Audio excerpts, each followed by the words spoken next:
Good morning, everyone. Today's date is December 8th, 2016. The time is 8:30 a.m. The Volusia County Council welcomes your involvement and is interested in hearing your comments. Please complete a public participation slip and indicate in the subject line the issue you wish to address. You may use the back if you have to. After you're recognized, state your name and address for the record before beginning your comments. You may speak up to 3 minutes, either during public participation or when the agenda item is heard.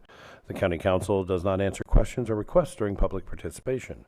Please be courteous and respectful of the views of others. Personal attacks on council members, county staff, or members of the public will not be tolerated. Once again, good morning, everybody. This is in case you didn't guess, the public participation section of the Volusia County Council. And we will let's start off with Miss Karen Clark. You're second, Mr. Moore. We're saving the best for last. You're always an exciting person. I see that. Good morning, Miss Clark. Could you please state your name and address for the record? Karen K. Clark, 1855 Grand Avenue in Glenwood. I'm here on a couple of things. One, to thank the council and everything for keeping West Volusia okay. And usually everybody's here to hate you anyway, so I'm not. This is a good thing. And whoever we called, when we called 911 about those speeding trucks with the tree stuff, it did fall on somebody, and they did slow down to about 50 miles per hour instead of 35. But that's all right. You know, nobody got killed yet, even the kids that stand on the corner. Well, I also want to ask one thing. Does the county have within their, not requirements of their employees, but when somebody passes every day on a road to see something in the garbage on the side of the road, can anybody just call it in, like within your own employees? Because 6.5 weeks, and I couldn't stop and pick it up because I've been going back and forth to the hospital for people. On Ridgefern and on Plymouth Avenue, not far from the dog park, but where they're now putting all the tree debris, we've had a party in there. It's never moved. It's about 6 or 8, 12 packs of beer, that is beer bottles and everything that somebody looked like they tossed out of their window. If somebody can I've called it in once or twice, so I figured here it usually gets action. And also, since the driver's not blaming the tree people, but the amount of garbage thrown out of the windows, and no one's caught it yet. I know if we look at our TV screens of the cameras and whatnot, we'd see what trucks were doing most of the garbage. But I just wanted to say, ending it by thank you for doing a decent job and supporting the community events. And I do want to invite the county, which I have. We have a day in history in DeLeon Springs State Park on Saturday the 14th in January.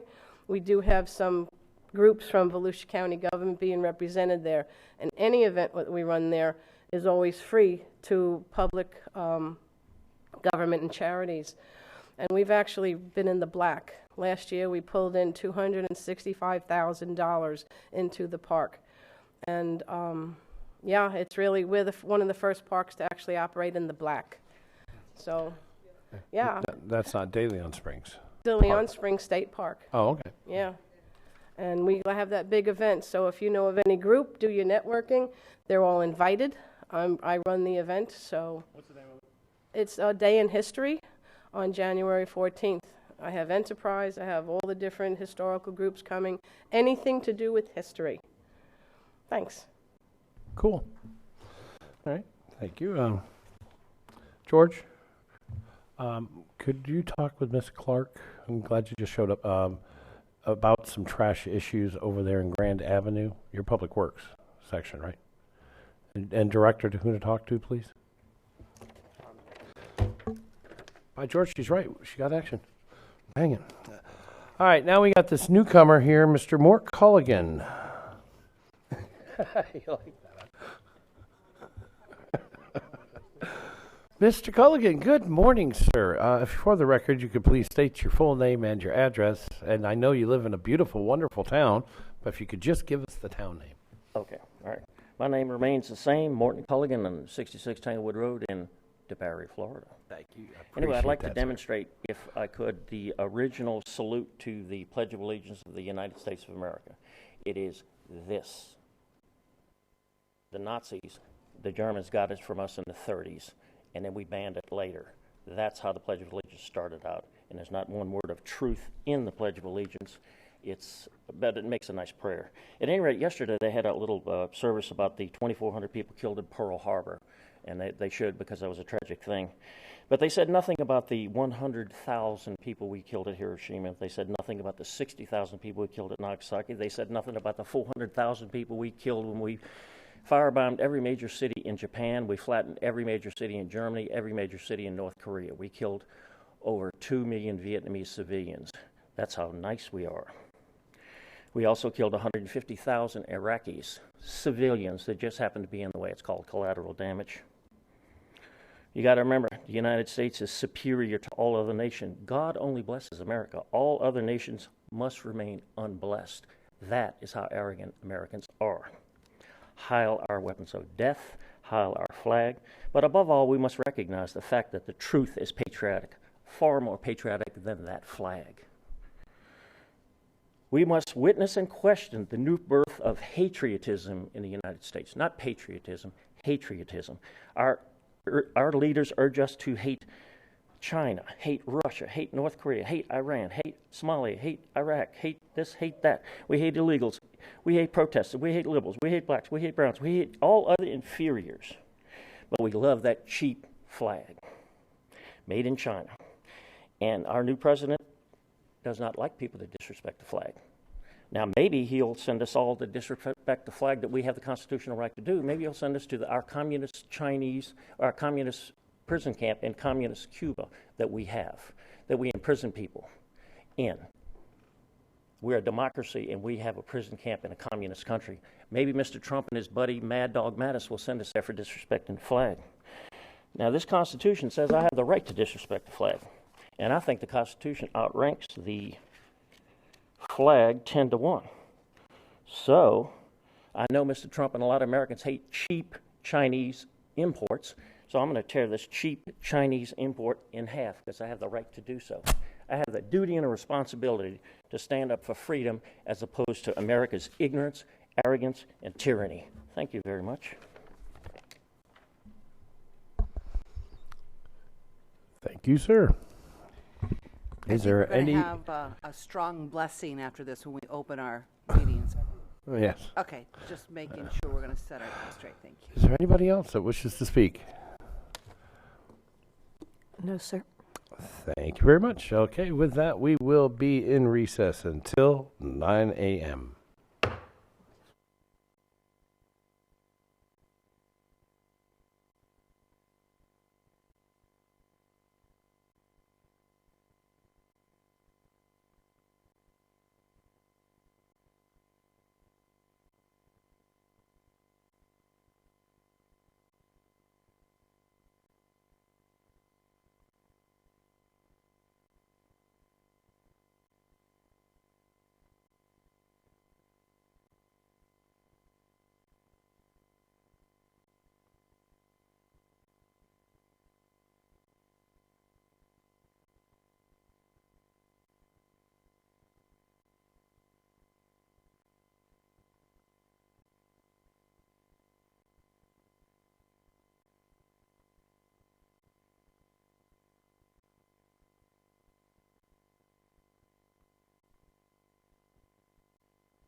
Chambers could please come to order. Good morning, everybody. This morning's invocation will be led by Father Frank Zamet of St. Peter's Catholic Church of DeLand. Father, if you would please come to the podium, and if the council would please join me and rise. Mr. Chair? Sir? I have probably known Father Zamet for over 30 years, so I'm really pleased that he's Father Zamet for coming. Let us pray. Dear wise and loving Father, first let me say thank you on behalf of all who are gathered here today. Thank you for your many and abundant blessings. Thank you for life itself and for the measure of health that we need to fulfill your callings, for our sustenance and for friendship. Thank you for the ability to be involved in useful work for the honor of being appropriate responsibilities. Thanks as well for the freedom to embrace you or the freedom to reject you. Thank you for loving us even so, from your boundless and gracious nature. In the scriptures, you have said that citizens ought to obey the governing authorities, since you have established those very authorities to promote peace and order and justice. Therefore, I pray for our mayor, for the various levels of city officials, and in particular for this assembled council. I am asking that you would graciously grant them wisdom to govern amid the conflicting interests and issues of our times, a sense of the welfare and true needs of our people, a keen thirst for justice and righteousness, confidence in what is good and fitting, the ability to work together in harmony even when there is honest disagreement, personal peace in their lives and joy in their tasks.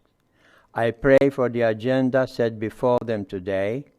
Please give an assurance of what would please you and what would benefit those who live and work in and around our beloved city of DeLand.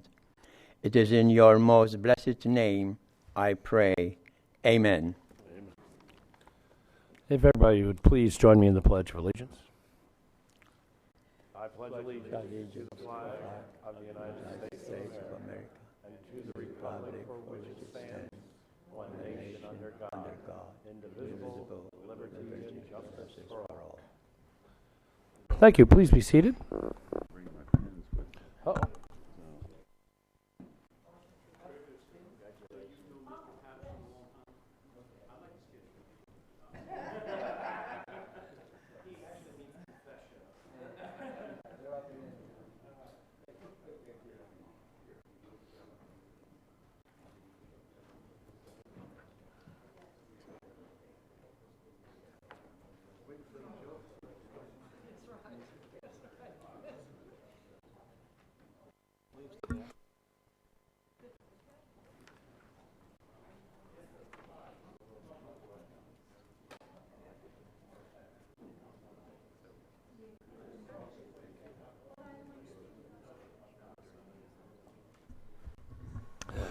Okay. Ms. Zimmerman, if I may please have a roll call.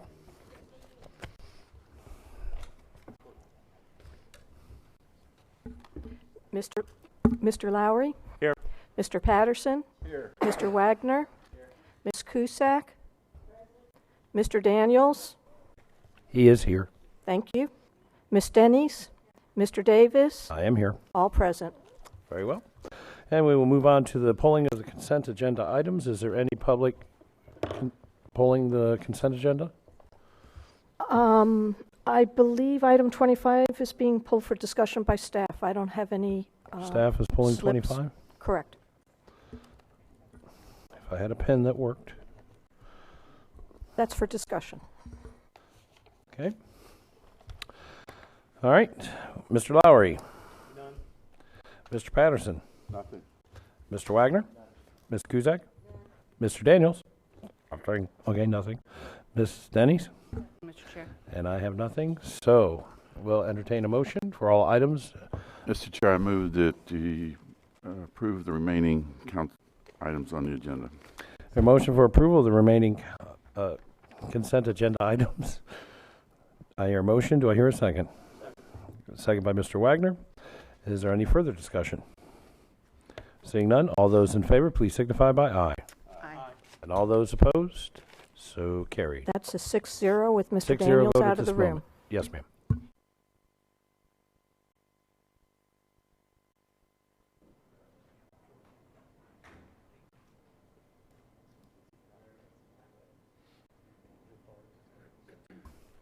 Okay.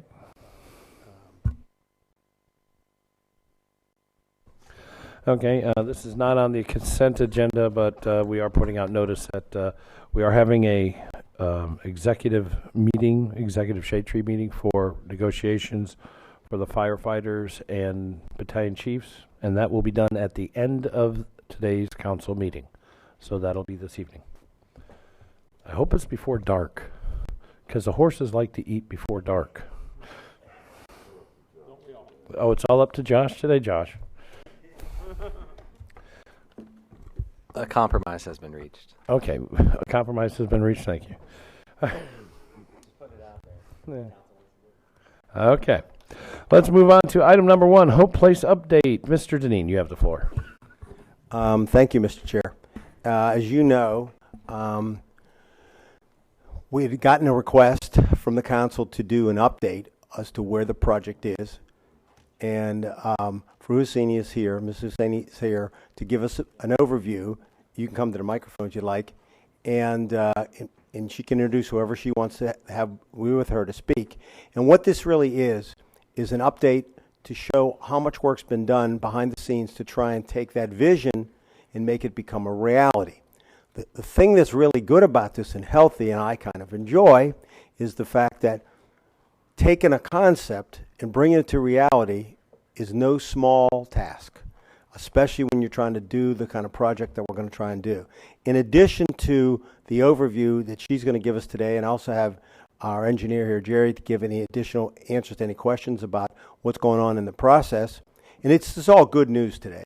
We also have the second item, which is the concept, in fact, that Mr. Daniels had asked about, which was the park, potentially with connecting it to the neighborhood. And we're also going to talk about that concept today, and also about trying to make the facility, the neighborhood, this will not harm the neighborhood, but I think what we wanted to do, in addition to the actual park itself, is look at how that might be landscaped. This would be a separate amount of money. It comes out of park impact fees, so that the facility actually is a positive influence in the neighborhood and not a negative. And so we're going to also talk about that today. With that, Husseini, if you would like to open up. Thank you, Mr. Janine. Good morning, and thank you so much for this opportunity. I really appreciate the time and asking for an update. It really it changed the game when you guys approved the $3.5 million for us to be able to take a facility called Hearst Elementary and turn it into a transitional housing, a temporary housing.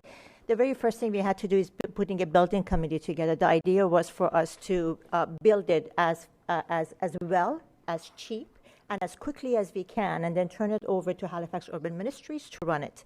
To do that, as you can see, we have put some of the leaders in our community who have the expertise to help us do that. We not only have all of these committee members, but we also have people who form subcommittees. For example, Sandy Bishop and Lenny Sacramento are they're accepting donations. We call them the begging committee. They go and beg for donations. So the whole idea is to try to build it with as much donations as possible so we can save the dollars that you have entrusted us with. I'd like to add that we have the incoming chair of Halifax Urban Ministries, Ms. Ann Evans, here with us, Mark Gillis, the executive director of Halifax Urban Ministries, and I think one of my committee members, Ms. Sandy Bishop, is here somewhere. Sandy is all the way back there. Thank you for being here. I just want to remind everyone that when we're talking about homeless, we do talk about our children, we do talk about women. The idea about Hearst Elementary was it really the school had been empty for a dozen years. There wasn't really anything else that was suitable.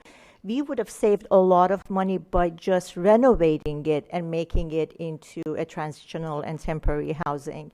So it was money very well spent to do that. We have, right after you allowed us to go forward, we did an RFP for architectural firm. Very, very proud to say that we had multiple proposals, and we chose the BPF Chapin, a local firm, as a design team. They work not only with the construction, the building committee, but also with a committee that Anne has put together. Not only involves her and staff at Halifax Urban Ministries, but people from the neighborhood. And so she makes sure that the neighborhood are involved in the decision making, that they feel part of the process. I just want you to see that how much time and effort has gone into the plans. It was wonderful that we can take different classrooms and make it into different units. For the families, we have 9 apartments. We have units for single adults. Youth is unaccompanied youth, any child under the age of 26. Now, I don't know if you guys know anything about the 10-step plan to eradicate hunger and homelessness on Daytona State College. I am personally, as the chair of the college, very excited about this because we have 100 students today enrolled at Daytona State College that are homeless.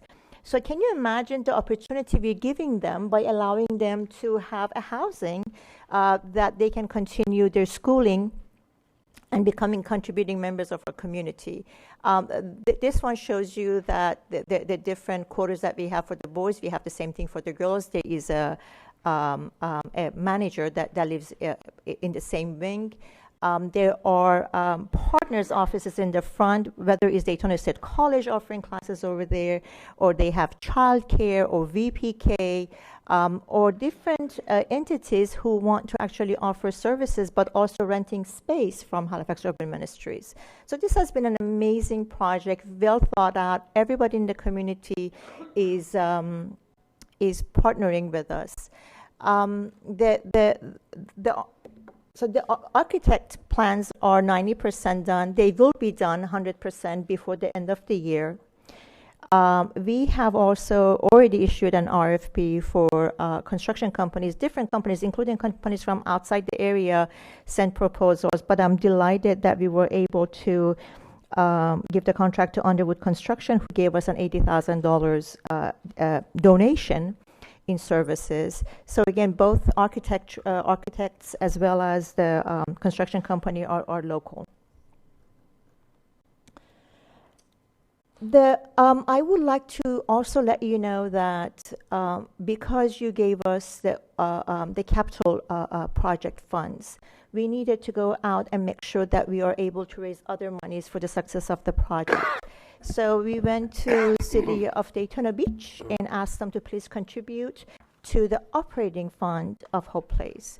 City of Daytona Beach has agreed, already approved, thank you, Josh, $75,000 a year for the first 2 years, and then we will go back, and if we're successful, they would add to that. City of Ormond Beach, Holly Hill, Port Orange, South Daytona, and Daytona Beach Shores have also thinking about contributing to us. Holly Hill has already decided how much. I am presenting to them sometime in January or February, but I really think that everybody wants to be a partner in this. We expect to be finished on time. The construction will commence in January. We're hoping to be finished by sometime in the summertime and be able to move in our families. We're accepting a lot of donations of furniture and things that people want to give us. And I am here to answer any questions that you have. If it's operational, Ann Evans is here. But I just want to thank you. If it wasn't for your approval of this project, our children in our community and our youth in our community and families would have no chance. You are helping our community to take care of its most vulnerable, which is our homeless children. Thank you very, very, very much for your time. I would like to add to her comments in the sense that we come to the meetings, myself particularly, to keep an eye on how this is going and allow them to do this on their own. We provide whatever guidance that we need to. I've been real impressed by the fact that they have done everything that we've asked of them, and their whole focus has been to try and maximize the money that you gave them as capital, with the idea that the county's not going to pay for operating costs. So everything has been focused on how do they take care of that, which means do the building right, try to do it as cheap as possible. And as you know, we had agreed that if, for example, they built a $3.5 million building for $3 million and had $500,000 worth of donations, which we would have to document, that they could keep the $500,000 for capital only, because we don't do operating costs. They are really focused on that so that they don't ever have to come back to you.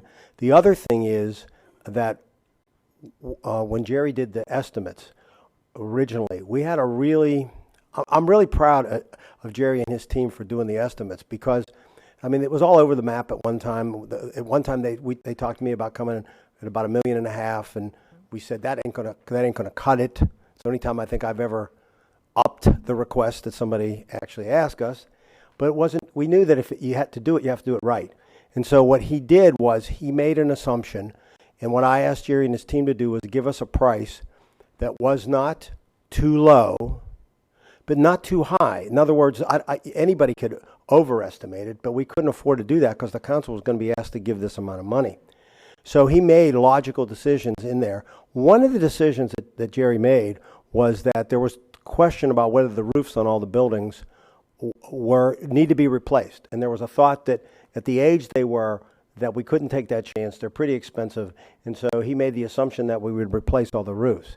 Now as they get down to the reality, the real nitty-gritty of actually building this facility, and you get into the individual where they're taking core samples and they're checking things, they found that a couple of the buildings, that the roofs were well maintained, and probably they can get another 7 or 8 years out of them. Yep. They asked, what should we do in this case, Jim? You've given us the money, we could rip the roofs off and put new ones on, which you're going to get 20 or 25 years out of, or how do we deal with this, or should we try to get the value out of the roofs that are there? My suggestion is that they leave, and Jerry and I talked about this, they should leave the roofs intact, get 7 or 8 extra years, and now instead of penalizing them, what I would suggest is that we modify the contract in one small area. We had encouraged them to get donations to offset the capital, to allow that capital to stay in a capital account for them. I would say in this case, we had legitimately said that the roofs should be replaced, but if they can get a few years out of those and delay replacing them, then we ought to evaluate and get a value on what the roof replacement would be. And when they're all said and done, if that money's still left over, allow them to keep that money as part of the capital fund that they have, so when the roofs need replaced, they'll have the money. And it's a way of maximizing every dime that you're giving them. All I can say is that Farouz personally has really taken this on, that they have to be self-sufficient. They have to do their own operating costs. So they have been really serious about trying to cut costs, but making sure that they're trying to cut operating costs. But they're also looking at how do we make sure that we don't have to come back for capital. So in that case, I think I would recommend that they keep the roofs that are worth keeping for that period of time, and then the money they would be allowed to hold to replace the roofs after the 7 or 8 years when they're worn out. All the focus that she's made in terms of going to the cities, and I understand how difficult this can be, to get them to give money for operating costs, because that's what she's talked to them about, not capital, but operating costs. And so I think that I applaud what she's done to try and get them engaged, because these kids are from all the cities. Yep. So once again, I think that I think they're on the right track. I think it's become this is the real nitty-gritty of trying to do this. And this is no more, now it's not theory, it's reality. So the only suggestion I have is that everything's on track, it's doing well, but then we make a minor modification in the agreement to allow them to keep the capital funds, because, and once again, so everybody understands, we don't do these things without written agreements. And we have a written agreement with them, and they can't make this change and keep the money unless we would modify the agreement. And I'm recommending that we do that so that they can actually maximize the amount of the money we gave them by keeping the capital where it made sense. Yeah. Ms. Denny's? Thank you. This is an exciting project, and it's really It's really our blueprint for success with our children and families in this homeless issue. And I want to thank you for your leadership in this furrow, because going forward, and I'm sure the homeless issue, as I understand it, is going to be brought up in an issue again yet next year. But again, this is the blueprint for success, and it's successful because there's vision, there's leadership, local leadership, strong collaboration. You have buy-in through the community and leaders. You have a commitment, there's a contract, there's implementation, and there's accountability. So this, going forward on the issues, this is the blueprint. People ask us, what are you looking for in the homeless issue? I said, follow Hope Place. Take a look at the contract. Look at the buy-in from the community. Look at the overhead. Look at the building. Look who's on board, and look at the contract. So with that, I want to thank you for leading and for supporting the most vulnerable among us. And I think when this is all said and done, and I don't want to steal a thunder from the next agenda item, but this is a very strong commitment to the community, and I thank you for your visionary leadership, and all of you, your entire staff and board. Thank you. Okay, no further discussion then, I guess.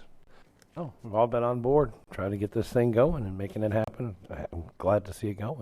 I'm so happy to see that we are as far as we are. And Thank you very, everything's very working. much. I appreciate it. I don't think you should go anywhere, because I think the next one has something to do with you too, does it not, Mr. Mr. Chair, the one thing that I need, even if it's just a head nod, is that can we work with Dan's office to allow them to make the modification in the contract that allows them to keep the capital in the case of the roofs, where they're trying to maximize the value.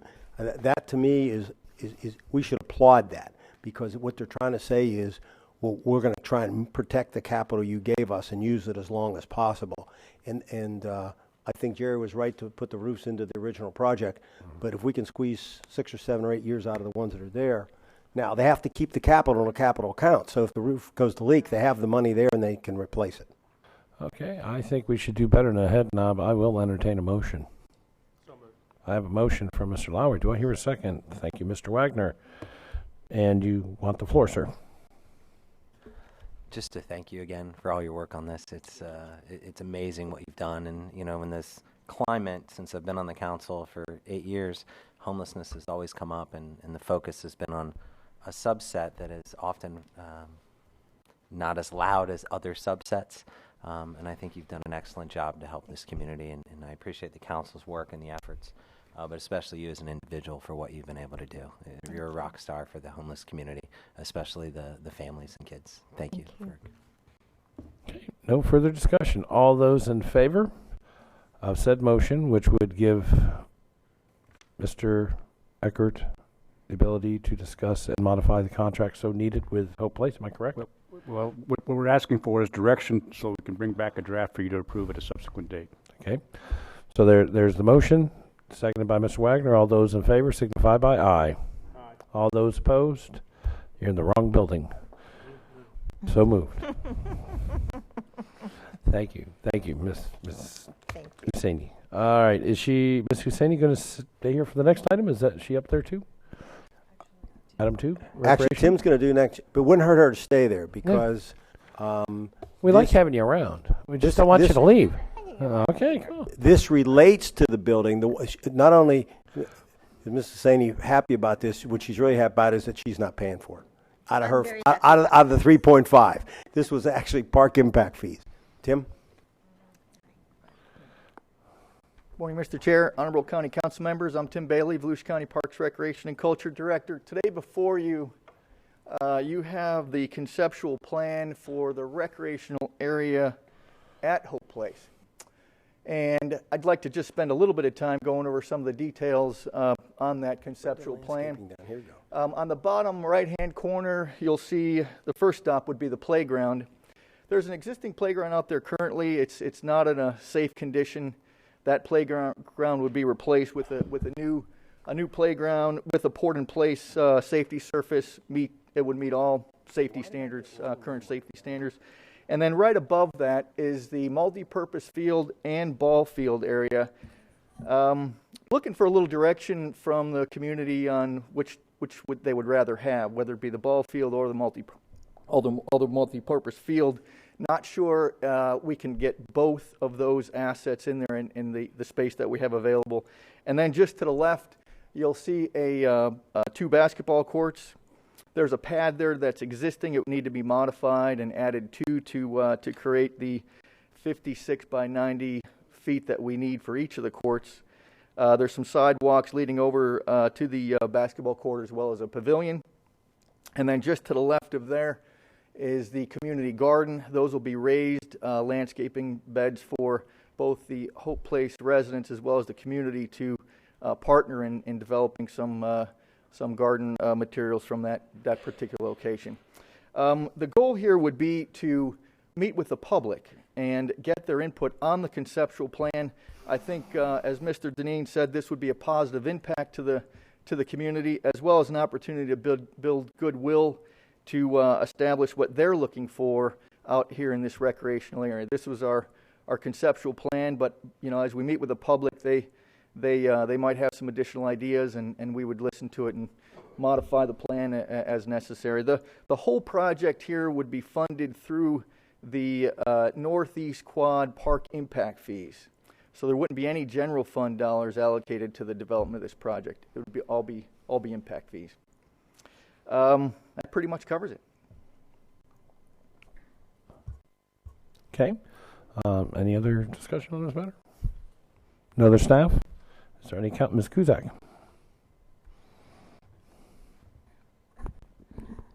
Thank you, Mr. Chair.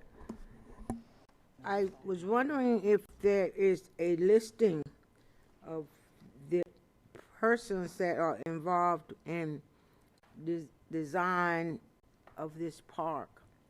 And the second concern I have is that this is great work, but I want to make sure that when we go into other communities to do projects that it's given that same consideration as it relates to parks. And so do we have buy-in from the community about the park? That's my first one. And who's from the communities that are on that committee, including maybe at least one of the kids from the community and one from that could possibly be a resident there. I just think that might be something you want to look at to make sure that we have some buy-in, and the money that it's costing needs to be very clear that this is funding that is used for parks anyway. And I want to make sure that we understand that we want to do what's right for the community, but this whole place is a driving force, but not the only driving force. So this should be considered for every area that we decide to go in. And talk to me a little about where we are with that and how we get there. Yep, that's a good point. As a matter of protocol, when we develop a new park, and for instance, we're also building Shell Harbor, which is in northwest Volusia County, we reach out to the public when we have the conceptual plan in place, and we ask for their feedback. We did that recently with Shell Harbor. Mr. Councilmember Patterson was there. As a matter of protocol, we do that for each park development project, and then we modify the plan if the community looks to have a different asset or maybe a different location of some of the assets. And then once everybody's finalized with that, then we bid the project out. So you'll see this here. We've seen it at Shell Harbor. The other project that we got coming forward would be Lemon Bluff. You'll see the same opportunity there with meeting with the public, getting their feedback.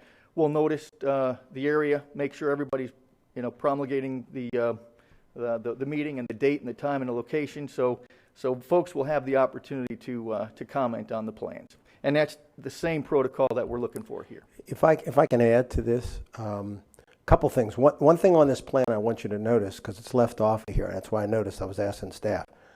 All along here, Okay. All along there is also the extension of that landscaping. And so that needs to be understood that that's also part of the plan. That somehow got left off of this drawing. The other thing is, I do believe, and I do think that that was part of Mr. Daniels' original suggestion, was that if we're going to have facilities like this in neighborhoods where people right off the bat are against something, part of it is because I think the stigma of it being in the neighborhood, and a lot of times these things look very institutional, and a lot of people believe that it hurts the value of their properties, even if they don't think it's dangerous, okay? Well, in this case, it's neither. It's either dangerous or it'll take down the value of the property, and what you had was already an institution in the neighborhood. And while the school system, I think, did a pretty good job in maintaining it, it wasn't the most attractive facility for the neighborhood. So what I think you need to do is, I think it does, and I think that's what Ms. Cusac's getting at, is that if we're going to do this, we need to keep it in mind if we do another facility like this, is how do you make sure this is a way of making the neighbors feel better, that it looks more like an upscale apartment complex than it really looks like an institution. I think it serves two purposes. One, important to the residents that are there. It makes the residents feel like they're part of a regular community and not an institution. And two, I think the people that drive by it in the neighborhood are proud of it because it actually, in this case, when we do it, I think will actually make the neighborhood look better and could actually increase their property values. So I think it's a wise investment. In this case, it is a bigger facility than normal you'd see. You're talking 200 to 300 people on a regular basis. And we already had that land out there. And Tim said this would, we need to put these funds are only to be used for parks. Now that's the thing I have to make sure everybody understands. This is not money coming out of our general fund that can be used for something else.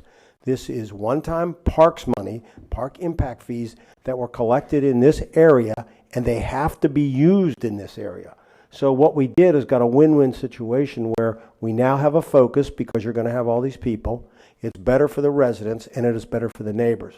So that's why we're going to suggest this.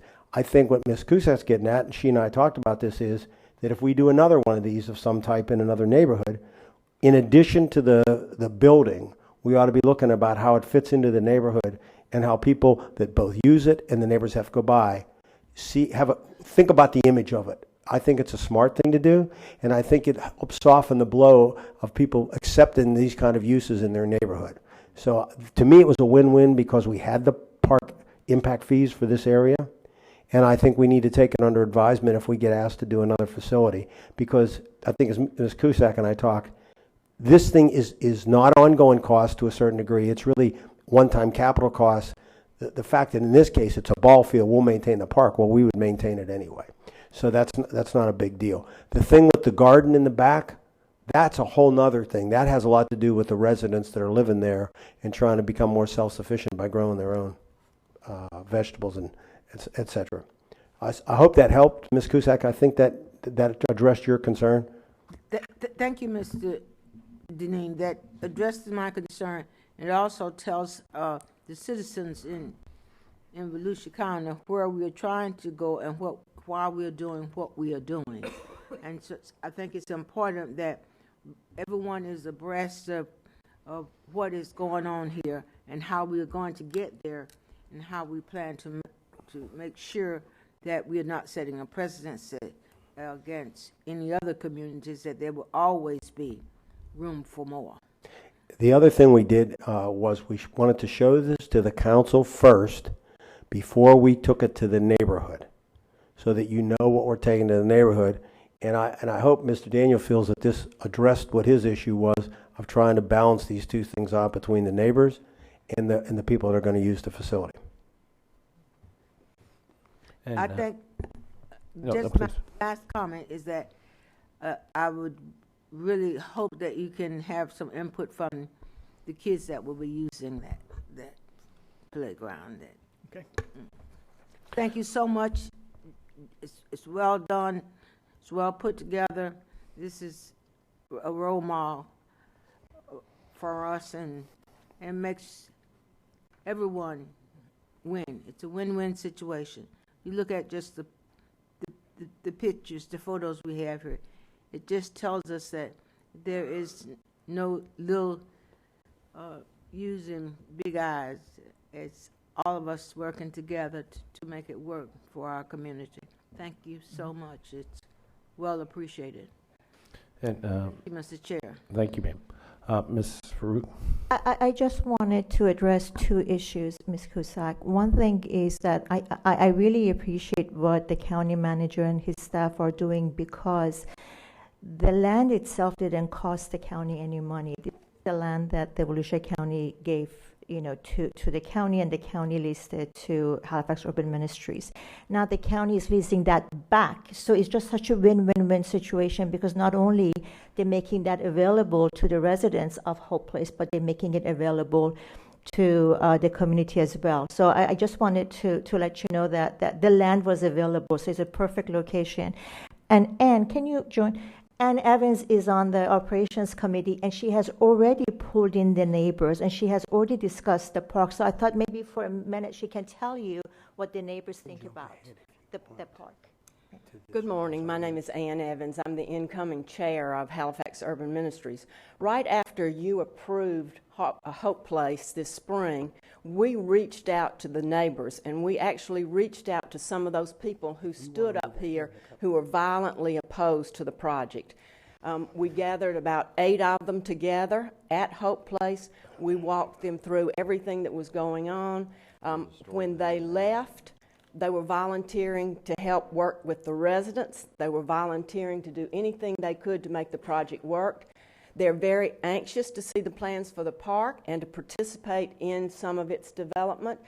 We were just waiting for this plan so that now we can call this group back together, show them the plans for the detailed plans we have for the facility and also for the park. So we've reached out to them and have a really good group. Thank you. Thank you. That's wonderful. Thank you so much for that input. Thank you very, very much. Well, thank you, ma'am, for everything you've done. Thank you. All right, Ms. Denny's, you have a comment. I do. Thank you, Mr. Chair. In looking at this, my question, and it's been answered, but I think it needs to be restated again, is that it is a multi-purpose site with open access. So there's open access to the entire neighborhood, not just the residents at Hope Place. I think that's in what we're doing. I think that needs to be stated again for the community, and that's a real strength, in my opinion, to the neighborhood that has not had this previously. But yet at the same time, the question is, there's open access to the neighborhood, but at the same time, we are protecting the residents. There will be some type of protection between the park and the residents there, right there. There's a built-in somewhere.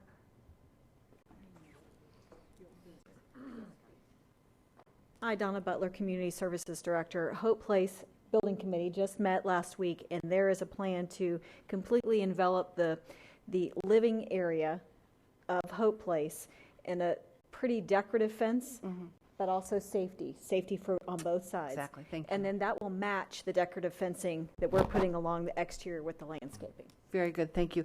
And I'm talking with staff about this.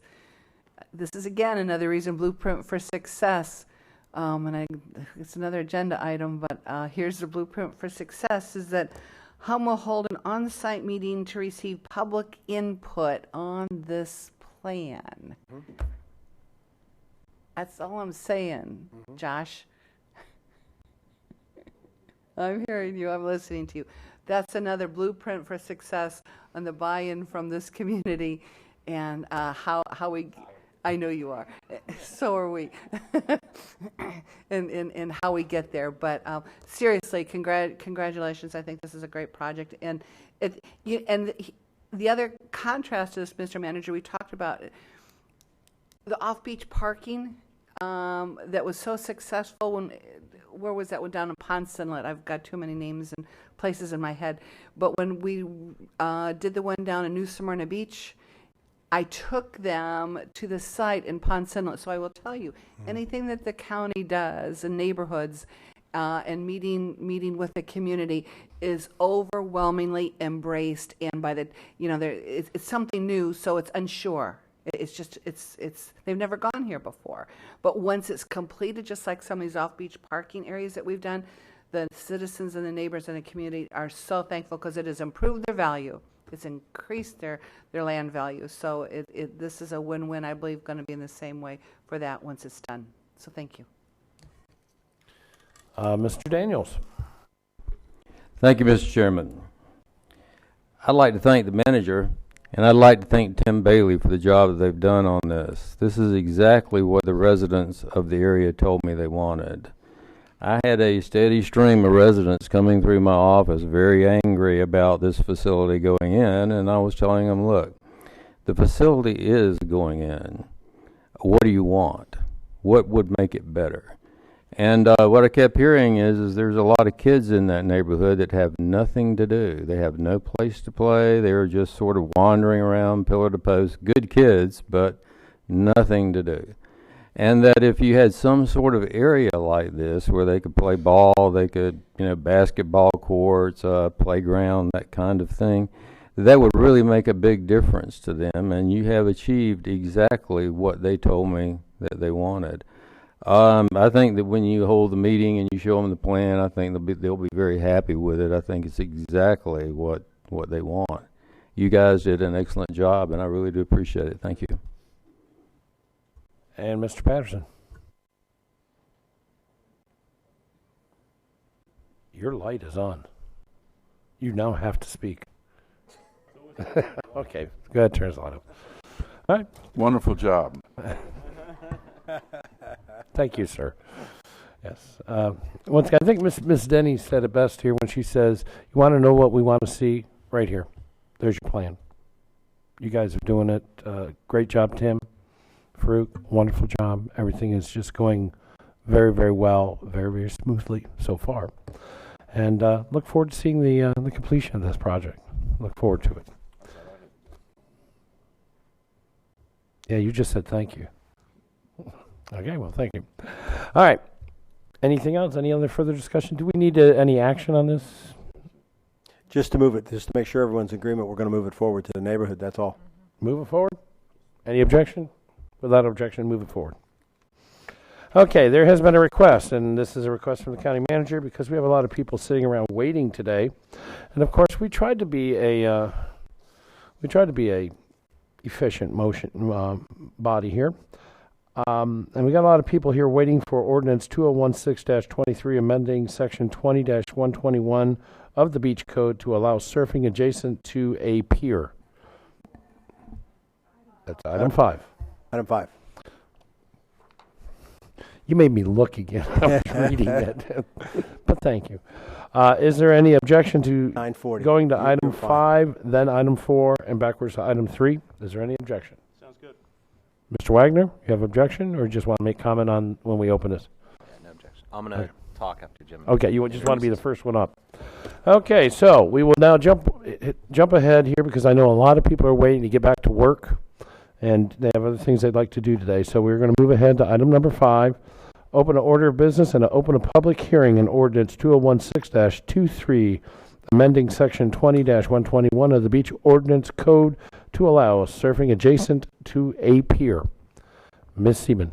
Now, before she starts, what I'd like to do is say, and the reason we also wanted to open it up right now was that after a lot of discussion, my understanding, and Josh will get into some of the details, just so the council knows and before anyone makes comments, that we may have reached a compromise that the two groups are willing to discuss and the council may want to consider, which is reducing the 300 feet to 150 feet. And that, Josh, you can get into the details, but I think it's important for the council to know that there may be a compromise out there that people can live with, and before we start the public hearing. Josh? Thank you. Mark, you mind? Okay. Just so we can, you can verify that I'm saying the truth. Wait a minute, I've already opened the public hearing. It's open. Okay, so we've opened it up, and this is staff report. No, I'm going to talk before. Oh, you're the staff report now? Well, I'm just going to give it. Okay. Okay, I just want to make sure we're not. A couple hours. We're just not trying to fall out of order or anything. Okay, please, Mr. Wagner, you have the floor, sir. Basically what happened was trying to get a meeting of the minds. Mark and I have been discussing this for the last week. Neither of us want to really be at 150. They don't want to be at 150. We don't want to be at 150. like anything, it's probably a good thing when both parties are somewhat a little. That's how mediation kind of works. Neither one's really happy. They're just kind of meeting in the middle. Yeah, no one's leaving smiling. But this is what the terms we would hope this council would consider. Also, just so you know, Daytona Beach Pier, and it's important for you to know, is at 50. I didn't bring that up, and I didn't want it out there because I didn't want them to get beat up over the last 2 weeks. So Daytona Beach will be fine at 150 because they're at 50, just so you know. They're on the record and from 2009 at 75. I can give you the agenda item, and you can read it. I have it in front of me. But this is the idea behind it, that we'd agree to 150. Jim would specifically state on the record the staff would enforce it at that point. That's a requirement by the pier to agree to do this. A committee would be formed. They would meet once a month at the beach headquarters at 6 o'clock at night.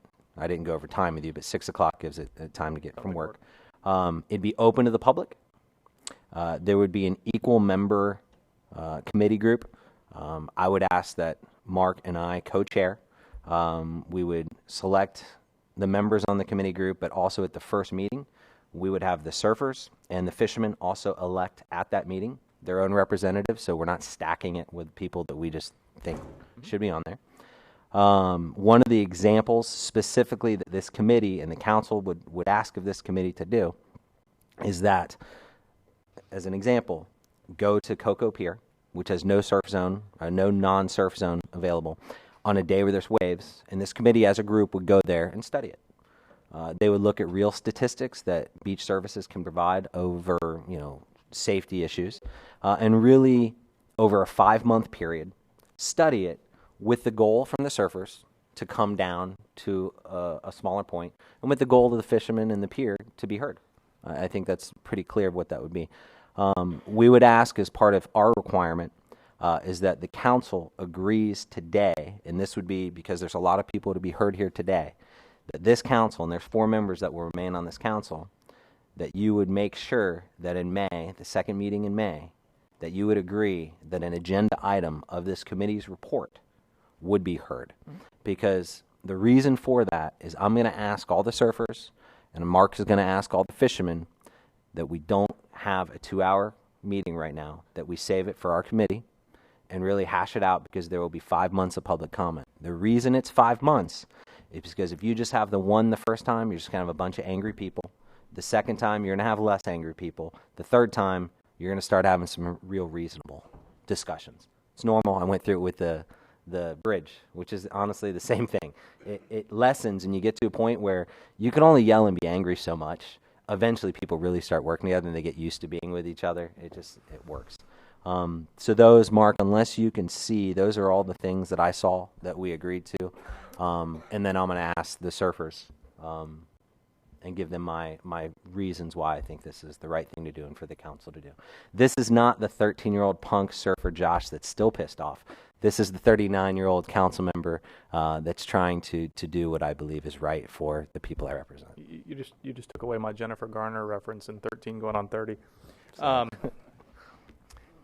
Mr. Chairman, if I may. Isn't she like 16 now or something? I don't know. Mr. Chairman, if I may, for the record, Mark Watts, 351 East New York Avenue, Suite 200, DeLand, with the firm of Cobb Cole. And we're here representing Blickman Properties and the Sunglow Pier. Josh has given you an accurate reflection of or representation of the terms that we've talked about. I think it's important. We came in today, prepared to try and come to a compromise. We came in today prepared to reduce to offer up a stipulation to reduce, the setback by 200 feet, or to 200 feet. We do have significant safety concerns, and we do have significant enforcement concerns. Frankly, I think that if we had started this conversation and after the go-round we had in 2010, we had kind of made an offer to sit down and talk and try and figure out if there were different ways to deal with this particular issue. I think we may have been here a lot sooner than we are. But as I've seen this, going through the past week now, we've kind of condensed a lot of conversation into the past week. there's not, there is an us versus them mentality that I think, you can largely try and get rid of. I don't think that's a productive way to come into public policy making. I see this as an issue that involves four groups. I think it involves the surfers, it involves the fishermen, it involves the pier owner, and it involves the county.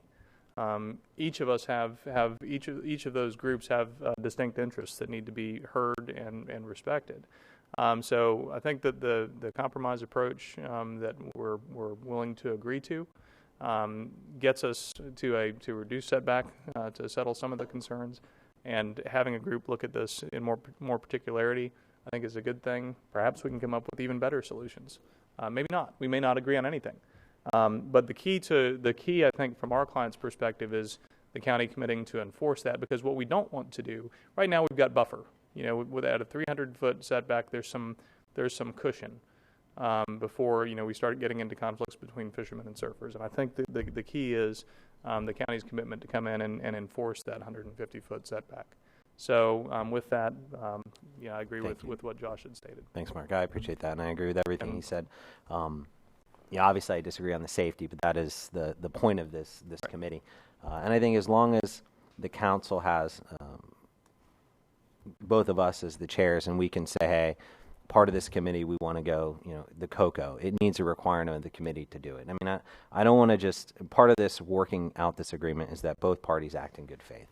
And that's all I ask, is that if we act in good faith and we put everything together, that this council in May, as part of that agreement, will hear it. Because the last thing I want to do is, in a couple minutes, when I ask all the surfers to hold their comments, which they took time out of their day to come do, I don't want them, I want to make sure that they know that they can come back in May either way and voice those concerns.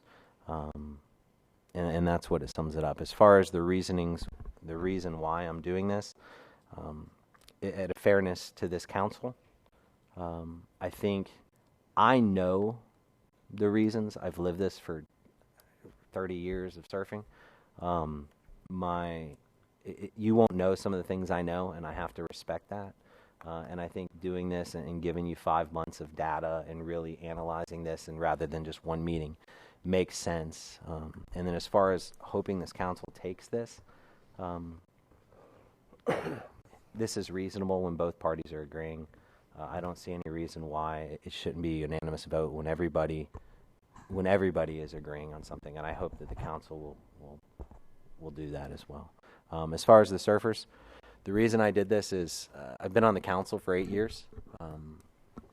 I can tell you sometimes it's worth pushing things through and fighting to the, getting bloody hands. We're not going to get there. I don't think it's fair to this council to do that, and I don't think it's good for our healing of what I think this conflict is. I do think after this committee that realistically we will get to a lower number. I think there are some creative ways of doing it. There's a way to get to that inside bowl. I mean, at the end of the day, that's what we're all trying to surf, is the inside bowl. It's usually not a low tide thing. So there's some things we can do as a committee, and all I ask is if the council, and what I'm going to do, which is a little different, but Pat can assure me that for Robert's rules it's okay, I'm going to put out a motion before public comment, which I believe is okay, stating everything that I just put on the record, specifically, which is clear to the Madam Clerk, stating this, and then I would ask the council to give their somewhat of a thumbs up to let this crowd know that even though we're closing public comment, that this compromise would be passed, because if we don't do it this way, then they won't have that assurance. So it's kind of a little bit the cart before the horse, but unless everybody wants a 3-hour meeting, that's the way of doing it. Say, hey, this compromise sounds good. I think I'm going to support the motion. Then we can look to this crowd and say, hey, there's no reason to come up and battle this out. We're going to have 5 meetings at the beach headquarters to do it. Is that acceptable? I already have the motion out there. So basically what this is a tabling motion. No. Okay. We have to vote I need to clarify. Specifically for the items that were discussed, because we're moving it at 150. It would be a motion to approve the ordinance with a 150-foot setback as the standard, with the additional condition that we're going to have a task force review the conditions, and that the county is going to specifically be enforcing the 150-foot. So you have this amendment, this is an amendment to the ordinance, correct? It would be a motion to amend the ordinance with the conditions that I just stated. Okay, all right. So, all right. Yep, we got to take up the amendment. So that's what we're... In the amendment. Okay.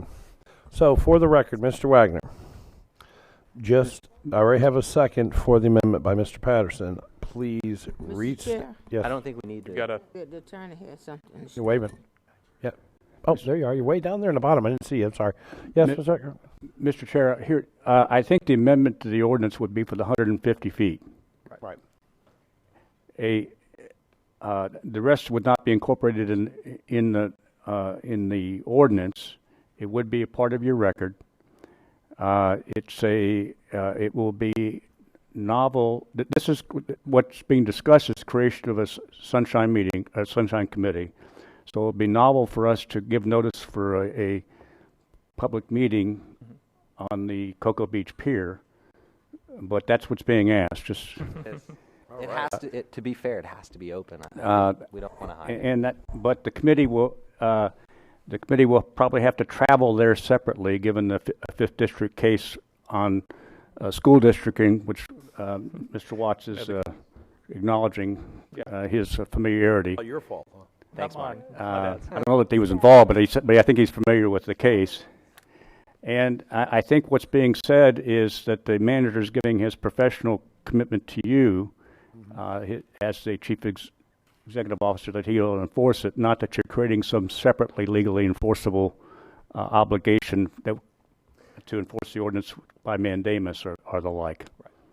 So that's the way I would understand it. So your motion would be to amend the ordinance to 150 foot distance, and then these additional conditions that just described. Okay.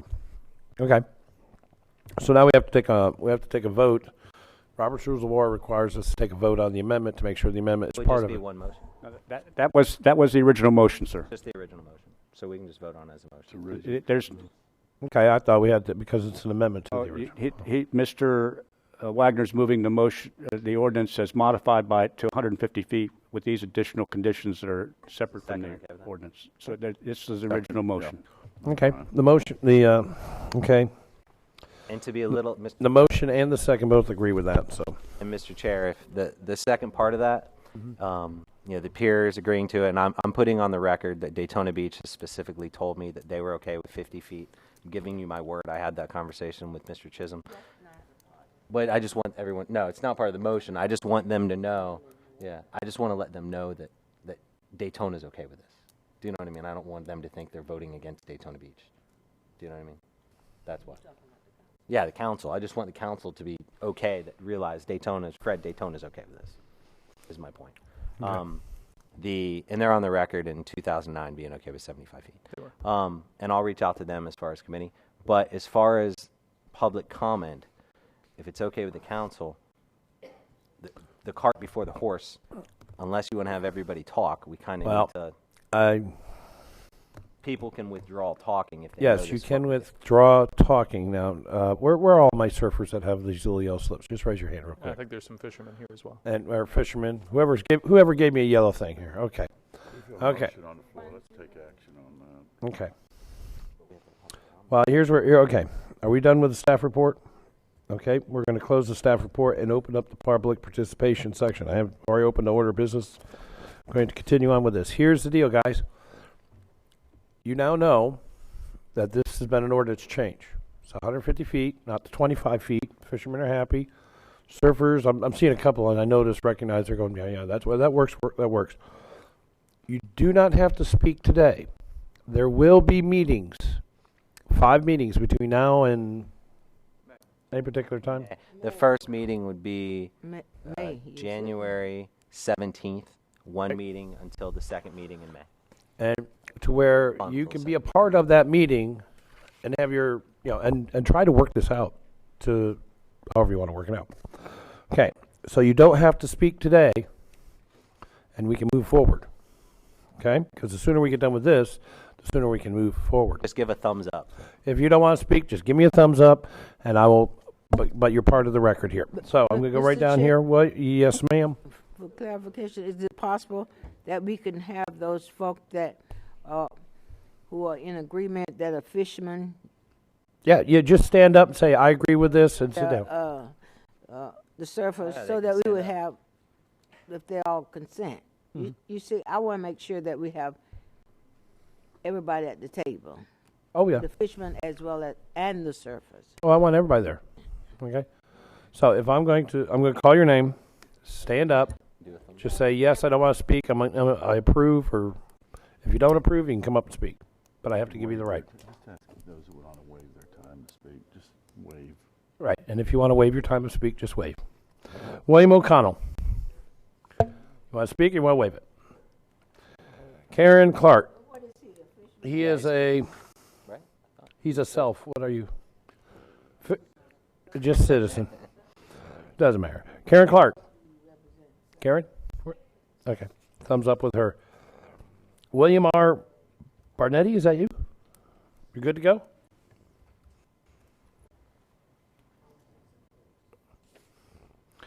Okay, O.V. Williams, Jr. Where you at, O.V.? You wish to speak? Waving? I wish to speak. Come on up front.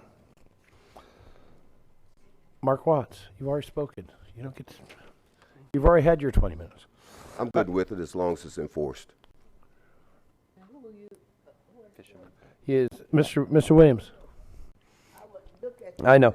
Okay, first things first, let's do this right. I need your name and your My address. name is O.V. Williams. Address? I live in Daytona Beach, 1633 Florida Street. Mm-hmm. I'm a local businessman. I'm a fisherman, and one of my best friends is a surfer. Okay, so you make that sound like it's, I don't know. I'm Is that just a telling good or you, a bad thing? I say that so that we all want to work this thing out, so everybody can be happy. All right, I'm on but you it. got to enforce it. Yeah, you need to run for office. Rick, sometimes we have fun here. Rick Shiver, good to go. He's a happy man, and I know he's a surfer. Miss Jacqueline Lewis. I love your writing, Jacqueline. Where are you at? And on microphone so we can all hear you. If you stood up and start speaking, now you got to say your Hey, name. Jackie Lewis, 100 Fallen Timber Trail, DeLand, Florida. I am both a surfer and a fisher person. And as a Gremmy growing up in South Florida, we had no restrictions on any pier. I traveled the world surfing and fishing. And there was one thing that really hit me that I found bothersome. In Mr. Blickman's letter, and sorry, Mark, it says, I am writing to urge you not to change the rules governing surfing near the pier. They currently prohibit surfing within 300 feet of the pier. These rules work, and there is no reason to change them. They ensure the safety of the surfers and the enjoyment of the pier by the paying customers. I'm a paying customer. I pay taxes. My family purchased a home in New Smyrna Beach so that we could surf up here. Now 16 family members all own land, pay property taxes, are gainfully employed in Volusia, leave our money here. I don't believe that we should be mandated to stay 300, 150, or 25 feet from a pier. This is our ocean. We pay taxes. Should I purchase a fishing permit to go up on the bridge so that I can surf underneath it? No, I don't believe that the paying customers have a right to mandate 150 feet, and I am a fisher person.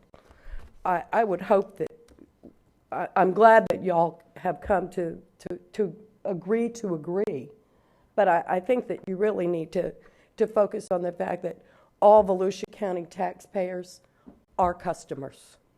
Thank you. Thank you, Miss Lewis. John Hyatt. You wish to speak, wave. Come on up. For the record, state your name and your address, and you will have the floor for 3 minutes. John Hyatt. I'm a lifelong resident of DeLand, Florida, and I live on Boston Avenue. I totally agree with what she just said, and my family has vacationed in New Smyrna for 28 years, and there are no limits around the jetties where people fish and surf, and there should be no limits around the piers. Fishermen and surfers usually get along, and I just, as a former lifeguard, I don't see a problem with it, and I think police should be concerned with more important issues than watching the piers to see how close we're getting to them. You know, there were some swimmers getting in danger in riptides in the piers, but surfers have flotation, and we have enough paddling strength to avoid those dangers. Well, thank you, sir. All right, any other public participation at this time? No, sir. Good, we're going to close public participation in the public hearing. All right, Mr. Wagner, you still wish to have the floor, or do you release the floor? Just that I hope the council, considering some people waive their options, that we don't get into too many things that people could have talked about, since it's going to come back in May. That's all I would ask. Thank you. Okay, I have a very brief comment. I will be in support of this motion. Mr. Patterson. Yeah, Josh ruined all my comments that I had this morning. I stole your notes, man. I probably did. And I have been surfed many years. I haven't surfed. I probably haven't surfed. Morris told me a good story. Yeah, he told a good story. Yeah, yeah. I've been away from it longer than I did it, and that was back in the 1960s. Never too late to paddle out the pier. No, we're not doing it. But I remember many years ago we had a similar issue at the North Jetty in Fort Pierce when the county commissioner, and I was all of 16 years old, and a whole bunch of us went over there because they wanted to stop us from surfing. And just because of a few bad surfers, he decided it was okay to kind of run naked around the beach. And he just thought that was not a good thing for the family, so he was going to kill all the surfing there. And it's okay now, the state runs the park there. But I still remember. So I'm on a different side. I came from the surfer side now to being an elected official here. But I would hope that our lifeguards kind of monitor and produce some reports of like things that may be going on as we move forward on this. I actually was going to propose an amendment to sunset this if this ordinance had passed, to sunset it in a year. But I like this option better, so let's move forward. Thank you. All right, and Ms. Denny's. Thanks, Josh. No, very seriously, this was this could have been a very long day, and from an elected position, you've heard me say before, it's not how you start, it's how you finish. And as a leader, and this is your issue, I think you're finishing strong as a leader on this issue. And I look forward to you working with you when you're off council, and will support you in the community and having these community meetings that I alluded to before. But seriously, I think that this is a very good compromise from all parties, and it's the way to go. And I thank you for that, and you're finishing strong. And if it all goes to hell, we know who to blame. That's Barb. Ms. Guzak. Thank you, Mr. Chair.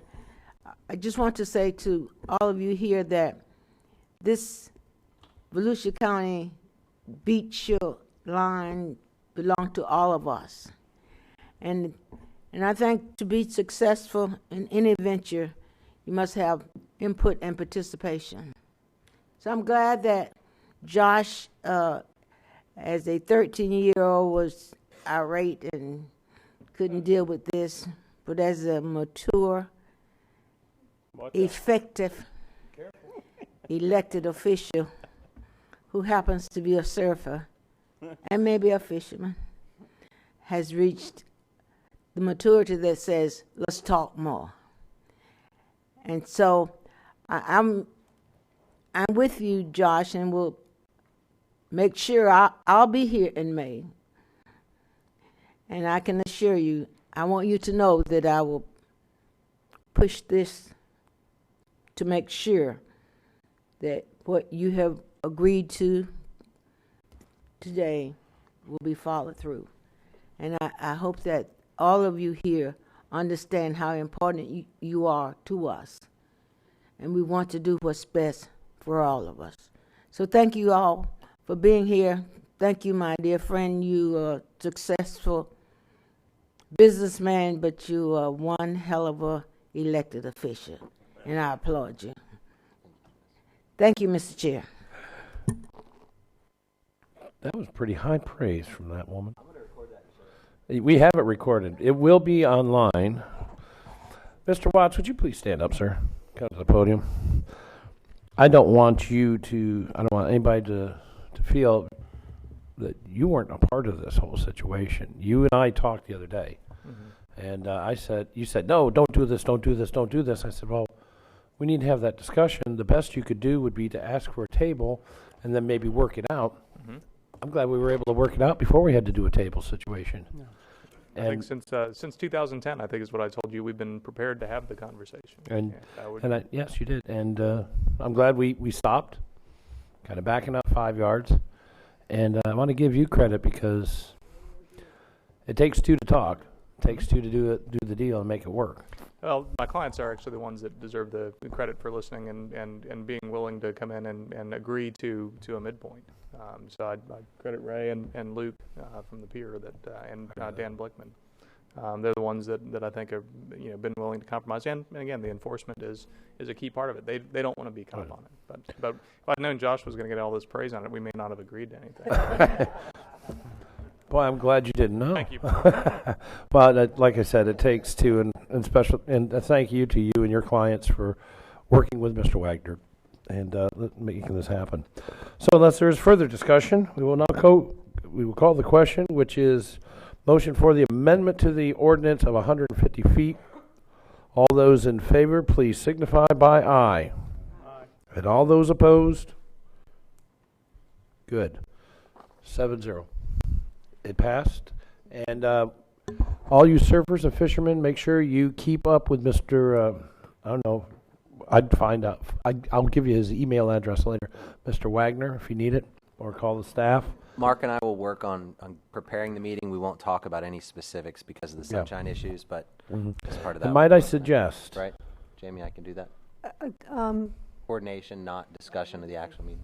Coordination of the meeting, non-discussion of the topics in the meeting, and we do need to know who you all are going to be appointing. We'll have that list to you within a week.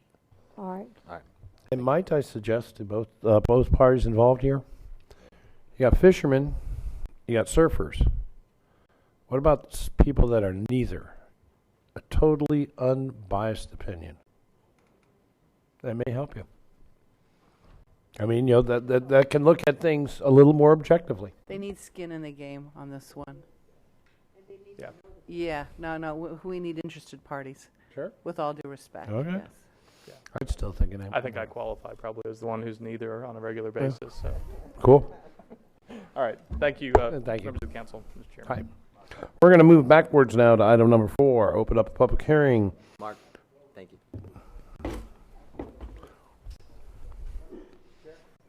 Sir?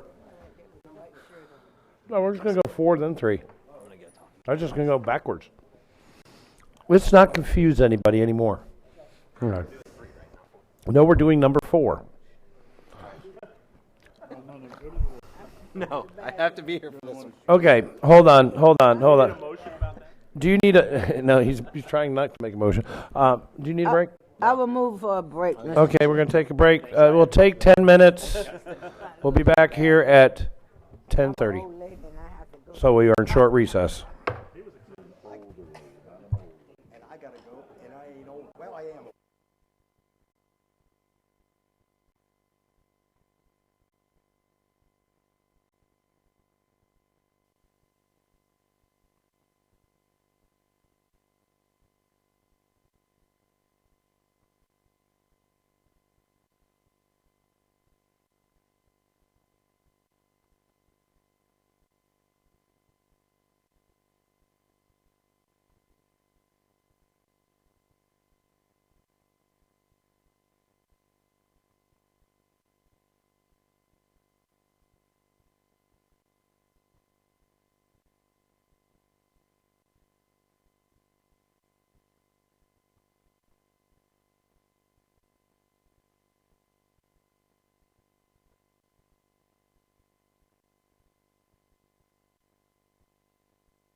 Chambers could please come to order. And if council members could please join us on the dais. We do have a quorum. Okay. Now, where's Mr. Wagner? Oh, well, we'll move on. Item number 4, open up a public hearing. Ordinance 2016-22, amending Section 20-121 of the Beach Code to allow launching of boats and personal watercraft from the beach under certain conditions and resolution setting registration fee. Okay, you're going to take it this time? I'm Okay. going to take this one. All right, Ms. Jamie Seaman, you have the floor, ma'am. Thank you. A couple of months ago, Mr. Wagner raised with you all the issue of whether or not we should allow motorized vessels to launch from the beach. Currently, the beach code only allows for sailboats to launch and ground at the beach. Motorized vessels are prohibited except for personal watercraft in the specific personal watercraft zones. What this ordinance would allow is in areas of the beach where we do not have driving, so we generally do not have the large crowds of people, for a single family residential property owner to register a vessel to launch from the beach. Staff's recommendation is a 16-foot and under boat with no more than a 30 horsepower engine. And personal watercraft used to be designated differently, and we can now just say personal watercraft. Since drafting the ordinance, Mr. Wagner did speak with me and requested that it be one vessel, one boat, or 2 personal watercraft. That would be an easy change to subparagraph C of paragraph 3 to 1 privately owned boat or 2 privately owned personal watercraft. The owners would have to come in and pay the registration fee and receive a sticker that they could place on the boat so that the beach patrol could see very clearly that it is a registered vessel. On an annual basis, no proration of the fee, January to December, and this would begin in January if council were to pass the ordinance. Is there any other staff reporting section on this matter? Okay, we will close the staff reporting and open up public participation. Is there any public participation in this matter? Item number No, sir. 5 or 4? 4. No, sir. Okay. Very well. We close the public participation and the public hearing, open up council discussion. Mr. Wagner, I really, really like the 2 personal watercraft idea. I was going to ask for that anyways. I appreciate that because it's usually you have 2 jet skiers together, so thank you. I do appreciate that one. The only thing I would ask the council to consider about increasing, Doug, I was going to ask Doug's opinion on it. Awesome, he comes back. I think. Wait a minute. Apparently, he has no opinion. But I needed his opinion. I agree with it. There is, there are some things that I think could be tweaking, but I think it's one of those things that it's best started and tweak later. It just some fine tuning. The only thing I would ask, if the council's okay with it, Fred, you're the other person I was going to ask. You have a boat too. You both have boats. The only thing do you own a boat, Deb? Do you own a boat?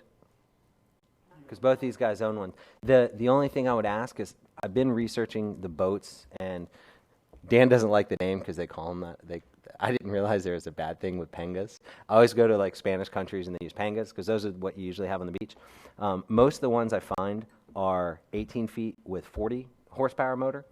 If it was okay with council, and if it's okay with legal to write it in, they're not shaking their head no, if we could do a 40 horsepower motor with an 18-foot boat. Now realize, me and whoever else that does this has to be able to hand pull this stuff into the water, so it has to be light. I mean, you're talking something light. So the only reason I asked for the increase is that's more of the standard of what I'm seeing to be able to do it. If not, I'm okay with it. I can find a dinghy that, you know what I mean? But that is, the Panga is kind of the boat. You're talking about going into the ocean, right? Yeah. Why would you not want at least 40 horse going out there? Yeah. Yeah, I mean, I agree. Sometimes that current's tough. And anything bigger than that, it's going to be too heavy for me to get. But I think 40's You know, you got to be able to push it on those. It's kind of, you know, the wheelchairs they have with the big wheels. That's kind of what they have for these boats. It's kind of the same concept. And that's so. If it's okay with the council, I'll go ahead and put the motion on. If it's okay with the council, the motion is, the ordinance is written, adding 2 jet skis. It would be 2 personal a boat watercraft or 2 personal watercraft, Mm-hmm. and amending and including a 18-foot boat with a 40-foot motor. Those would be the only changes I would ask for. If Okay, I that's have a okay, motion can you on the write floor. that in? No issues. Okay, they're shaking their head. I have a motion on the floor. Do I hear a second? Second. Thank you, Ms. Kuzak. Still have the floor, Mr. Wagner. That's it. He's good. All right, Mr. Patterson. This is the last one. No, the ordinance basically is for people who live on the beach, correct? That's right. And what are we going to do about somebody who comes down there who doesn't have, I mean, what's the penalty if you show up? Are we just going to shoot holes in the bottom of their boat, or? Well, no. First of all, to be able to launch from that area, you're going to have to hand truck it from private property. No vehicles are allowed. So you're not going to be able to launch from there unless you live there and it's your property. For somebody who would ground there, we would treat it same as we do now. You can't ground a vessel, and it's a violation of the county code. So are we going to put signs out there letting people know that they cannot bring their trailer, their boat over there and thinking that they can launch it from the beach? Well, they're not going to be able to trailer their boat there because there's no vehicles. The areas that we chose don't allow vehicles. Okay, all right, okay, I get that. Yeah, okay? Okay. I did have one other question, but Josh made me forget it. Yes. And yes, you're invited to go on the first fishing trip. Actually, my comment is the only thing I'm afraid of is that this is the camel's nose coming inside the tent, because I know how this is going to go into the future. We'll start, next thing you know, they'll be lined up, dragging their, trailering their boats over, and yeah. They can't.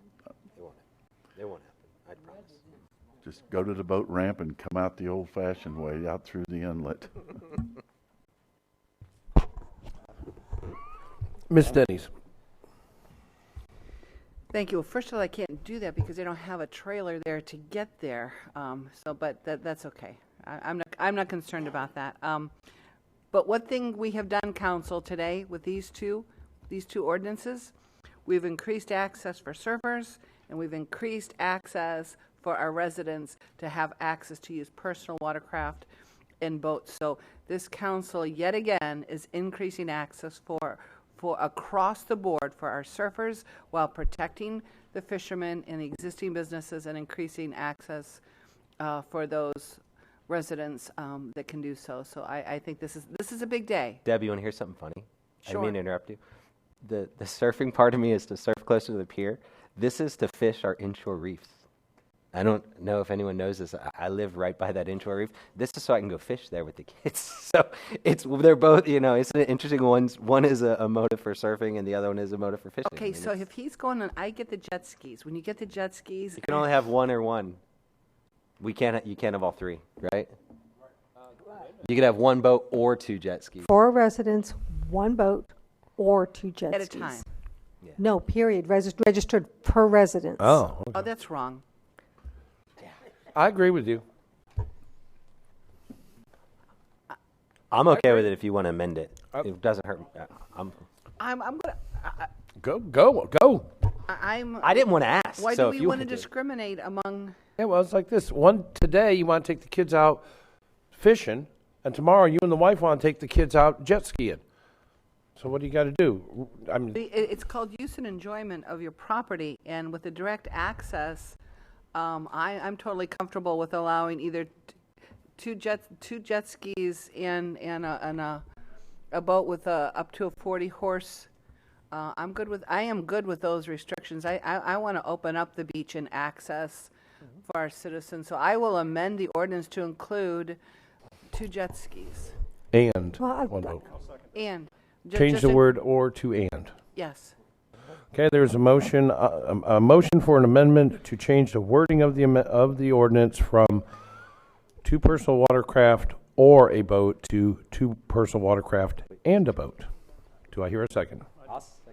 I got a second right here from Mr. Lowry. I need any further discussion on the amendment to the motion? Seeing none, sir? I'd like your legal thought on that, tab one. Legal? Do you have a thought on that? Well, there was no motion on the floor, and so. Yeah, he made for the ordinance as it written? Okay. As written, so. Okay, all right. Yes. Any other legal? I love it. My brother was yelling at me last night for that issue because I was telling him about it, and he's like, "But why? What if we have them here and want to go over there?" He's like, "Doesn't make any sense." So you just hit the nail on the head. He lives on the river. He's a very smart man. He's a smart man. Excuse me. The Wagners are being very smart this week for some reason. Yeah. Yes. Okay. Yes? Ms. Seaman? Because I'm going to call the question right now. Yeah. Oh, okay. I saw hand motion. Okay. All those in favor of the amendment, changing the ordinance from two personal watercraft or an 18-foot, 40-horsepower boat to two personal watercraft and 18-foot, 40-horsepower boat, please signify by aye. Aye. All those opposed? That's 6-0. Mr. Daniels has become invisible. Okay, now we will continue on. Mr. Patterson, do you have any discussion on the new motion? You didn't turn me off. Oh, I didn't turn you off. Okay. Are you saying you want him to turn you on? Whoever's turning him off and on, deal with it. Deal with it. I apologize, Mr. Patterson. That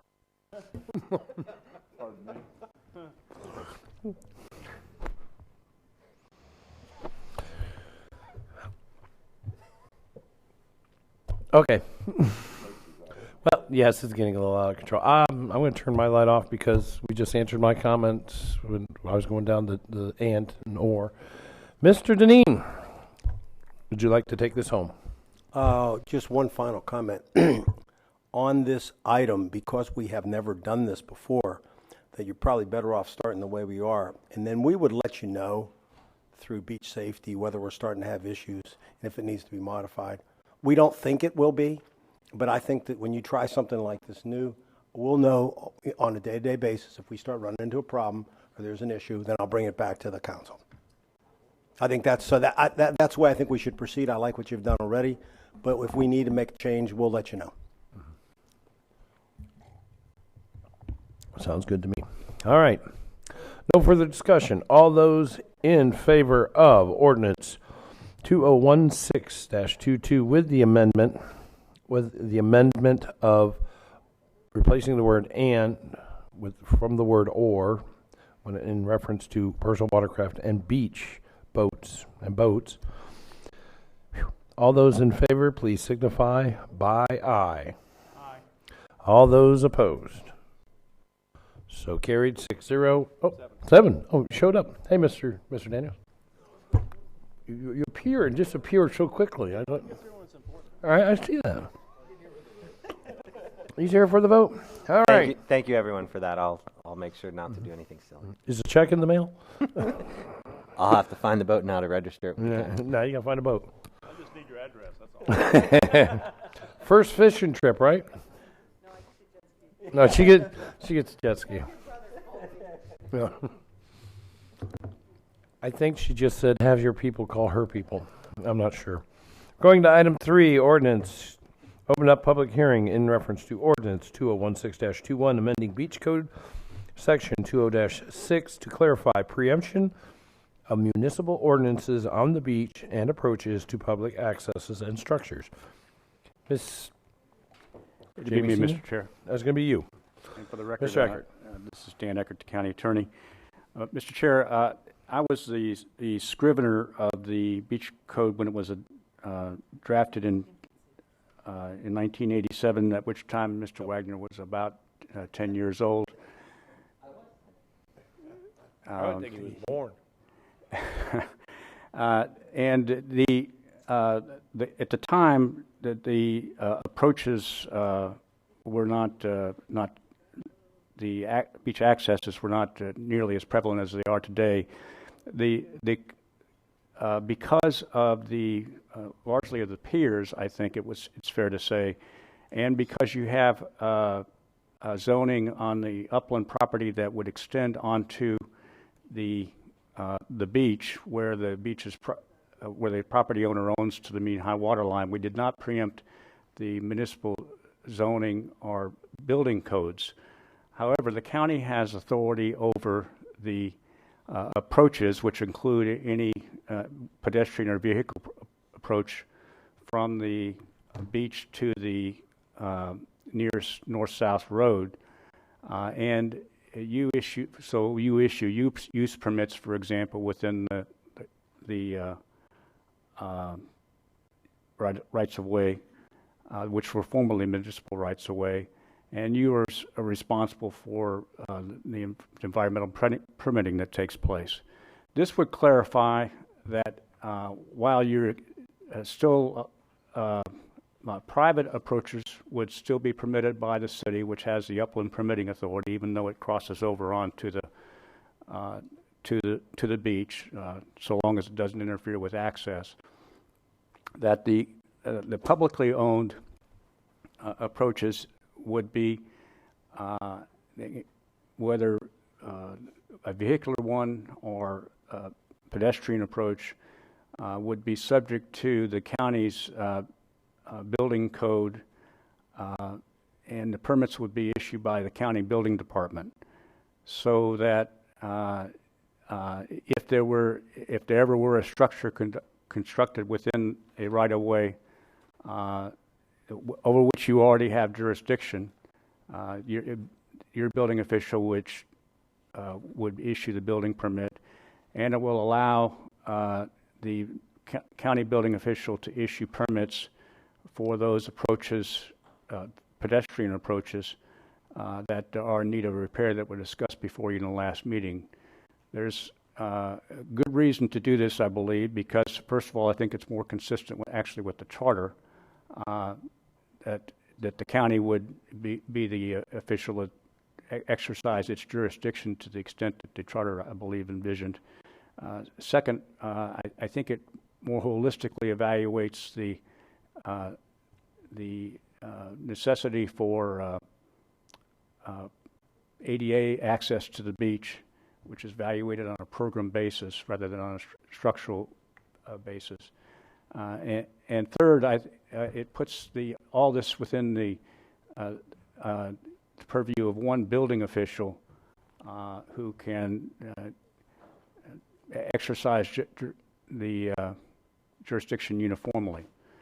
Ormond Beach there's been a letter placed before you that expresses Ormond Beach's concern. This does not apply, I want to make clear, this does not apply to the upland parks that may exist within the city. It applies to the beach and to the approaches. And so if you were ever to have some kind of lifeguard structure within a right-of-way, you already have jurisdiction. It's not an area where Ormond Beach or any other city retains jurisdiction under the charter. So I think I think the concern that the city has in that regard may proceed from a faulty assumption. We think this is more consistent with the charter. That's why we've termed it a clarification, and we recommend it to you today. Okay. Very well. Is there any other staff report on this matter? Oh, Mr. Deneen. The letter, you got the letter because I want to make sure we're real clear about this. I got called by the manager in the Shores, Mr. Booker, and I got called by Joyce up in Ormond Beach. And what I conveyed to them was, because they asked me what was the nature of what we were doing, and I said it was really to ensure us moving quickly and putting over the walkovers, and that really was the essence of what we were doing. I didn't see the letter till today, and so I think the concern they may have is whether, and my impression is that when it came to these type of structures, even though maybe we shouldn't have been doing it, I guess we were going to the cities and talking to them about these structures that are in our right-of-way. So I think that their concern, at least the concern I got from Joyce, was I think that they would like to be informed and be involved, I guess, if there's a structure being built, even if it's on our approach. So that's their concern. I led her to believe that my belief, the reason we were doing it, was the walkovers. So this is a new element, and I don't want anybody to think that they didn't have some concern. But they are our approaches, and that would be a public facility. So I just want you to know that, so I'm registering that they have some concern, not on the walkovers, but this portion of it. Okay. Is there any other staff report? Well, if the city would be constructing something on the beach, the county would be issuing the permit, but I think that's actually what the charter contemplates. But I don't know that there's a specific concern in that regard. I think this really has more to do with, now that I'm starting to understand it, is them having some input in if we want to construct a facility, a building on that property. Maybe the compromise on this is that if we ever did that we would share that with them and get their input, even if we're the ones doing the permitting. Well, we would certainly share the information. If it's a structure or an approach, an access being constructed within the right-of-way, then the county has the underlying jurisdiction. I mean, how big of a building or a structure could you actually build? The towers. Some of our approaches are as wide as 120 feet wide. Some of them are as little as 30 feet wide. We do have bathrooms in our approaches. We have put towers in our approaches. We have a lifeguard station at the Cardinal approach. Right.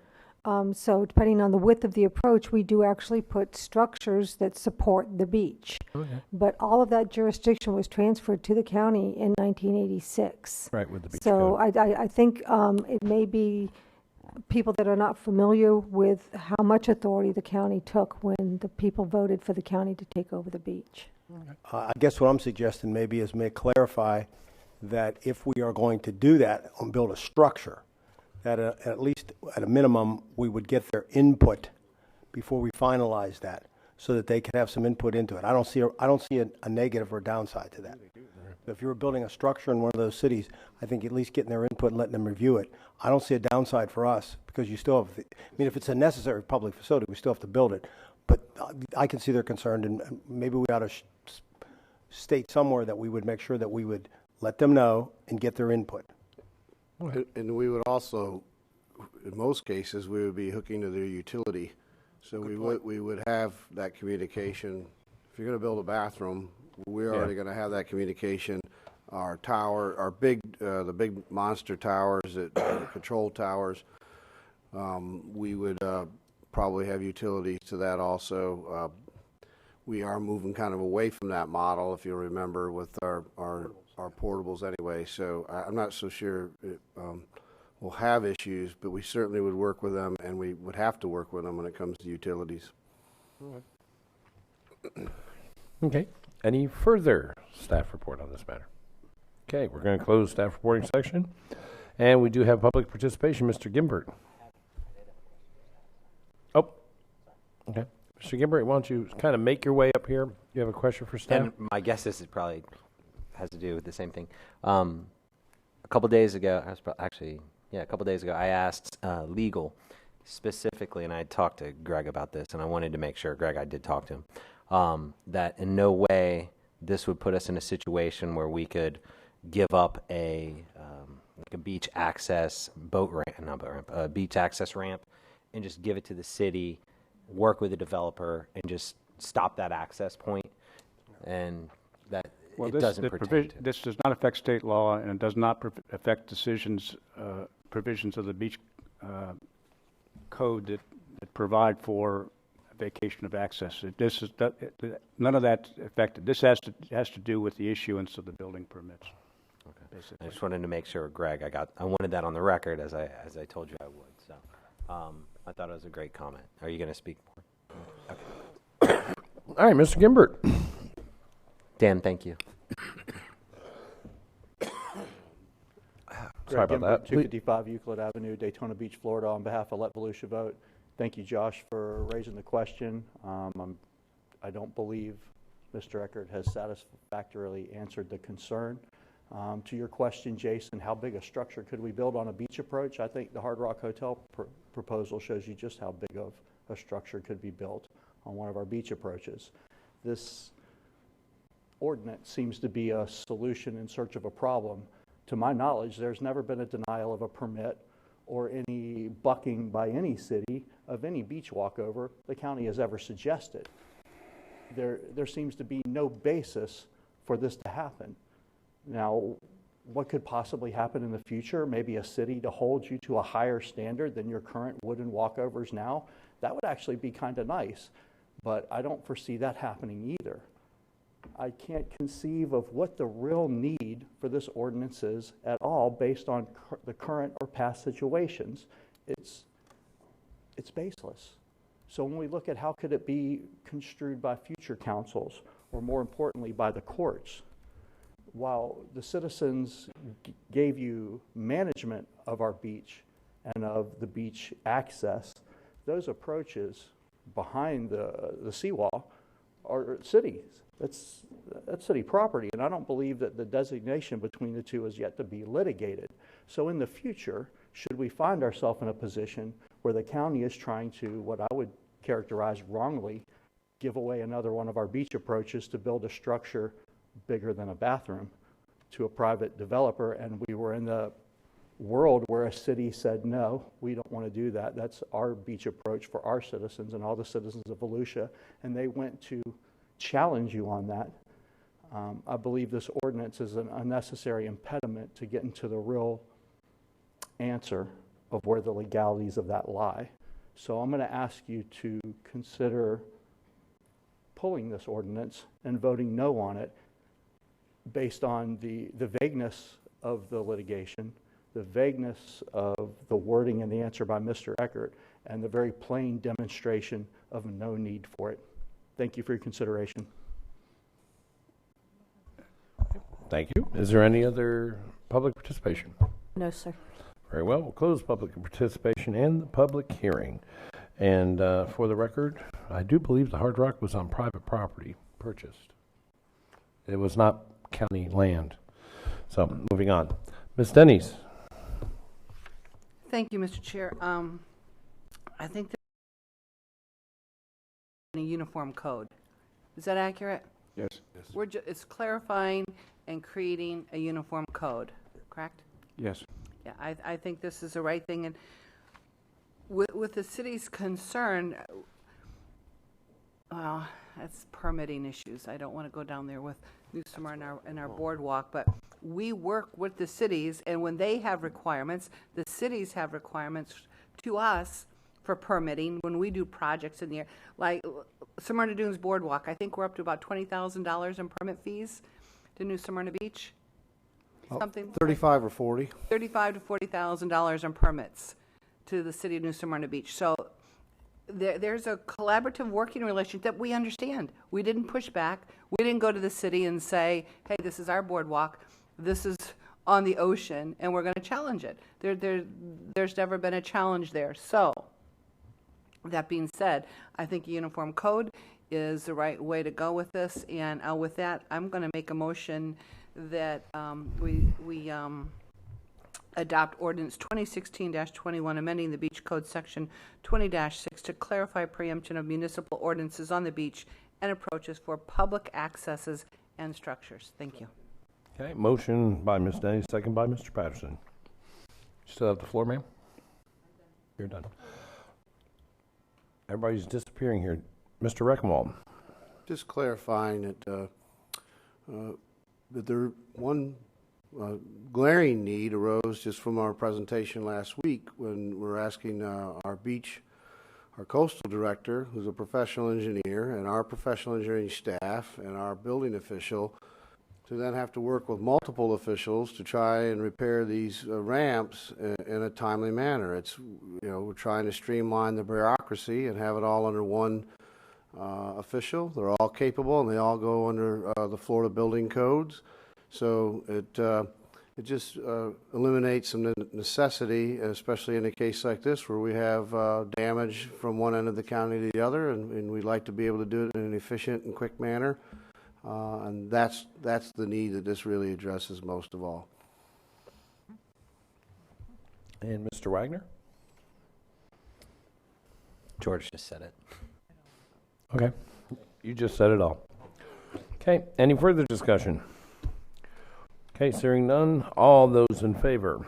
Ordinance 2016-21, amending Beach Code Section 20-6 to clarify preemption of municipal ordinances on the beach and approaches for public access and structures.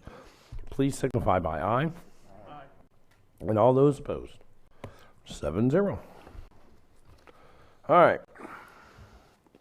Moving on to item number 6. Okay, item 6 is a resolution amending and restating the 2016-17 compensation and classification plan. Mr. Boats, there you are. Good morning, Mr. Chair and council members. My name is Tom Moats. I'm the county's Human Resources Director. This morning we have before you a resolution amending and restating the 2016-17 classification and compensation plan.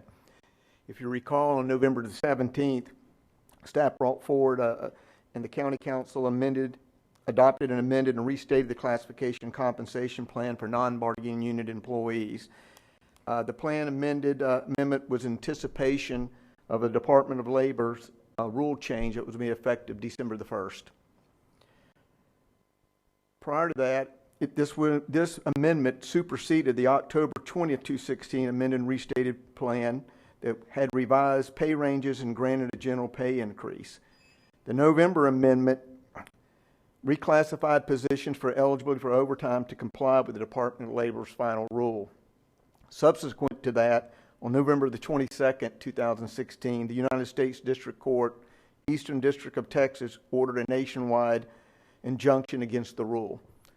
Therefore, the rule has been held since that date. Staff therefore recommends the adoption of the attached resolution, which reinstates the plan that was in effect after the October 20th, 2016 resolution adoption, except that we would like to retain two of the plan changes in the November plan that were premised mainly on, not premised on the Department of Labor's rule.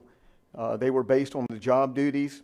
One was the executive assistant position. Based on the job duties, this position was made payable by salary at a range increased on an annual basis from a prior hourly rate of 40 hours a week, and it was not overtime. It was overtime eligible that time. It would not be under this amendment. We also had proposed, and in having this amendment, raising the minimum pay for the lifeguard classification to $11 an hour, and this was to address and aid in recruiting. The two changes from the October plan I've just stated are included in the proposed resolution, and staff recommends passage of this resolution. If you have any questions, I'll be glad to. If I can add to that, Tom. What this would have been was about, remember the rule change was based on income. Right. That people were going to go from salary to hourly. And now that a federal judge they granted an injunction in Texas to stop this, there's obviously some thought that the new administration in the White House is not going to support this, that we would have had to, if we went and did what we had anticipated, it would have affected a couple of hundred people probably in the organization. Yeah, over 200. So there's no reason to change these people from salary to hourly and then find out that it's not going to fly and then have to fix all that.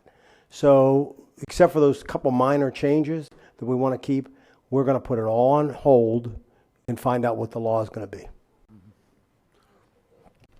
What do you mean by Canadian recruitment?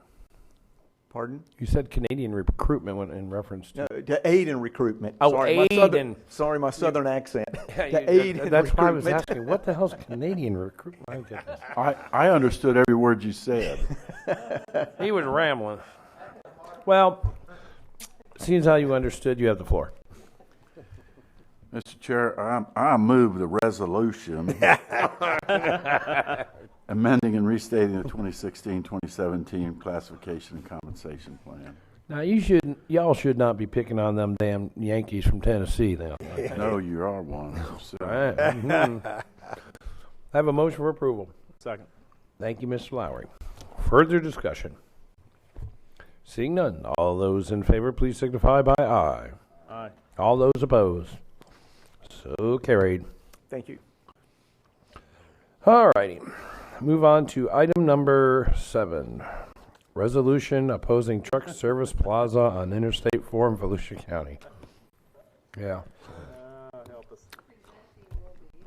Presenting will be Jamie E. Seaman. Actually, I think they wanted me to address this issue. We got to get this agenda straight because I don't know. It's Well, like, who am I they talking to? crafted and I'm not good at the whereases and what for part. So let me just say that you guys had asked for this. We had written a letter, little history, to the Department of Transportation. As Mr. Daniels had brought up the last meeting, there's of course other forces at work out there with the some of the other planning councils. Of course, there is an issue of, I guess, of moving freight, at least that some people feel there are. There was some clarification, I think, at the last meeting, too, we discussed an on-system rest stop like you have in Longwood right now that currently exists and works well. The department, at least at the time that myself and Mary Connors, I think John Cheney was there, John and Julie met with the department, and they were very satisfied with that arrangement. In fact, looked to improve upon it during the ultimate I-4 build-out. So, however, because of some of the opposition of the neighborhoods down in that area, they were asked to do a study. Study was done. We had discussed that study back at the time when we wrote the letter to the department, where they just looked at interchanges here in Volusia County, and at that time they had switched the model to off-system truck plaza, as you would say. That of course would include be privately owned and have fast food restaurants and the like that are associated typically with those mega truck stops you see up and down the interstate system. So. Of course, the state does own a lot of land. I mean, that option didn't seem to be considered up through here. And of course, the question is it needed?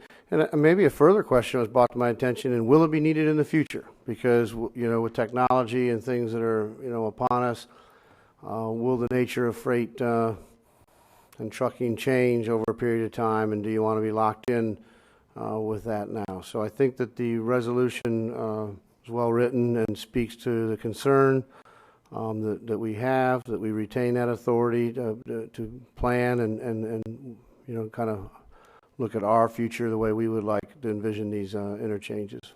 They're very valuable assets for this area of the county. Okay. Mr. Patterson. I understand the issue, the problem that the truckers have because of that 8-hour situation they can drive. I have a close friend of mine who's a trucker, and he's told me about the problems. But we did have a problem. We had a rest area out on I-4 and on I-95, and it was a real problem for us, and they were closed down, and we're well aware of that. I think if Seminole County has said that they thought this is a great project for us to have, and if it is such a great project for us, I don't know why they want to pass it on to us.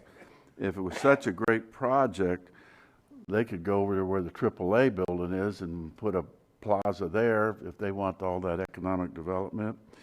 There's others. There's that big church over there. They could buy that property and have a wonderful truck plaza there. I remember years ago, what this whole thing reminds me of is years ago a bunch of us used to get together and play poker, and one of the games we had was one that was called Pass the Trash, and that's where you would get a hand, and if you didn't like what you had, you just pass it on to the next guy. And this just looks like a little bit of pass the trash to me, us. Not that truck drivers are trash. I'm just talking about, a problem, and I don't think it's very fair of them to, Seminole County to be coming down on us like that. I agree with Mr. Daniels. He has probably said things a lot stronger than I have this morning about this going on. So, Mr. Chair, I move approval of the resolution opposing Truck Service Plaza on Interstate 4 in Volusia County. There's a motion for approval and a second. Okay. Anything else? Who seconded it, please? Ms. Cusack. Thank you. Is it? Okay. As we have said here on this council 100 times before, devil's in the details. And here's our problem that I have with this, and I'm not supporting this, and staff knows I'm not supporting this, because it's in the detail. There's a major difference between the term truck service plaza and rest area. Rest area is on the interstate. It's like what they have in Longwood.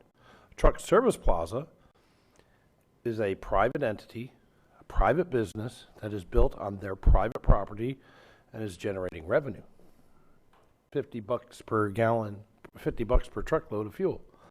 That's a truck service plaza. I'm not understanding the confusion here with this, and I saw it in the paper this morning that, they're talking about, DOT is saying you're going to have this. They can't tell us to have a truck service plaza on private property. I mean, I don't understand this. This is very, very confusing, and there's a lot of misinformation out there, and until they get the devil in the details fixed, sorry, I'm not going to support this. And Mr. Daniels. Well, Mr. Chairman, I think I can clear it up. FDOT is happy with Longwood. They're happy with where it is. Good. The truckers are happy with where it is. That's great. We don't need it.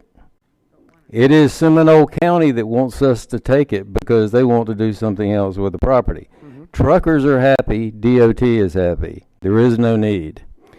Mr.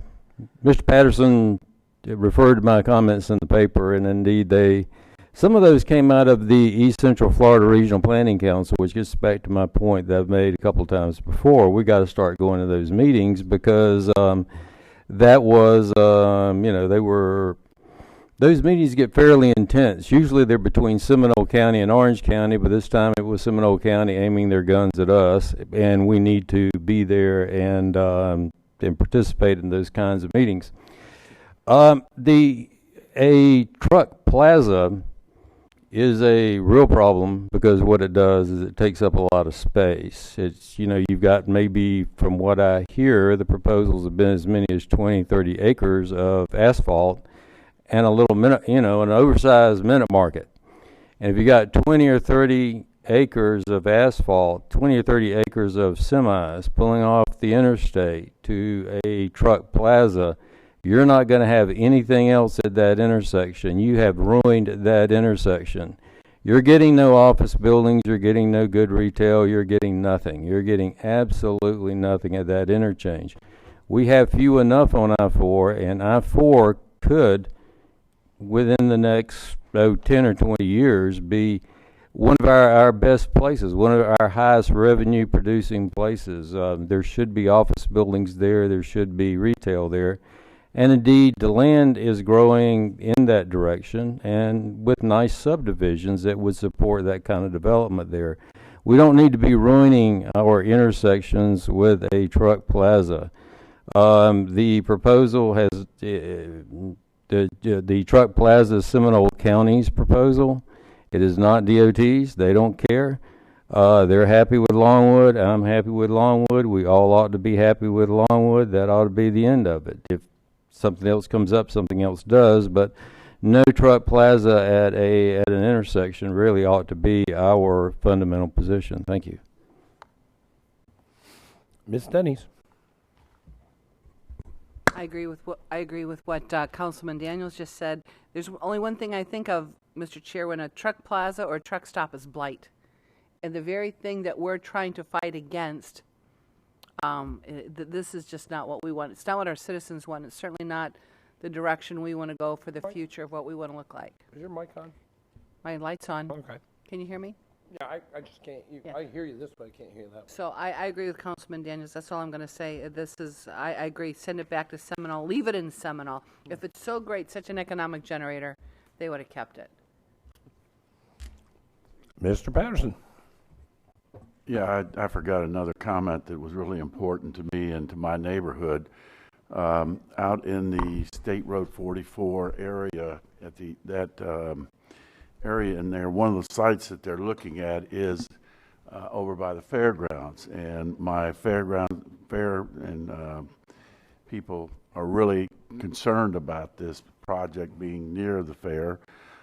We have a tremendous traffic problem on State Road 44 every morning, every noon, and every evening, and to add a large group of trucks trying to get off and moving around there is just going to be a real nightmare for us and just add to the problem.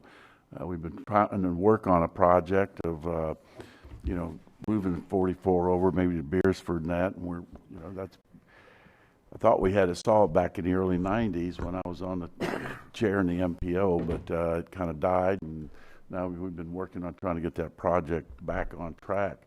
But I don't want to add to the problem. And I know there's a landowner over there, that would love to sell that property, but that landowner doesn't live in that area and would not have to put up with that traffic that would be coming in with 20 to 30 acres of tractor trailer rigs that could be coming in there. I just don't see that it's necessary.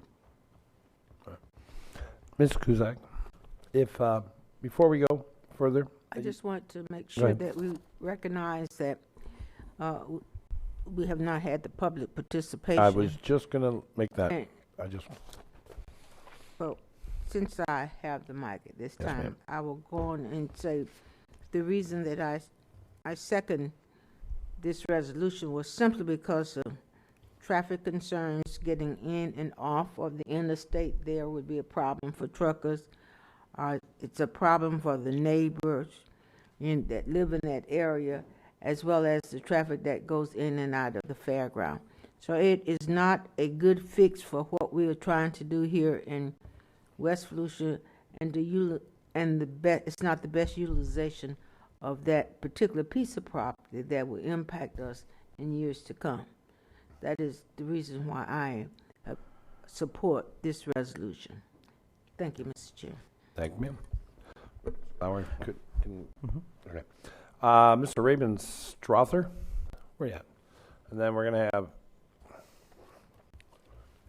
microscopic writings.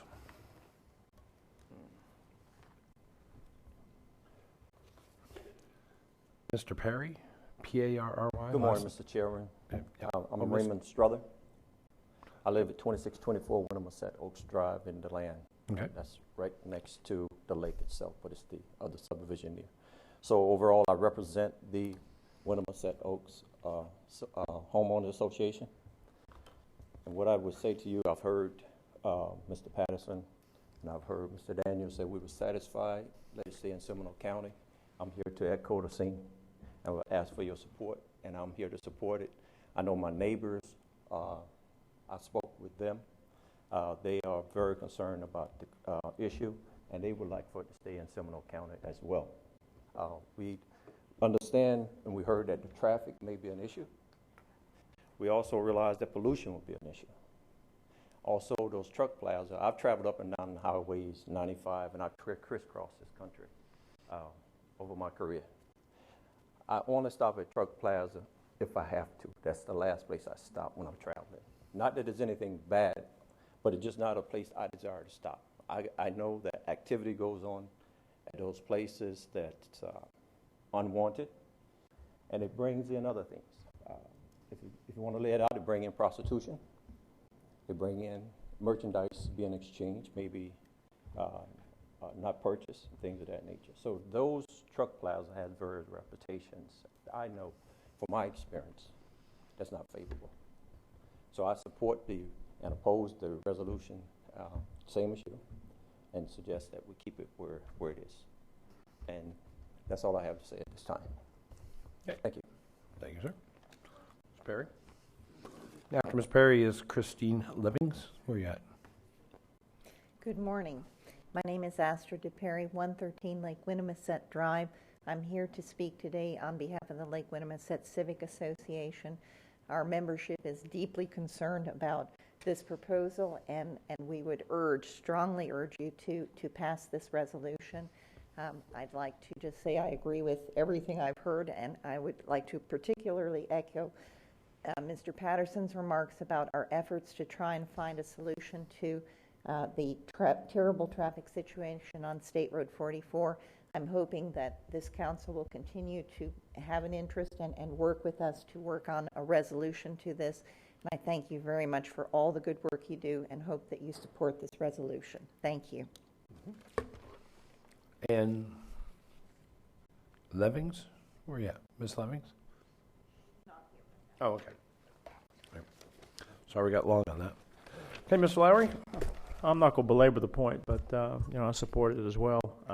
I know when I was on the City Commission, Deltona, we have a nice intersection out there of Howland that we were approached that bus stop or truck stop want to come out there, and it's a giveaway of really good land, and I think we're heading in the right direction with this ordinance. Thank you. Okay. No further discussion? All those in favor of resolution opposing truck service plaza on Interstate 4 in Volusia County, please signify by aye. Aye. All those opposed, which would be me. Chair opposed. All right, we're going to move on to moving back into the back.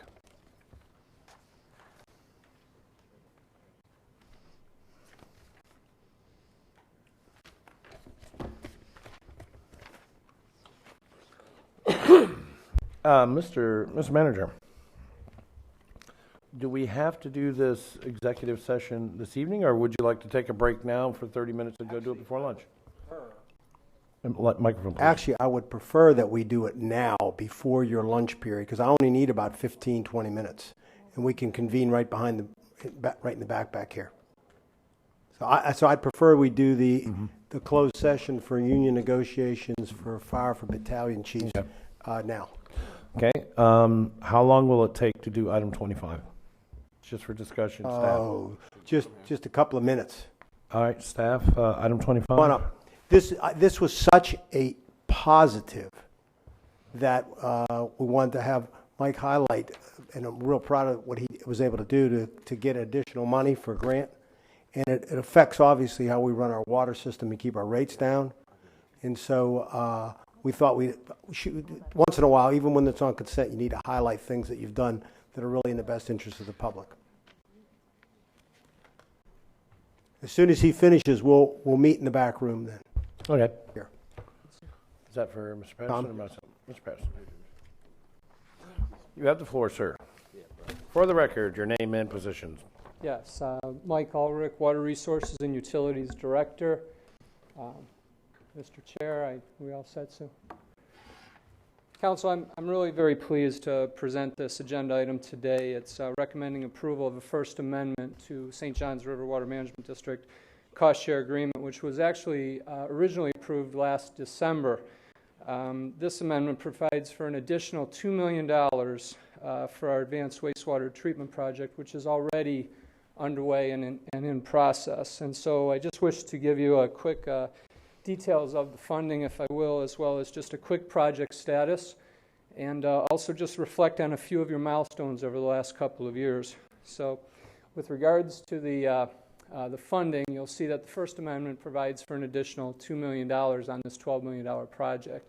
The benefit to this, of course, is the fact that we are initially, when we authorized construction of this project, we had put about $6.6 million of county funding into this. The additional funding allows for us to reinvest some of the money where we had previously deferred some of our capital projects into more water quality projects for the future, and that's very exciting. I wish really to thank the Water Management District and FDEP for the support of this project and their continued commitment to water quality. Ann Benedetti, Intergovernmental Coordinator for St. John's, is actually here. She came up from the Palm Bay office today, and I wish to personally thank her as well as the FDEP for further efforts. I wish to also point out that this project, when it was approved back in May, we had a kickoff meeting in June. Senator David Simmons attended the kickoff meeting. We held it at Blue Spring. Mr. Lowry was our representative from the County Council, and of course we had Dr. Ann Shortell for the Water Management District and Tom Frick from Tallahassee DEP, also in attendance in joint support. And again, this project was really made possible by the working cooperation of all of these entities. Oops. So just again briefly to just go over what is happening currently over at this project is you'll see that what we had is an existing facility of 1.5 million capacity and treatment of wastewater on a daily basis that's going on. And of course the real challenges with going to an advanced wastewater treatment process is continuing to maintain operations and meet all compliance measures while you're actually working around it. And so far our efforts are going very, very well. We're about 7 months into this 17 to 18 month process. We're having great success. It's a true tribute to the operators as well as our construction firm Wharton Smith and our design team of CPH Engineering. Here's a little bit of how it stands today. Pardon our dust, if you will. But for the most part, you'll see that we're well on our way. A lot of those existing structures, we've repurposed them rather than have to construct a lot of it. Most of them is just being refitted, retrofitted, advanced technologies that are being put into those basins. Only those clarifiers, those circular clarifiers, and a couple of the structures that you see at the bottom of the screen are really new. Everything else is really being repurposed for the benefit of this. It is a challenging process, but again, the collective efforts of our treatment plant operators to maintain daily operation standards, along with our contractors and our engineering firm, they're doing really a sensational job. I really just wanted to take a moment, if I could, to really reflect upon really Council's milestones over the last 2 to 2.5 years. We all know statewide water supply, water quality are major issues in this state. They differ in many ways throughout the region, but there's nobody in this state that's not dealing with some degree of challenges as it pertains to water quality or water supply. And I think what's important is, in the course of, as you can see, what you've accomplished in just the last 2.5 years, this effort really, I've heard this described in the past as solving your water supply and water quality as a marathon, and that's true in a lot of ways. But in other ways, I was thinking about this morning. It's very much a marathon relay, if you will. Many of us that are here starting these foundations and creating these milestones now are putting in place things that need to be carried on for many years to come. There's a long way to go. We're really in what I would say is in our first stages of this marathon, and so continued commitment, cooperation, jointly working wherever possible with other municipalities within our area, engaging the federal government, the state government. These are all key issues that we will be going from this point on. So again, we've certainly passed a lot of these things with a lot. You've made some bold moves at times, fertilizer ordinances, water quality resolutions to improve water quality, joint cooperation with state and city agencies. You even held the workshop back in 2014 at the Ocean Center, which really gathered the entire group, all the municipalities, to gather and to start addressing these issues. We're very grateful to see that the state, at the legislative area, the passing of the water bill earlier this year, again, doesn't solve our problems by any means, but again, we're putting in foundations, we're putting in cornerstones. and we're starting the first length of this marathon. So again, I thank you very much for your support. Welcome to answer any questions you have regarding this. I also want to make sure I mention how proud we are of Mike for really fighting the fight and pushing to get this extra money. Obviously, we like to use other people's money if we can sometimes to keep the offsets our costs, and therein offsets our need to increase rates. But you know, ever since the workshop on water quality, we have made a conscious effort to actually implement what the council wanted us to do. As Mike said, it's a long strategy, a long marathon, but you got to start somewhere and you got to keep running. And this is all part of that. And I think the council can be proud of the steps they've made towards water quality. This is one of them. Thanks again, Mike, for your leadership. My pleasure, sir. So we do need a recommendation for approval of the... Correct. Okay. Mr. Patterson? Couldn't agree with this any more than what I've heard here this morning. I move approval of the amendment to the agreement with the St. John's Water Management District for advanced wastewater treatment for the protection of Blue Spring water, contract number 28459, and budget resolution appropriating the eligible funds. Move approval. Wow, a whole mouthful there. Motion for approval. Do I hear a second? Second. Thank you, Ms. Denny's. All right, Mr. Rectenwald. Just, Mr. Deneen pretty much said what I was going to say. I'm just going to add that, again, taking this investment, this was an investment we didn't necessarily have to do. We took the leadership, this council took the leadership to go ahead and make this investment, and this is the building block. The solutions that are going to be coming before us, you know, will involve septic tanks and other things. And if you don't have your plant with a proper treatment system and capacity, you have nowhere to send the excess, the flows. And so, you know, this is, like Mike characterized it, a very big foundation step for us as we move forward. We'll be bringing forth the water compact, which came out of some of these other workshops. Again, it's the county, I think, showing, and Mike in particular, showing leadership out there in the field. That's bringing the money to the places that are willing to take these steps and build our infrastructure. And I'm very proud of Mike and the Public Works team and the utility team to do this. And now we're getting a little bit of recognition and reward from that, and I appreciate that greatly from St. John's and their people who work with us. Okay.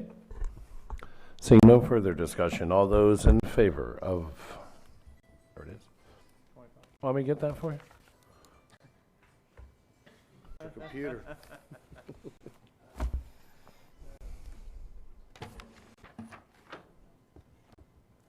I just wanted to actually be, you know, quiet so she could get her phone. It is. Right. So much for the entertainment. That's right. Should have held it up to the microphone. Could she turn any redder? I know. You're killing her. No. She just kind of melted into her scarf. It's like she's gone. Hi, Donna. How you doing today? All right until now? Okay. All those in favor of budget resolution amendment to the agreement with St. John's Water Management District for advanced wastewater treatment for the protection of Blue Springs water with the contract number of 28459, please signify by aye. Aye. All those opposed? So carried. Okay, with that, we'll go ahead and we will break for our executive. Hey, you forgot something. Wow. With that, we'll break for our executive session, and we will return at 1:55. Until then, we are in recess. Damn. There's just stuff flying everywhere. I was like, what the hell?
Is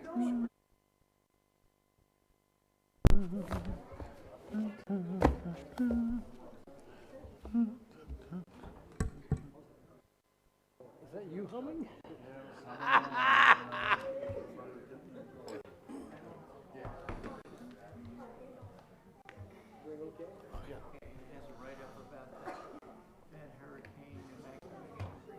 Yeah. But maybe not the right thing. Put it on, standby. Okay.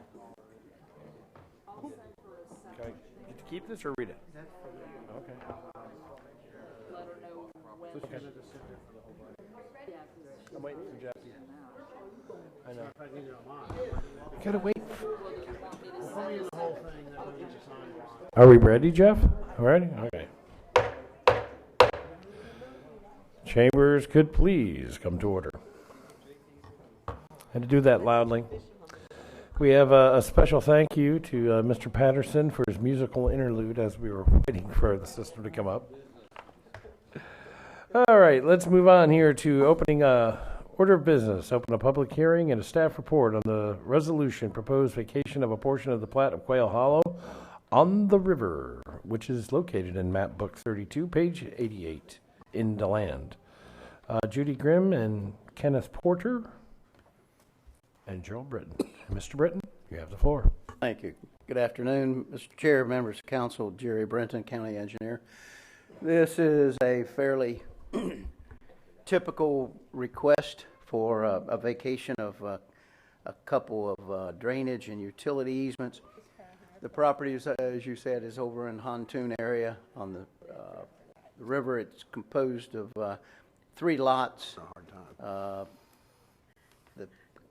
The petitioner has recently purchased it, and as you've seen before, they've discovered that there's a public drainage and utility platted easement not only directly under the house,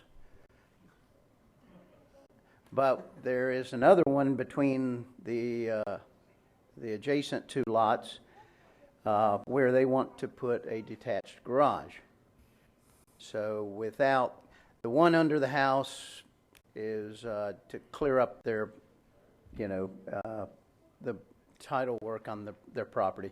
The other one, they cannot get a building permit without vacating or addressing that utility easement. It turns out they have had a little bit of a difficult, time-consuming situation because that easement is occupied by the water district that's out there, the private water district, as well as I think it's Duke Energy.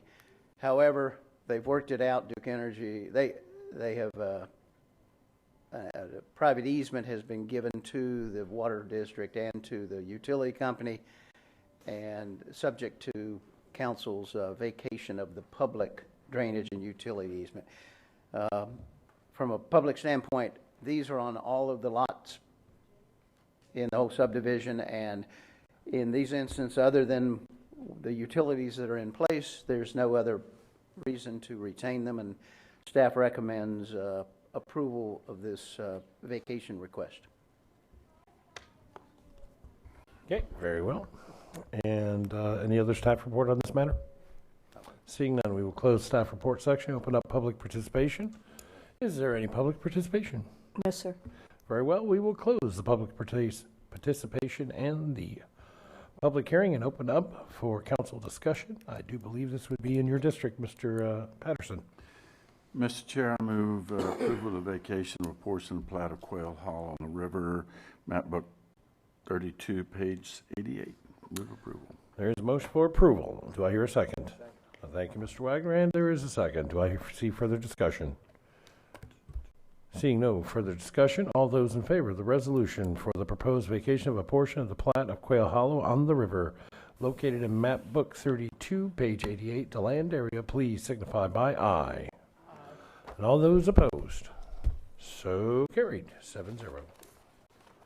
We will now move on to another order of business and a public hearing, resolution case PUD 16-073, This is a major amendment to Resolution 2009-144, Santana Ranch Business Planned Unit Development, allowing for amended uses on a business planned unit development zone property. Mr. Morris will be the attorney for the owner, and Mr. Clay Irvin, you have the floor, sir. Thank you very much. Clay Irvin, Director of Growth and Resource Management. For you today is an amendment to the Santana Ranch BPUD. This is an existing BPUD that was approved previously for a parcel that's located on the west side of State Road 415, approximately 2,000 feet south of State Road 44. The area surrounding it, and just to make sure everyone understands, that was on page 2852 of your packet that showed the location maps. On page 28-53, we have an aerial that shows the nature of the area surrounding it. It is primarily residential and rural. The subject property was subject to a BPUD, which allowed for a contractor service yard, and that's what you see in the aerial were the buildings that were associated with that previous use. The land use is rural, and that's shown on page 2855 of your agenda packet, which is the future land use map. The next page will show that on page 2854, we have the zoning, which is the BPUD. And again, this reflects the 12.4 acre parcel that is zoned BPUD. This is part of a larger parcel that has a grand total of 41 acres out there. The buildings that are out there total 19,030 square feet. The applicant is looking to establish the use out there for an automobile tuning company, VMP Tuning. This is not really a heavy manufacturing, it's more of a technical based operation. They come in, they utilize computers to basically remap engine parts so that way you can have higher performing vehicles.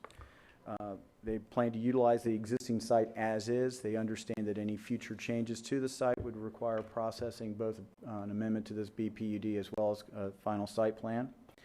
This was presented to our PLDRC at the November meeting.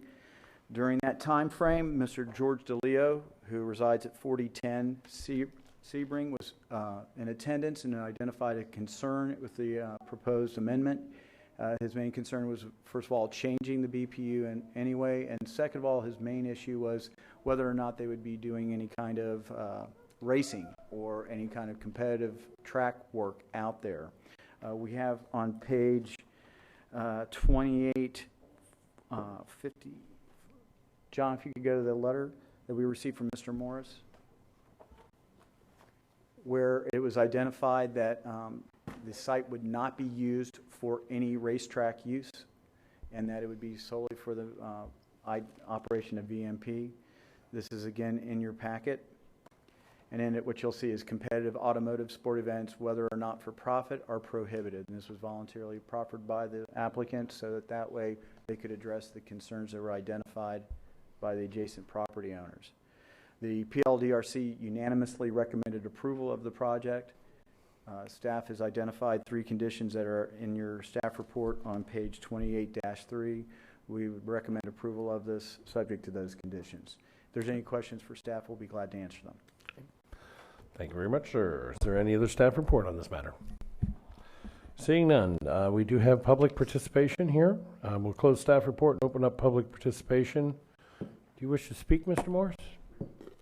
Okay, and on your way by, could you please pick this up and fill out all the blanks for the record? Chairman, council members, I'm Jim Morris. I'm here on behalf of the applicant. My street address is 750 Oak Heights Court in Port Orange. First and foremost, we accept the conditions set out at page 28.3. Secondly, this is a business, it's an administrative and design business. It's not an automobile service shop. So when my clients work on things, it's actually from a design perspective, and they actually design parts and so on that are made elsewhere and nationally used. Roush Motorsports is involved in it. Ford Motor Company is involved in it. But my point is that it's an administrative place and more like design and research. It is not an automotive service facility. And with the zoning, we've defined that it will only be the property in the front. My clients have already purchased the property. Their long-term plan is to build their home there, and my folks are seated. Well, there's some of them there, and there's some that went outside, I think. There's enough kids that Mom probably left with a couple. But at any rate, their family will be living on the agriculturally zoned part of the property once they build a house back there. And Mr. DeLeo's concerns, I understood them. I didn't think they were necessarily something that you would think of, but in regard to being sure that that would not occur, I submitted the letter that was referenced in Clay Irvin's staff report. And this thing has gotten support all the way across the board. And also, I want to compliment and thank the staff because they accelerated this. For business reasons, this needed to be finished before the end of this calendar year, and the staff has accommodated that and kept a homegrown Volusia County business in Volusia County with room to grow and do good things in our area. So thank you very much. If you have questions, I'll try to answer them, but thank you for your support. All right, thank you, sir. Is there any other public participation? No, sir. Very well, we'll close public participation and the public hearing. And Ms. Denny's. Thank you, Mr. Chair. I've received some correspondence from some constituents, and you've already referenced, Mr. Morris, that you added the verbiage competitive automotive sport events, whether or not for profit, are prohibited. Is that somewhere other than your letter? Is it in here? I don't know that it's in the agreement, but I certainly don't mind incorporating that language into the agreement. That would be my exception if everybody's in agreement, and that is a concern of the residents out there for everybody's protection, because when it comes time to enforce it, we will be looking at this document, not your letter, with all due respect. So I would like to, I'm going to move approval of case PUD. Is this the right one? Make sure I've got the right one. Nope, I'm ahead of myself here. With case PUD 16-073 and a major amendment to resolution 2009-144 Santana Ranch Business Planned Unit Development, allowing for amended uses on business planned unit development zone property, with the addition that we add the language that has been agreed to with adding the verbiage that competitive automotive sport events, whether or not for profit, are prohibited. Okay. For the record, Chairman, that's a completely acceptable requirement. We'll put it in. Okay. It's on the record. And all right, I have a motion for approval of resolution case PUD-16-073. Do I hear a second? Second. Thank you, Mr. Lowry. So, Mr. Deneen, you have a comment. Yes, I do. You know, we talk about economic development. Not all economic development is writing down the risk for people and coming up with money. This was a perfect example of where I think you're looking at the kind of high-tech industry that we want, that takes advantage of an existing facility by people that are highly skilled and I think want to do the right thing by not only the business but the environment. And for him to take this facility that is no longer utilized and turn it into a really, I think, high-tech type of business here that has real potential, I think is something that we ought to applaud. And I think when Mr. Morris came to see me, the real issue here was he wasn't looking for a handout. He was looking for some help in time to get this thing through. We said we would try to commit to making the time frame that they needed to make. But here's a perfect example of where economic development comes in all forms and shapes. And quite frankly, I think if you really, I got an opportunity to really understand what they're doing. It's really sophisticated stuff. And so this is not some just automotive parts or some kind of, no, this is real high-tech stuff that could go, I assume, even beyond automotive. And so the bottom line is that I think we really have, I'm pretty excited about this. This could really grow into something really substantial that could employ people and pay high wages. But I think this is the kind of high-tech stuff that we're looking for. Thank you. Thank you. Mr. Lauer, you have a comment? Thank you. Just real quick, legal, that was already in that, wasn't it? One of the conditions, I thought, okay, thank you. Okay, further comments? Wait. Yes. Yes, Ms. Denny's. I just asked and said it wasn't. Chairman, Ms. Denny's, I didn't know for sure whether it was or not. My answer was we'll put it there if it's not. So it's in there, Mr. Morris? I think the staff said that it is. Oh, it is? Okay. Good. Yes, ma'am. It's like Progresso soup. It's in there. Thank you. Well, it surprised me that it wouldn't have been in there, seeing the correspondence. And I couldn't remember, and I wasn't going to give you a wrong answer. I was going to make sure it was there. Ms. Denny's, between PLDRC and the final version that came to you, staff added it in. Perfect. So we're covered. Okay. Thank you so much. And just one more time before I sit down. We have had so much cooperation from staff. It's been fantastic. This is my client's first introduction to county government. He's been spoiled. But thank you very much. Yes, you have. And when this meeting's over, if you'd like me to finish quoting Green Eggs and Ham, I can do the other half of the book. I don't want to, but their children want to I hear know. you. Well, the picture's getting clearer every day that I'm on council with us. Every day. We have a conference room meeting, yes. Any further comments? Okay, I see none. All those in favor of case PUD-16-073, major amendment to the resolution 2009-144 for the Santana Ranch Business Planned Unit Development, allowing for the amended uses on the business planned unit development zone property. Yes, it was in there. It's all amended.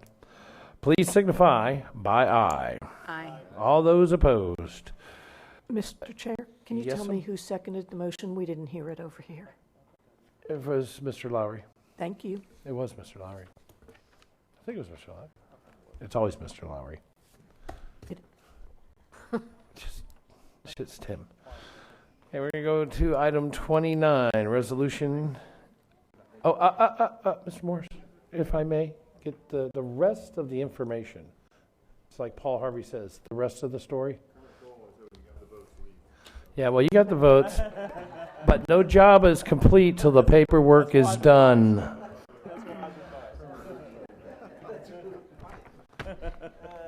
Who, Kermit the Frog? What? Kermit who? Oh, okay, Kermit, yes. I've heard the stories. All right, case PUD 16-081, major amendment to the resolution of 2004-99 Business Plan Unit Development, known as the Lawrence Phillips BPUD, and rezoning from the I-1 subclass 5 zoning classifications to the BPUDC 5 zoning classification. Can we put any more letters in these? Holy cow, it's like the alphabet. Mr. Irwin, you have the floor, sir. Thank you, Clay Irvin, Growth and Resource Management Director. Before you have an application from Piton representing Paul Smith, who is the owner of the property. Subject property is a 0.87 acre property located west of the I-4 on-ramps and east of Indian Lake Road. The area... Mr. Irwin, hold on one second. The children are making just a little bit of noise. I mean, I'm not going to yell at them. I just... No. So we get it, if... Yeah, you would, boo me. See, discretion is the better part of valor. No, I just wanted them to go out so we could get a clear recording of you. And that's why I was reading Green Eggs and Ham from memory. It worked. Right. That's right. Okay. I'm so sorry for you were on a roll. Maybe we can pick it back up. Let's get going. All right, it's all you, Clay. All right, page 29-52 of the agenda packet shows the location of the subject property as we just described it. On page 2953, we have an aerial which shows the location of this vacant property and surrounding of the various uses that are out there on the north side of US 92. The land use of the subject property is shown on page 2955.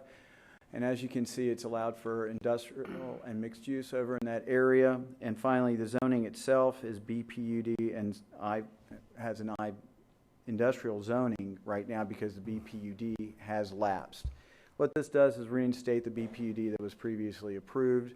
It cleans up all the old records and basically puts forward a new plan. If we could have that showing, please. That's on page 2946 of your agenda packet. What the intended use on the property is for automobile, RV, and boat storage. There was also some cleanup to some of the existing language that was in the previous development agreement to ensure that it complies with our current standards. It also addressed some of the phasing issues. The preliminary plan shows you basically what we're having is cars, RVs, and boats being able to store it out on this site. It did go to the November PLDRC. There was no comment at the PLDRC. The PLDRC itself also unanimously recommended approval, subject to the conditions that are on page 29-3 of your agenda packet. Staff concurs with the recommendation. If there's any questions for me or any other staff members present, we'll be glad to answer them.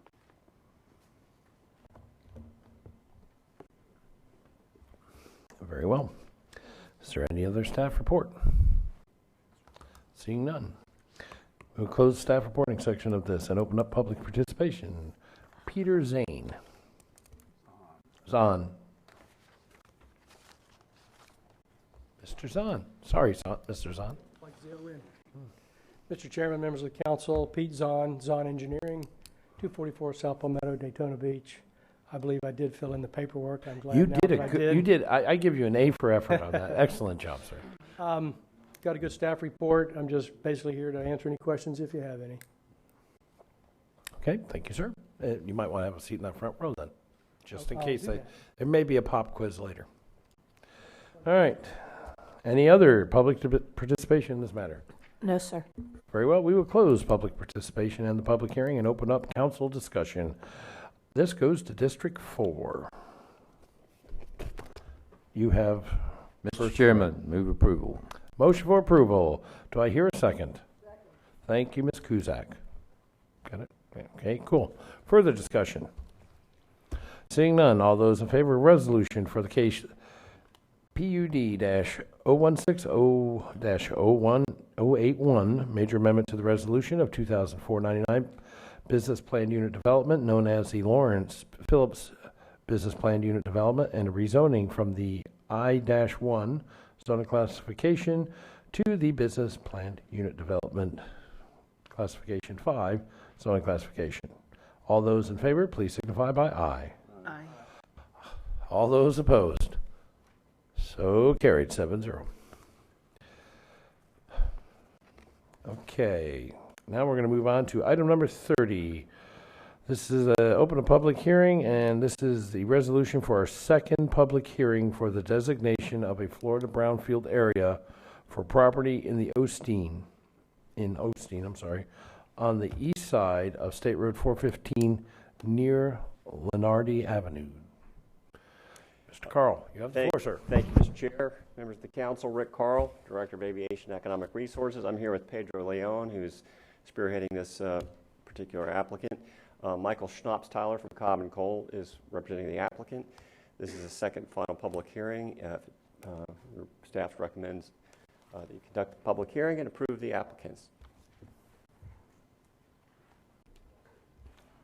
That's it? Yes, sir. Okay, so there's no further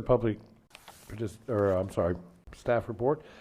We will close staff reporting and open up public participation. Is there any public participation in this matter? Only if there are questions. I have a slip, but only for questions. Could you come to the microphone, sir? Just to state your name and address and who you are, just for the record. Absolutely, Mr. Chair, council members. Michael Schnapps-Tyler with Cobb Cole, 149 South Ridgewood Avenue, Daytona Beach. Here today on behalf of the applicant, Tire Capital.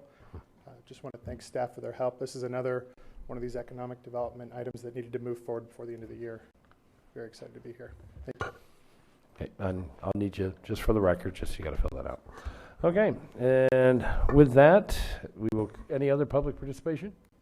No, sir. Very well, we'll close public participation, open up the public hearing, and it looks like Mr. Lowry, this, is this in your area? This is in my universe. This is your universe. You have the floor. Yes, sir. I move approval for Florida brownfield area of the property in Osteen on the east side of State Road 415 near Lenardi Avenue. Please, sir. Second. I have a motion for approval from Mr. Lowry and a second by Mr. Patterson. Is there any further discussion on this matter? Seeing none, all those in favor, please signify by aye. Aye. All those opposed? So carried. You have a brownfield. I do just need your paperwork filled out. He is known as the brownfield king of the state of Florida. Seeing. If you want to know something about a brownfield, call him up. Alrighty. He is. Yeah. Fred's got 2 donkeys. He says he knows all about brownfields. I think it's a different kind of brownfield. Well, I don't know. Donkeys are pretty toxic, though. All right, we're going to move on to, good time here. A permit to remove a historic tree, item 31. There has been a scrivener's error on the street number. I'd like to call it a scribbler's error. Yes, I know that, but it's a scribbler's error. The street number has been changed to 4130 Salina Lane in Ormond Beach. It was 2260, but for the record, the address is actually 4130, which explains why I couldn't go see this tree last week. Sorry. You have the floor, Clay. Clay Irvin, Growth and Resource Management Director. Mr. and Mrs. Boyd, owners of the subject property, request removal of a historic tree. The tree is located on a platted lot within the Halifax Plantation subdivision. The size of the property is approximately 20,000 square feet. This is a location showing where it's in relationship to the Halifax Plantation subdivision. It's on page 31.3 of your agenda packet. Next, on page 31-5, we have an aerial that shows the overall treed area of the development. And then on page 31.6 of your packet, we have a photograph of the tree. This area is a platted subdivision. It's part of a larger project. It's been in process for a considerable time. The lots themselves are sized such that anything such as this tree would make it difficult at best to locate a house on the property. Staff has gone out to the site and reviewed a report that was provided by the property owners in regards to the evaluation and of health of the tree. We recommend approval of the removal of the tree. One issue that I know has been identified is the concern in regards to the mitigation cost. Staff works with the property owners such that anything on site that can be preserved to be meet that mitigation requirement will be credited towards that. Anything that is not has to be paid into the county's tree preservation fund. Right now, if there's no mitigation on site feasible, then they are looking at approximately $20,000 to be paid into the tree fund. This amount is based on the size of the tree. So the larger the tree, the larger the amount of mitigation it is. It's based on the cost of replacement trees for that. Mr. and Mrs. Boyd are aware of this. They've been made aware of it since they came in and talked to us about this. They are present, so if there's any questions for them, they can be glad to answer any questions you may have. I also have Ginger Adair, our county forester, available if you have any questions for her. All right. Okay. Thank you, Clay. All right. We're going to go right to Mr. Daniels. This is in his district, but I do have Mr. Boyd. Do you wish to speak? I mean, you can be here just for questioning, answer. Okay. Thank you, sir. Right, very well. Well, and welcome aboard. Thank you very much. It's our pleasure to be here. Okay. Hopefully. He conditioned that. Wow. Okay. We'll just go to Mr. Daniels. You know, that's the ugliest $20,000 tree I've ever seen. I'm telling you. Where's a hurricane when you need one? Yeah, I guess beauty doesn't figure into being a historic tree. You don't have to look good to be. Well, Patterson sure shows that. You don't have to look good to be historic. You know, it's move approval. You know, I just may vote to keep this tree if we're going to talk about it. Oh, come on. I look like Dick Cheney. On a good day. Woo. All right, I better get this crew under control. No, keep your microphone off there, Fred. All righty. Very well. Ms. Kuzak, please, save me. Save you? Well, You're taking a long time to save me. I just wanted to know, can someone tell me exactly what the tree, it's a healthy tree, what would you anticipate the life cycle remaining on this tree? Good afternoon. Ginger Adair, Environmental Management Director and County Forester. Yes, ma'am. This tree, this photo is after the hurricane, just to preface that. The lot was seriously impacted by the hurricane, and maybe unfortunately for the applicants, a lot of the trees on the lot were damaged, but not this one so much. Much? Yeah. It took some hits from the other trees falling around it, so some of the limbs came down. The lot is interesting in that where you see that tree, it falls off significantly just what would be to my right. And so the grade changes significantly.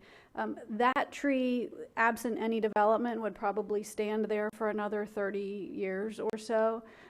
But it certainly, its placement on the lot precludes building a house. And even if you could build a house and have the tree sort of on the side lot, once development occurs, it wouldn't necessarily be a safe situation. So that's why we're recommending removal of the tree, and we're going to work really hard with the owners to make sure that there are trees on the lot so that they don't end up having to pay That is too my much. concern, that a very expensive tree that looked like it's almost had on its last leg. Yes, ma'am. The tree ordinance requires replacement at 15% of the cross-sectional area that's removed, and so it's just a mathematical equation. The tree is X size, 15% of that is X number, and that's what is required for replacement. But we definitely encourage people to save existing trees on the lot, and we will work with them very diligently to make sure that they have that replacement on site. The other alternative is that they can plant, and they probably would plant some trees anyway, and we'll give them credit for those. So our hope is that they don't end up paying into the tree replacement fund. Thank you. I'll second that motion. Was it already second? Motion's already been seconded. All right. Well, that answers me. That makes me feel better because I think It's Fred again, but he never turns his microphone on. No. he made the motion. I didn't think it had been second. But it doesn't matter. If it has, I'll second it again. Okay, we'll change the record to Ms. Kuzak. That's the second. How's that? We could do that, right? Why are you saying no? Okay. All right, anyways. Any other discussion in this matter? Very well. All those in favor of a permit to remove a very ugly, expensive historic tree, at 4130 Salina Lane, Ormond Beach.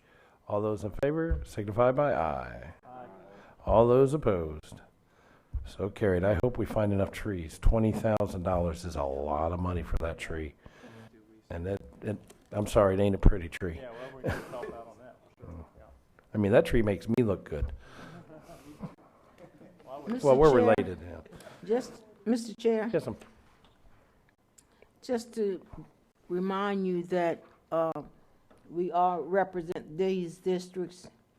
If we had to wait for the at-large to make a motion, there would not be an opportunity. So bear that in mind. You don't call on them based on the fact that they represent a district. Oh, true. I appreciate that. Okay, no problem. Thank you so much. Thank you, ma'am. Okay. That's it? There you go. Okay, now, is there any other county business that needs to come before this council before we go to appointments? What's this? We're not there yet.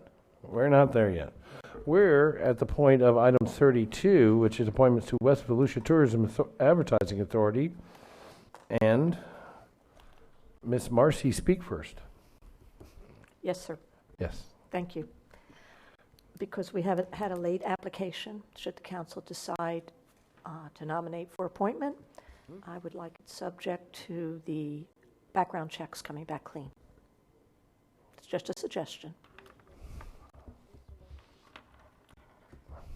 So that's what that is.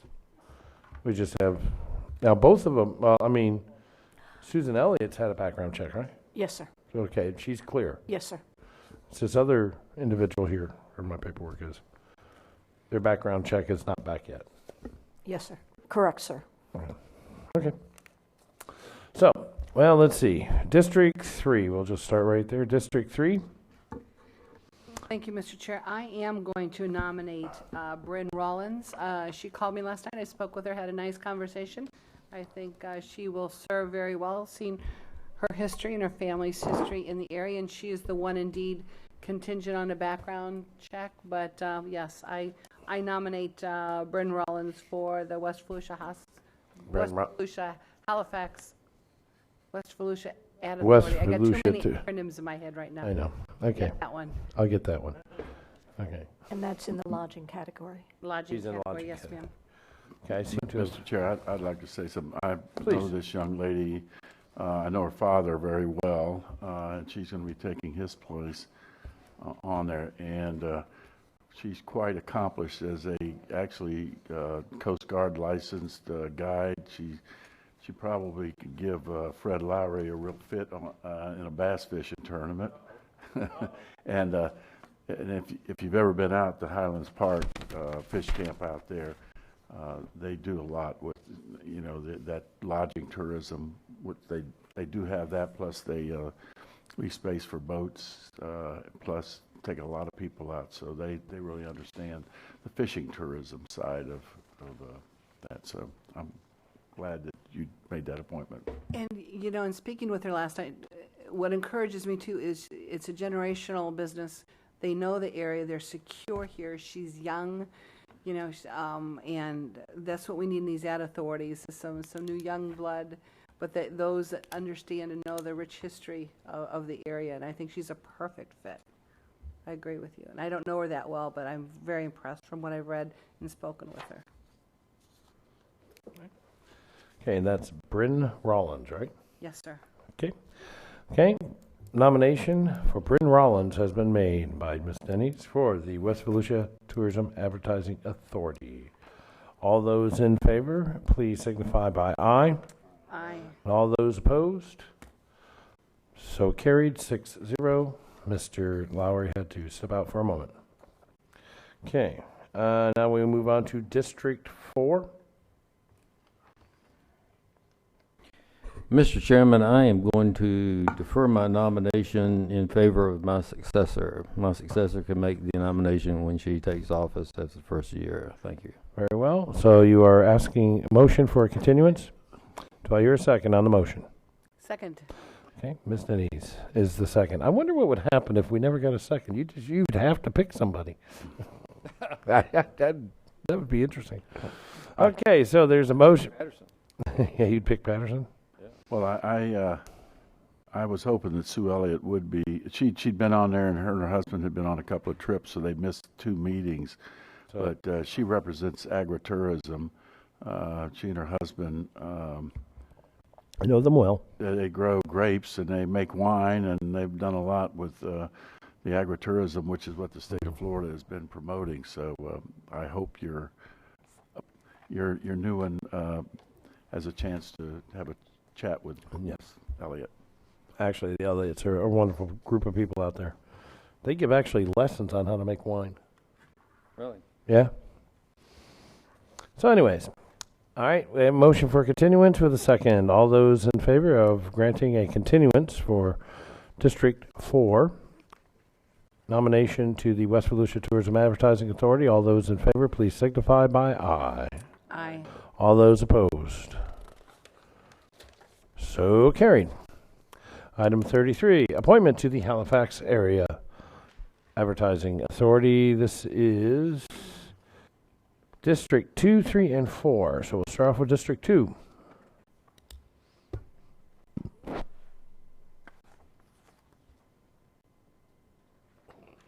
Mr. Wagner. Continue it to next meeting. Thank you. A motion for continuance. Do I hear a second? Second by Mr. Patterson. All those in favor of a continuance for District 2, please signify by aye. Aye. All those opposed? So carried. District 3. Mr. Chair, I'm going to nominate John Phillips. Okay, John Phillips, nomination by Ms. Denny's for the Halifax Area Advertising Authority. All those in favor, please signify by aye. Aye. All those opposed? And so carried. And we move up to District 4. Let me guess.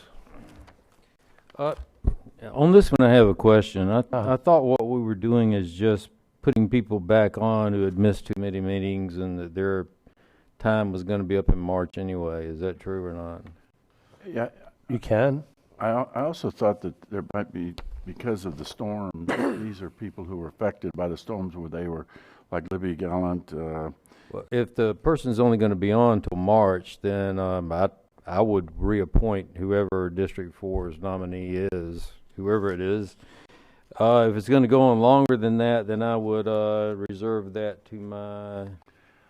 I think the issue is they have some things coming up that kind of they need to... They need a well, full, I tell you what, I will, if it goes till March, which I think is true, It does? Okay, I'm getting a yes. I nominate Libby Gallant. Libby Gallant, Elizabeth Libby Gallant has been nominated by Mr. Daniels for Halifax Area Advertising Authority. All those in favor, please signify by aye. Aye. All those opposed. Mr. Chair. So carried. The same would be true, Mr. Daniels, of the West Volusia Authority, if that influences your... And we can go back. Okay. Would you like to go back to item 32? All right, let's get back to item 32. Item 32, you have the floor, Mr. sir. Patterson, tell me who it is I need to nominate. Sue Elliott, the Sue lady Elliott. I referred to in the agritourism. All right, now, do I get a free wine making lesson? You got to go out there on a Friday night, but I will I say, really don't believe he just asked that on open mic on the record. Do I get a free anything? No. I'm going off the council. I know, but we're still subject to... Actually, Mr. Daniels, it is a wine tasting they do up there once a month in Pearson. I'd gladly go with you. I'll take my Pellegrino with me and watch you drink wine. Mr. Daniels might be in violation of the moonshine law. I'm not sure. Nomination by reappointment, shall we say, by Mr. Daniels. Reappointment of. For Susan Elliott to the West Volusia Advertising Authority. All those in favor, please signify by aye. Aye. All those opposed. So carried. You're killing me, guys. You're killing me. All right, let's see. Item 34 is an appointment to the Historic Preservation Board. This would be for you, Mr. Patterson. Yes, Brian Polk has been on there, and his reinstatement. Okay, motion for reinstatement of Brian Polk for Architectural and History. Motion made for the Historical Preservation Board by Mr. Patterson. All those in favor, please signify by aye. Aye. All those opposed? So carried. So Mr. Polk. But wait, there's more. We have one more here. This is an appointment to the Code Enforcement Board. Mr. Patterson, you have the floor. Yeah, nomination. Mr. Chair, I move Pete Zahn. Okay, motion for Pete Zahn, who's just here, by the way.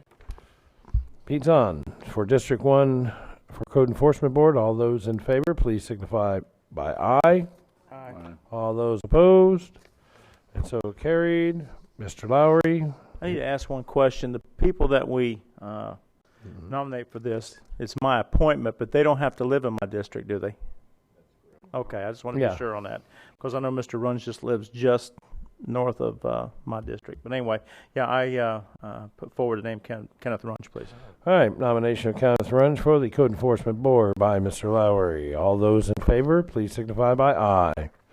All those opposed? So carried. Is there any other business that needs to come before this council?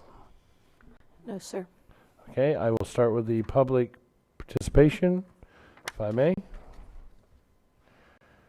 And I will read the disclaimer. The Volusia County Council welcomes your involvement and is interested in hearing your comments. Please complete a public participation slip and indicate in the subject line the issue you wish to address. You may use the back if you have to. After you're recognized, state your name and address for the record before beginning your comments. You may speak up to 3 minutes during your public participation. When the county council does not answer questions or requests during public participation, please be courteous, respectful of the views of others, and personal attacks on county council members or staff or members of the public will not be tolerated. And this is Mike Pastore. Where you at, Mike? Good afternoon, Council. My name is Mike Pastore, also known as Pastor Mike. It's refreshing to come here.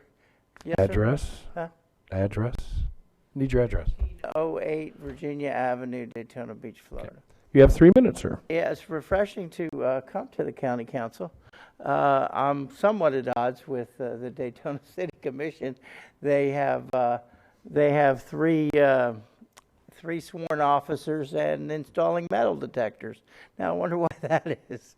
It probably speaks to the us versus them mentality, and I I don't feel that here ever, and it's always a welcome pleasure to come here and speak. I've just got a couple of things that I want to bring to your attention. I didn't bring enough for everybody to have a copy, but I'll make sure that it gets in your inbox. This is Voices from Home, the voice for the homeless in Central Florida, and this is our first advertiser-supported issue and will be published quarterly. Now, in this particular issue, I had wrote an article about my experience with the treatment of the homeless during the evacuation of Hurricane Matthew. And I believe that this is I believe William Shakespeare said, "All's well that ends well," and it did end well. I was able to reach Jason on his cell phone, and he took care of business. Yes. I hate to be really anal about it, but you have to refer to the title, the chair. I was able to reach Jason Davis, County Chair, on his cell phone, and he took care of business. I think this is more of a educational thing, and I don't think we'll have that problem again. Jim Judge, Emergency Management Manager, came up to me at the round table and did apologize for what happened, and I don't think we'll have that issue again. The other is that in the center of the publication there is yet again a copy of the Homeless Bill of Rights, and I believe Councilman Wagner, have we asked to have that put on the agenda at any time? We haven't. Okay, well that'll be one of my things on my to-do list for the next session. The third thing is that we're coming up on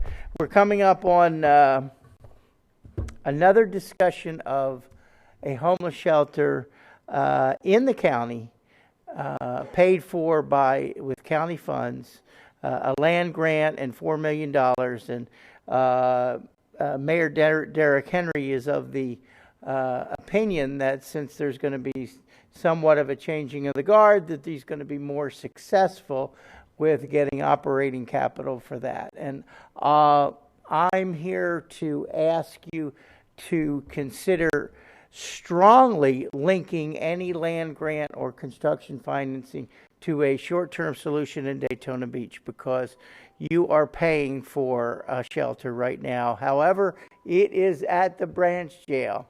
Thank you very much for letting me speak. Thank you very much for speaking.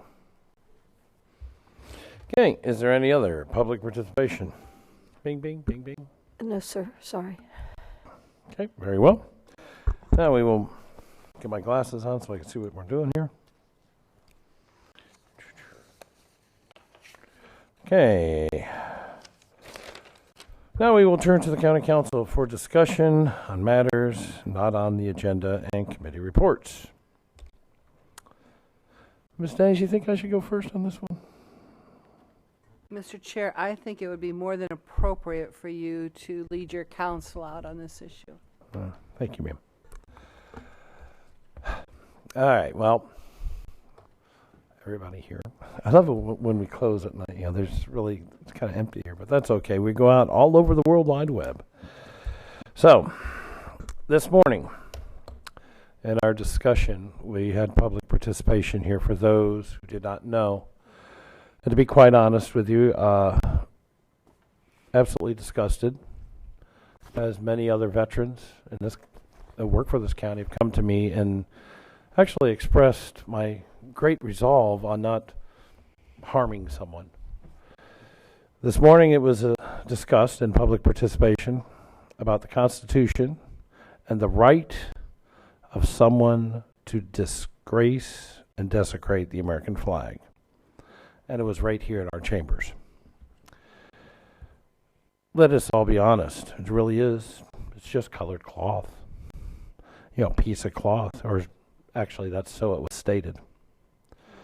But I submit to you all, the citizens of this great nation, that it is not the flag, but what is behind it. The American flag was actually created to be the battle standard, a marker for our troops during the Revolutionary War to accumulate, a place for our volunteer militia to rally at. It is a symbol of a nation, and in my opinion, the greatest nation on the planet Earth. The real question, though, is not whether or not you can, but what does the United States flag, whether or not you can desecrate the flag, or you have the right to do it. But really the question should be, what does the United States flag actually mean to you? To me, it was one of the first things I saw when I returned from war, from Panama, from Iraq, and Korea. You know, I knew immediately when I saw Old Glory, I was home. It is a symbol in my life of honor.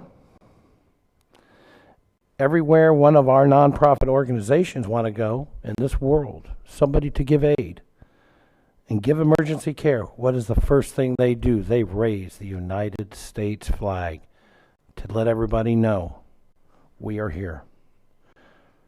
It also shows that the why, it also shows the way for all those people that are in need all around the world. Come over here. We can, and we probably will help. Give you water, food, medical aid. The U.S. flag is also a symbolism. It symbolizes freedom. Freedom of religion, both personal, freedom for personal endeavors, as well as freedom from wrongful prosecution. As it was stated this morning, we're arrogant. We're self-centered. But if we're so arrogant and self-centered and such an evil group of people, why the hell has everybody come here and pledged their allegiance to this nation, the United States of America? Everybody wants to. By the way, I wrote all this down. These are just thoughts. I would suggest to you to read the poem Old Glory, and you might just get a small glimmer and an attempt to understand what the flag means to myself and all of my brothers and sisters in arms, also known as veterans, who truly feel about how we feel about that colored piece of cloth. It is also the last blanket that many heroes have to cover them as their caskets are brought home. And as they're brought home to their final resting place, you know, many of my comrades have fallen, and they've had to make that final trip. And when the flag, the symbol of the greatest nation on earth, is handed to the widow, and I've done this, and the words are spoken on behalf of a grateful nation, please accept these colors as a small token of our appreciation for our fallen comrades' service. So you see, it is not the cloth, it's not the color, it is truly the honor, the bravery, and the personal and self-sacrifice of those who have served this country that you have just shown such great disrespect to. But that's okay. Because we as veterans do not serve to we do not serve. I lost my notes.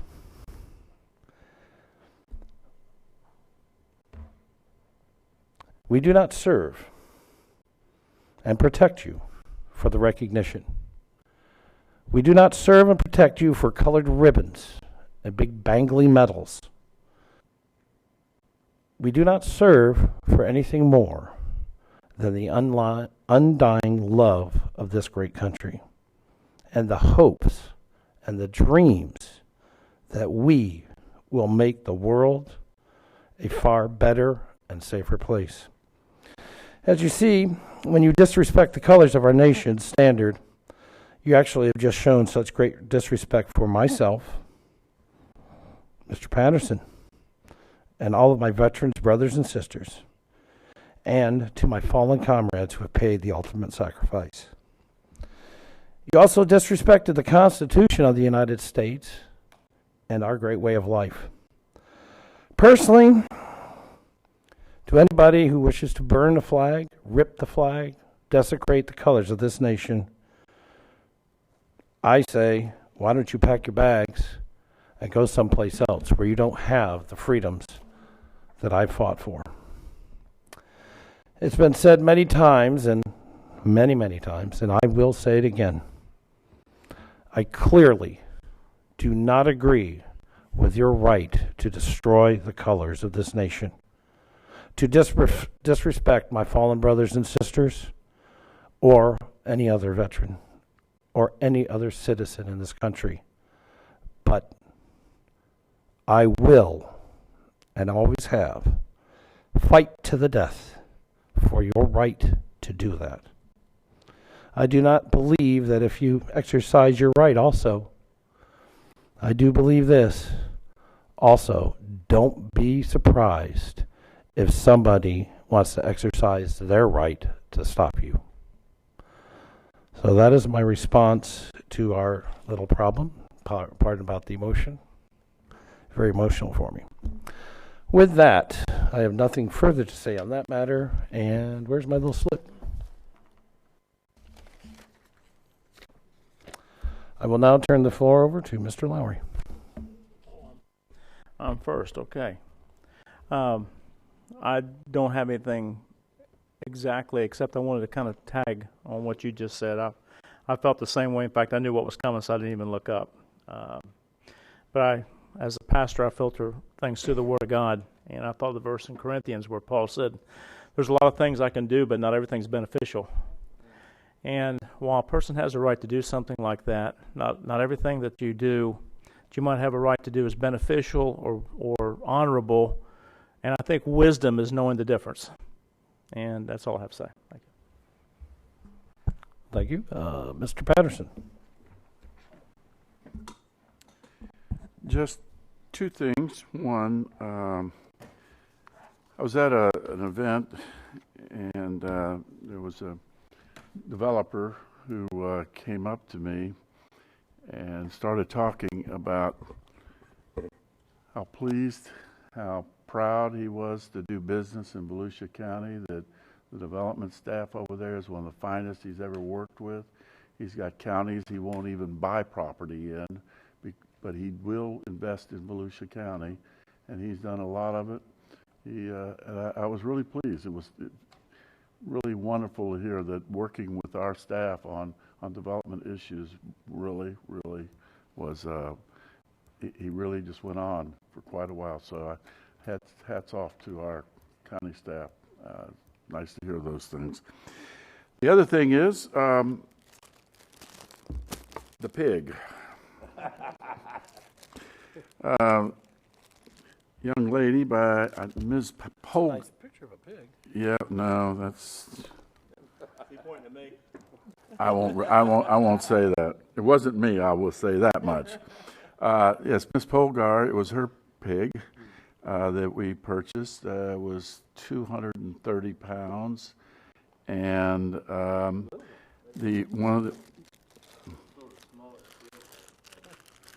Well, hey, you know, it was late, and it was like number 4 or number 5. Fred wanted me to stay there till number 47 or number 55. I was afraid about how much money he was going to spend if I had done that. But I was informed that it costs these students about $3.50 a pound to break even. We went out at about $3.75. I think we all got a nice little letter from her thanking us for the purchase, and that what she had made on this is she's going to put into her next animal that she'll be showing.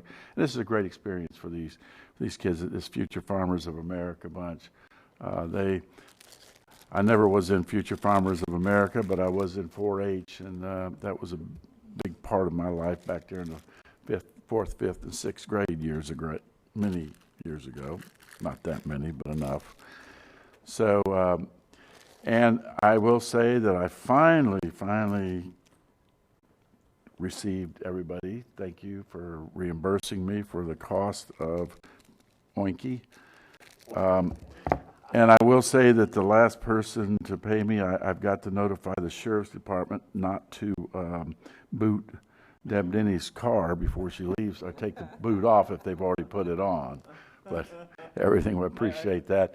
And I ran into, at church on Sunday, Jenny Kent, who works with Halifax Urban Ministries, and she thanked us for the purchase of Oinky. That's a made-up name. So I don't know what you want to do with this. Jim, you may keep this in your office forever. Take it with you someday when you retire. Sure. And that is it for me today. Mr. Wagner.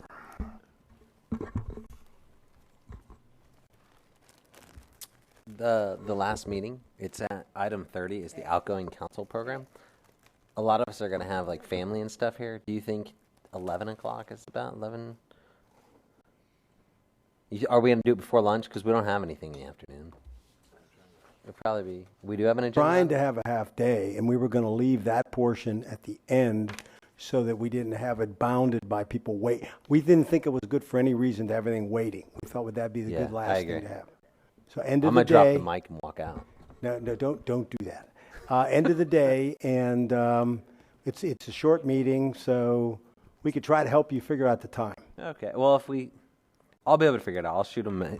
Unless you guys want a 4 and 5-year-old running around here like monkeys, then. Josh, I'll read Green Eggs and Ham again. Right. I've got this one. You haven't seen them in a while. Trust me. Now they'll be fun. Thank you. Well, we'll coordinate, but yeah, you can anticipate having family here. The more, the merrier. Okay. Yeah, I plan on having a bunch.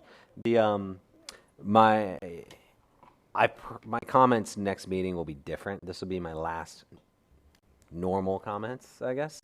Because next one will probably be emotional, and I'll probably cry. And you're not going to cry. No. I probably will. I cry at every movie, even if it's not sad. I get overwhelmed, and my wife makes fun of me, and it just is what it is. So I accept it. Listen, my father was so Irish. Now we're all going to make fun of you. My father was so Irish, he cried watching beer commercials. That's pretty good. My comments will not be as good as Mr. Patterson. But no, usually I reserve this time, or I usually bring up this time to bring up items that I want to discuss or do, and I don't have any. Everything I wanted to do, I at least tried. So I appreciate the council letting me try, letting me bring things up that sometimes, like peer polls, are a complete pain. But they're important to individual council members. They're important to constituents, and it's part of what we're elected to do. And I've appreciated it. It will be interesting to be off the council. It really will. But I have enjoyed it, and I've enjoyed everyone's help to try these solutions. Today is the perfect example. I mean, I literally started thinking about that as a 12-year-old kid. That's weird. You know, it's silly and strange and just so very awesome that we start the day with someone, as much as I don't like it, ripping a flag in half. And I wasn't ready for it. I was kind of looking down because I've been so in the mode of the peers and trying to work out these agreements and calls and texts and all these things. And I look up and he's ripping a flag. I'm like, whoa, that was intense. Like, just out of nowhere. I was like, wow, okay. I guess this is happening. I do appreciate all the veterans. I do, dearly. Even for him, to allow him to have that freedom, you wonder why people do it. It just strikes me as strange. I used to do attention getting stuff as like a 13-year-old kid at the pier, but I've grown into a 39-year-old man who tries to work things out, it's reasonable, and is respectful to others. So I don't quite understand that. But in my last normal time, I would like to take it, in case I forget. I have thanked this council, and again, thank you, and previous councils, to staff, to everyone that I've worked with, to Dan Eckert for basically calling me a pain in the ass, but in a nice way, calling me what is it you call me? I'm high maintenance. My wife thinks the same thing. I'm the high maintenance council member. It's simply because I say one word and I say it a lot. I said it when I was 13. It's the word why. I say why so much. So that's the problem for lawyers. Why?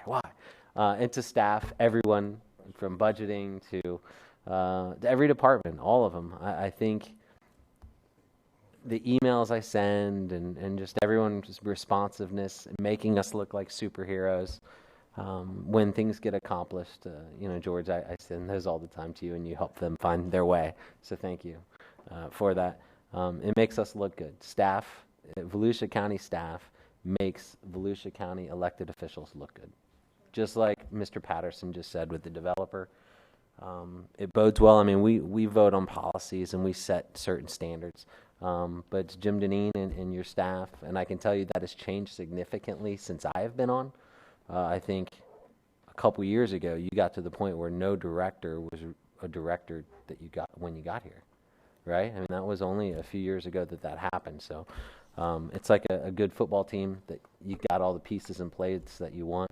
A coach can blame the old coach for having bad drafts and bad decisions, but you get to a point where you can't blame anyone but yourself if you have a bad government. So again, I just think our staff, our employees, really for Volusia County, are amazing, and I get thanked all the time for how such a great job they do. So this is out there for all the staff that's working and listening. I really do appreciate it, and thank everyone. So thank you, everyone, for all of it, and putting up for me with some of those times. So thank you. That's it. Okay. Ms. Cusack. Thank you, Mr. Chair. Thank you for your remarks to remind us who we are and whose we are. And there will always be people that will try to make issue out of something that is so positive. But I think in that instance you have set the tone and it was well said, and I too can appreciate that. I just want you to know that as a member of this council, I appreciate working with each of you as team members. And Josh, we'll see what next week brings. Maybe we might not have any tears of joy, but know that we will have some fun. And so that's all I have, Mr. Chair, and I look forward to our next meeting, as I do look forward to every meeting that we have. Thank you, sir. Mr. Daniels? Nothing, Mr. Chairman. Thank you. Ms. Denise? Thank you, Mr. Chair. Mr. Chair, I think that was very eloquent, and that's all I'm going to say about that. But it was very eloquent, and Dr. Lowry, thank you for that commentary. I think that was very well stated. Josh, when I heard you speak this morning, you said it again. From 13 to 39, it's kind of like Wendy when she talked to Peter Pan, and she says, "I know you're in there somewhere, Peter." You're right between the young kid on the surfboard that has to grow up and do the right thing at the last meeting and lead like a lead, and it's tough, but you're in there somewhere, Peter. It's a Peter Pan effect. Told everybody the 13-year-old version of myself punched me in the face for what I did earlier, but the 39 is very appreciative. So wait till you get to 60. Just hang on. Just hang on here. It gets better. But that being said, one small thing, I think we need to really get it out there that it's not too soon to renew and/or buy your beach pass for 2017. You can do it online. I was speaking with Jessica Winthrop earlier. We can still purchase them at the toll booths now in December. We can get them at Daytona Beach Shores at our administrative office during normal business hours, and at the Bank of America parking lot here in DeLand from 10 to 3 on December 10th and 17th. You go online to VolusiaBeachPass.com. You can pay for it. You can do it all online. Print out your voucher. Go to the toll booth. It expedites everything. It's wonderful. And these new passes are renewable, so we don't have to scrape them off, put a new one on. It's a wonderful process. So I've been complimenting Jessica on this, and she asked me if I would bring this up, and I think this is great. VolusiaBeachPass.com. Get them online. Just one other small thing. If I could put this up, and this is to compliment staff. Mr. Peister, this is, and Mr. Manager, in council, we received an updated Excel sheet, just so you know. But here's what I took a look at. We get these quarterly investment reports, quarterly. And I looked at this one, and for the first time, this caught my attention, because as you know, numbers, and I've got a strange relationship with numbers, but I understand them and look at them too often. But the difference here, what got my attention, was there's $100 million difference between April and September. Now, that wasn't the normal pattern. Now, that's 20%, almost 25%. You've got my attention now on $100 million. So I emailed staff and I said, please, I forget, it was a very detailed question. Please give me the breakdown, what happened. I don't want to know detail, but I do need to know the general overall reason. $100 million in cash flow, that's a lot of money. So what was unique, what was different, what has happened in the cash flow to inside $100 million difference? So staff went to work right away with it, and then Mr. Peister sent me an email about, 5:15, 5:30 the night before we were to meet. We met Tuesday morning, and she said, well, staff is staying tonight to finish the detail. And I I said, no, don't have staff stay, please. That's enough. I want the general overall view. Don't drill down and do too much on this. Please send your staff home. We can update this at a later time.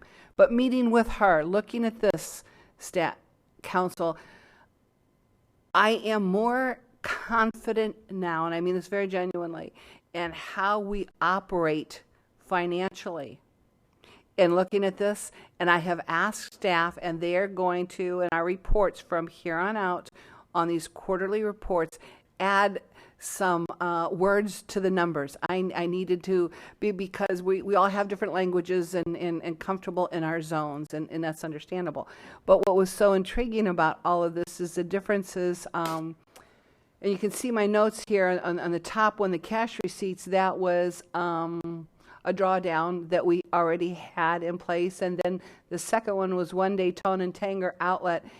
But then what's unique, I couldn't figure out why that 1 month it went up so high. Well, there's 5 payrolls in that month. Well, that's understandable. But then Votran had a different 5-week payroll. They're on a different timeline. So this is just a little more information to reports that we get, and some of these are required for state requirements, and it depends on when certain closeout periods are for different accounts and different reporting departments and agencies that we work with within Volusia County government. This is a lot of money. We're looking here at $500 million, almost $500 million.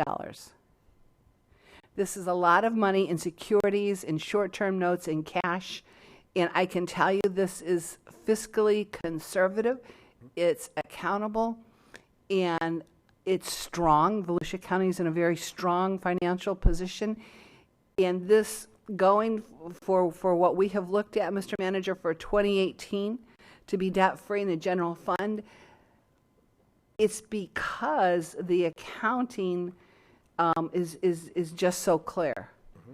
So with that, and I've spent way too much time on this behind the scenes looking at this and making sure I comprehended it. But I want to thank staff, Mr. Peister, very genuinely. staff for working with me and answering my questions. And this is kind of like accounting for dummies or accounting for council members that don't work in your area. And I don't want to know the detail, but the general tabs I do want to know. And I think this will serve council very well. Well, thank you so much for the compliment. The compliment really, to be able to distill all the information down that flows through for that 6-month period, comes from we need to compliment Mr. Osowski, who is the accounting director, who's been on board about 9 months now. Fantastic accounting director. He's really able to distill information down into smaller components or compartments to understand. We will be able to provide this going forward. In fact, I think he finished what he needed to do yesterday, as a matter of fact, to be able to provide this on a quarterly basis. So as you get those, we're gonna revamp that quarterly investment report to include this plus some other. We're gonna do fine tuning it over the next year, so we can make it a crisper report and meaningful to council members. So I really appreciate it. Thank you. Well, I appreciate. Thank you. There's a lot of conversation that goes on behind the scenes that's not doesn't make the headlines. It's not very interesting. Pretty boring. But it's a part of what we do as council members. We all do it in different areas that we drill down to. But on this one specifically, I think it was worth noting and acknowledging staff and working with council. So that's all I have. Thank you so much. Yes, sir. Mr. Patterson. I just need another couple of minutes. I think we all got an email here from the Florida Association of Counties talking about the ethics course that you're required to take each year. I'm wondering how that affects our outgoing council members, if they're still required by the end of the year, Mr. Eckert. Yeah, if he wants to, let me know. It's for next year. No, for this year. You've got to complete it each year. Well, considering we're not filling out our financials. Oh, you'll be filling out a financial. No, I threw it away. I said, I'm not going to do that. No, well, it'll become. I mean, there's just a little box there. If the outgoing have to have completed a ethics course for this year, even though they're leaving office. I could be better prepared for the question, but I believe that they are, and that they would certify on the financial. Because they do have a financial report. What I'm kind of curious about, what is the penalty if they don't? Well, it's yeah. Ethics still subject to the ethics commission. The other thing is the Florida Association of Counties has a course you can take for $75. But I just want to make you aware, if you haven't completed it, the other four of us up here, you see. Jamie. Pardon me. See Jamie. Yeah, see Jamie. Well, I just Jamie, returned. You can listen to that. I did it like an hour a day, and it's a great way to do it. And it doesn't cost you $75. Well, you know, it's not boring if you get in trouble and you're trying to explain to somebody that you didn't know that something was against the law. There is no excuse, because it does get into all of it. I also wish there was like a course mandated on it for like understanding a county charter that would have to be for council members and elected department heads. Just a little thought there. Mm-hmm. Yeah, I think also like for county managers and things, all the department heads. I'm thinking more of elected department heads. Oh, just elected department. I know the charter. You know? Okay. Is that it, sir? Okay. Well, seriously, those CDs that she has are wonderful. The only thing, it's like a palatial amount of CDs in there and information but it's worth the comprehension. We got it. Got it. Okay. Mr. Deneen, do you have any short comments? No, I got a couple long comments. Oh. A couple things. Just remember, 5 o'clock. We'll be fine. I have just a couple things. First of all, it's two things in relationship to something that Mr. Daniels had talked about. One, I think the inclusion of the park with Hope Place will end up better than we thought, and I think that we hadn't thought about doing that at the time. I think that's going to really add to that project. Okay, and there was no way they had funds within the money we gave them to do that. and they use in park impact fees, no one can argue we gave extra money from the general fund or anything. I think it works out good. Number two, he had brought up an issue before with this whole Tanger and the Votran service. I really do believe, and I want to wait till the new council gets on board, and I think what we're going to do, one of the council members said to me, Jim, could we have a workshop on Votran? That would be good, because I do think I need guidance on what policies you want to use, because right now, you know, I'd give them money, but my issue is how do you turn the spigot off? Because I was told by previous councils to rein in how fast we were spending money subsidizing them, and there was no end. So we try to keep that intact. Now, if you remember, we were at about $7.5 million, and I recommended, this is the first time on any service, I recommended an increase of 28% in Votran, $1 million this year and $1 million next year, which will be ongoing. So this year's budget's $8.5 million subsidy. Next year is going to be $9.5, almost getting close to $10 million.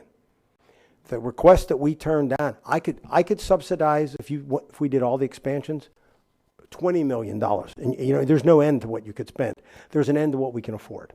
So I would suggest that I think it would behoove the new council members, together with this council, to have a discussion about Votran and where we're going. And at that point, what I'll be able to talk about is what we're doing with the money we are giving them, the new money. So I think it'd be worthwhile. I think that way that won't get forgotten, and we'll see where we go from there. Okay. The other thing, Ms. Denny's, the comments about the finance department and what you saw, those really matter to me, and I'll tell you why. Just the fact that you brought that up and looked at that, and that gets broadcast to my staff, the people who spend their lives behind the scenes to make sure that all works. So it's not just the people that record it, but all the people that manage all those funds and all the people that work on all those, they don't get the FaceTime. But if they don't do it right, none of this works. I learned that a long time ago, that I don't care what you think you have. It's not what's in front of you in the field as much as if you don't have what goes on behind the scenes correct, you can't make any of it work. But those people have to count on the fact that in their hearts they know they're doing the right thing, and they put their effort into it. People spend their whole careers in those offices. The fact that you pointed that out, that matters to a lot of people.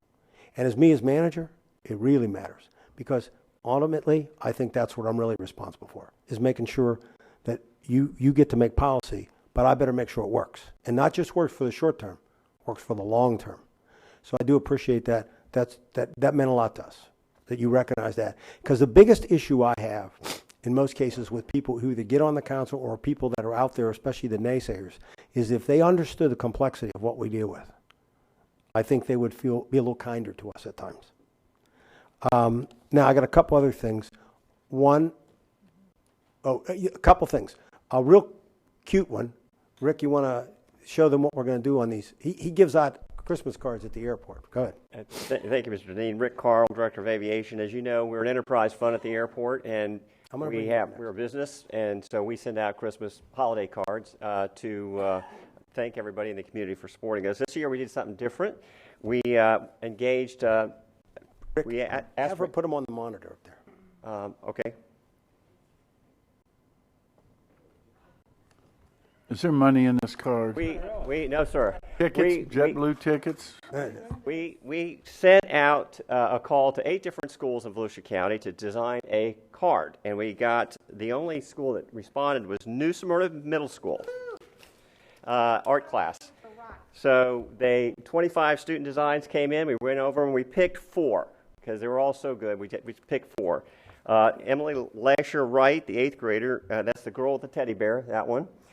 Juliet Bennett Coors. Well, hold on for a minute, Sue. All right, that's the first Emily Lasher Wright. That's her design. The next one, that's the girl with it. What's all that stuff flying around the airplane? We have different ones. Hold on, we've all got different ones. Well, everybody, hold on. They're different. There's four different ones. These are the 4 designs. There's real simple. Put them up one at a time. All right. right. And this, There goes the this next one, the tree with the plane on top, is Juliet Benacore. She's 7th grade.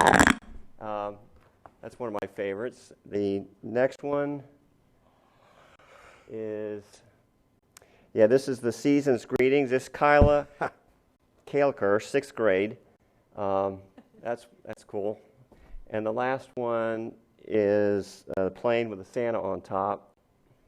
That's by Carson Linker, 6th grade.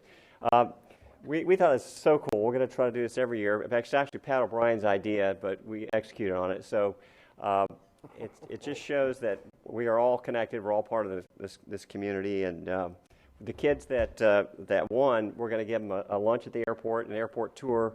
The rest of the kids are going to get a gift bag from the airport. And we're going to encourage this competition every year, and hopefully we'll get more respondents. So goes along with our philosophy of the smaller airport with the big heart. That's right. So it's good for it's good to connect people to the community.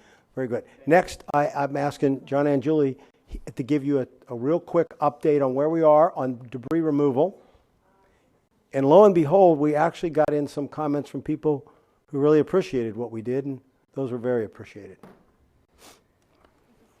John and Julie, Public Works Director. To date, this is numbers through yesterday, 12/7. We've collected over 913,000 cubic yards of debris. That's basically over 55 days we've been at this process. I know I've quoted this before, but the number basically in 2.5 months, we've collected 1 year and 2 months worth of debris that we would normally pick up, in 2 months' time. So it's quite a lot of vegetated debris that's being collected across the county. We've started our second pass. The first pass is over.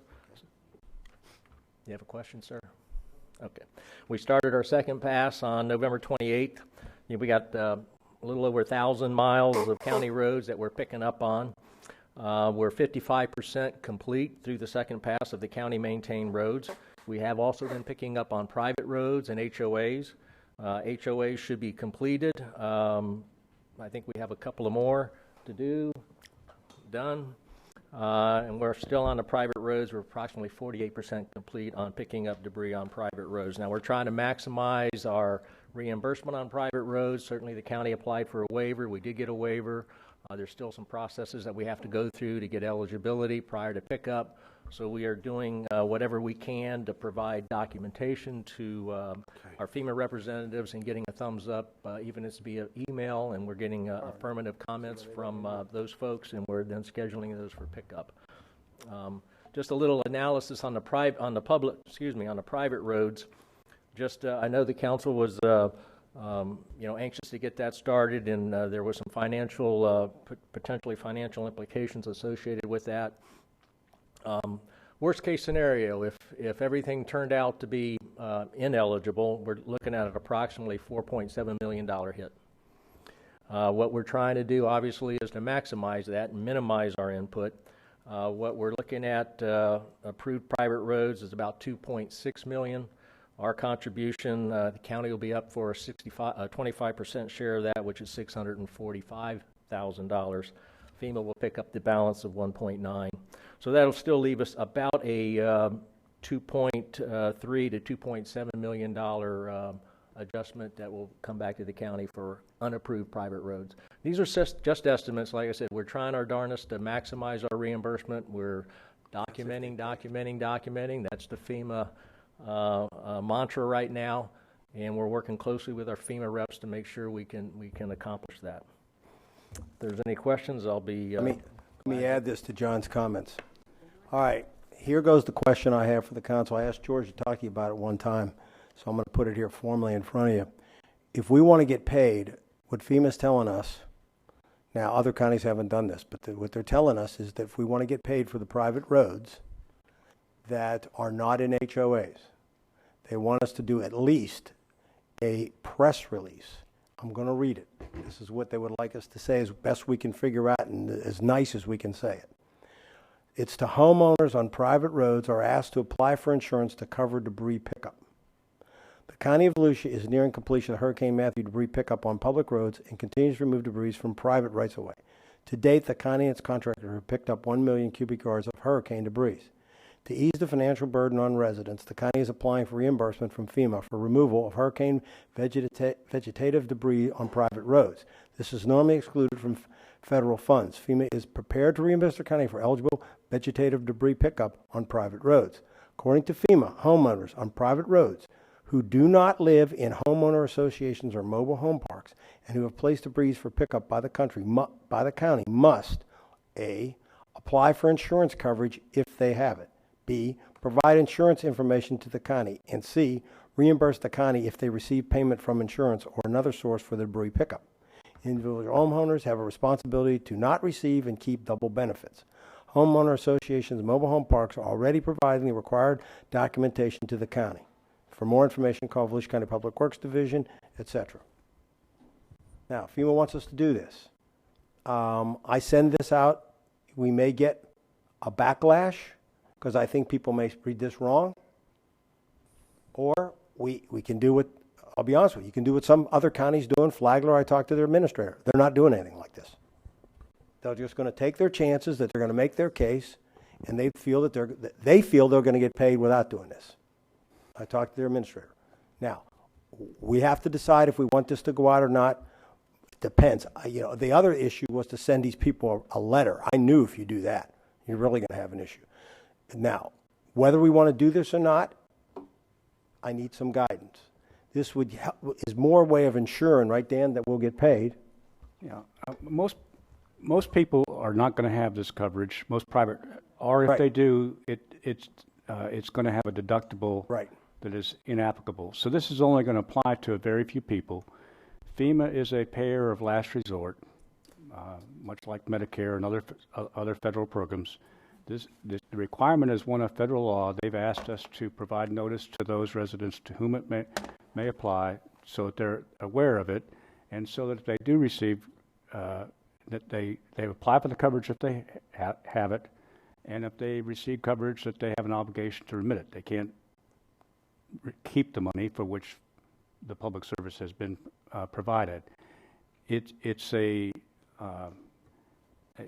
requirement that FEMA has, maybe others are not doing it, but FEMA has made pretty clear to us that this is a prerequisite for us getting paid, and John's given you the figures on what's on the private roads outside of homeowners associations. So it's not, we're just telling them what is the obligation under federal law, and again, it's only going to apply to a small number of people.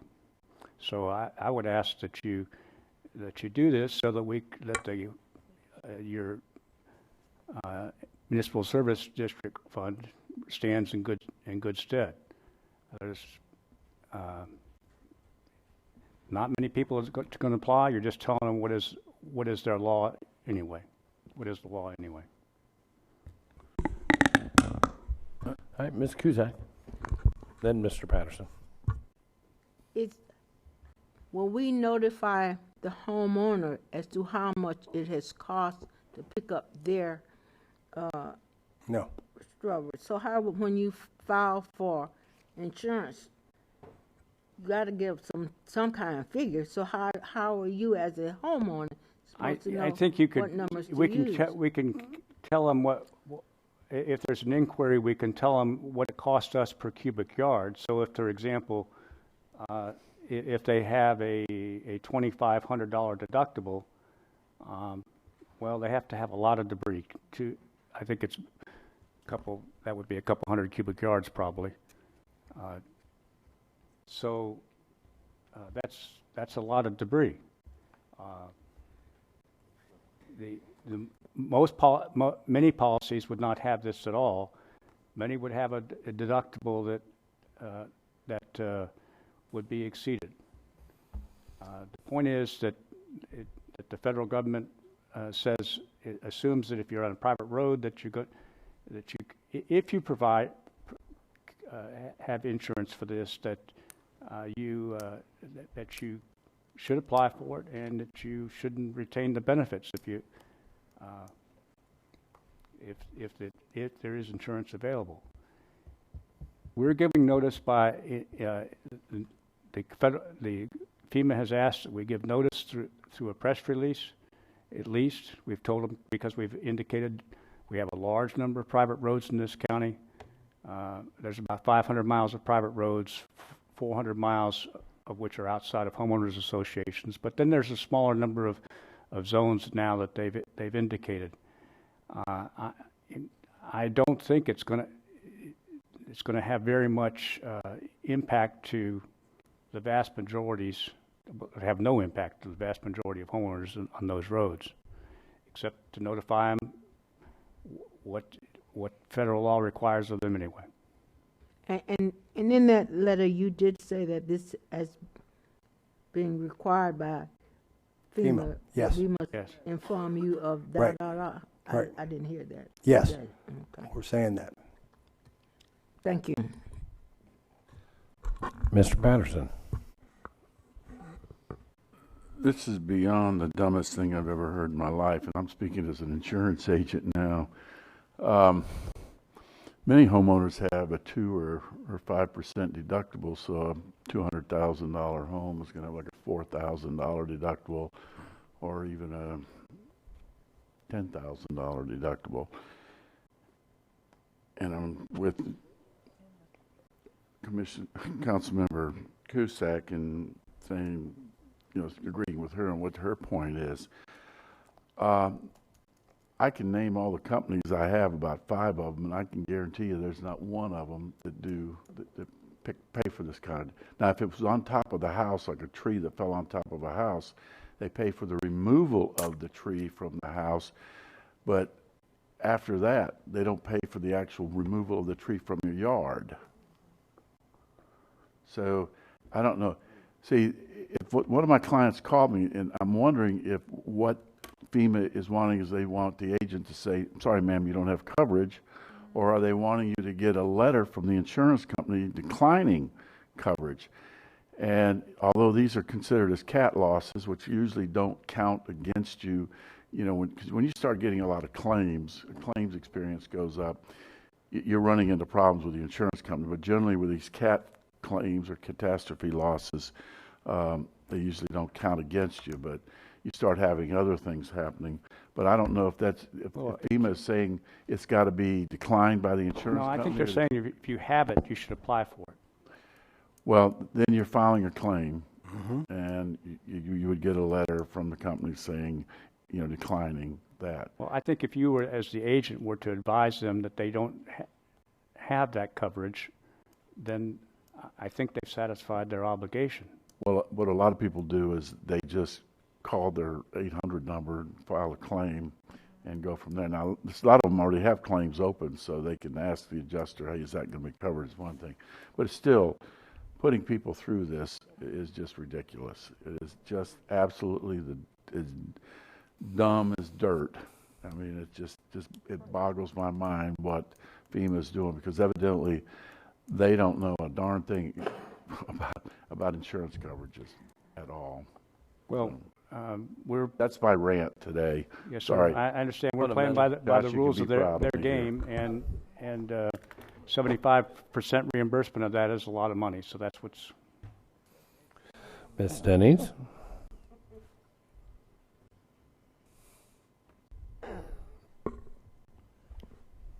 It's almost like an exercise in futility that must be done. Check the block exercise. I mean, isn't that kind of what it is? It's, what, to use Councilman Patterson, doesn't make any walk around sense. But I think if it's something we need to do to comply, I don't want to jeopardize the MSD in reimbursement for something that we can, as agents here, dissect, explain why it shouldn't exist or won't be reimbursed.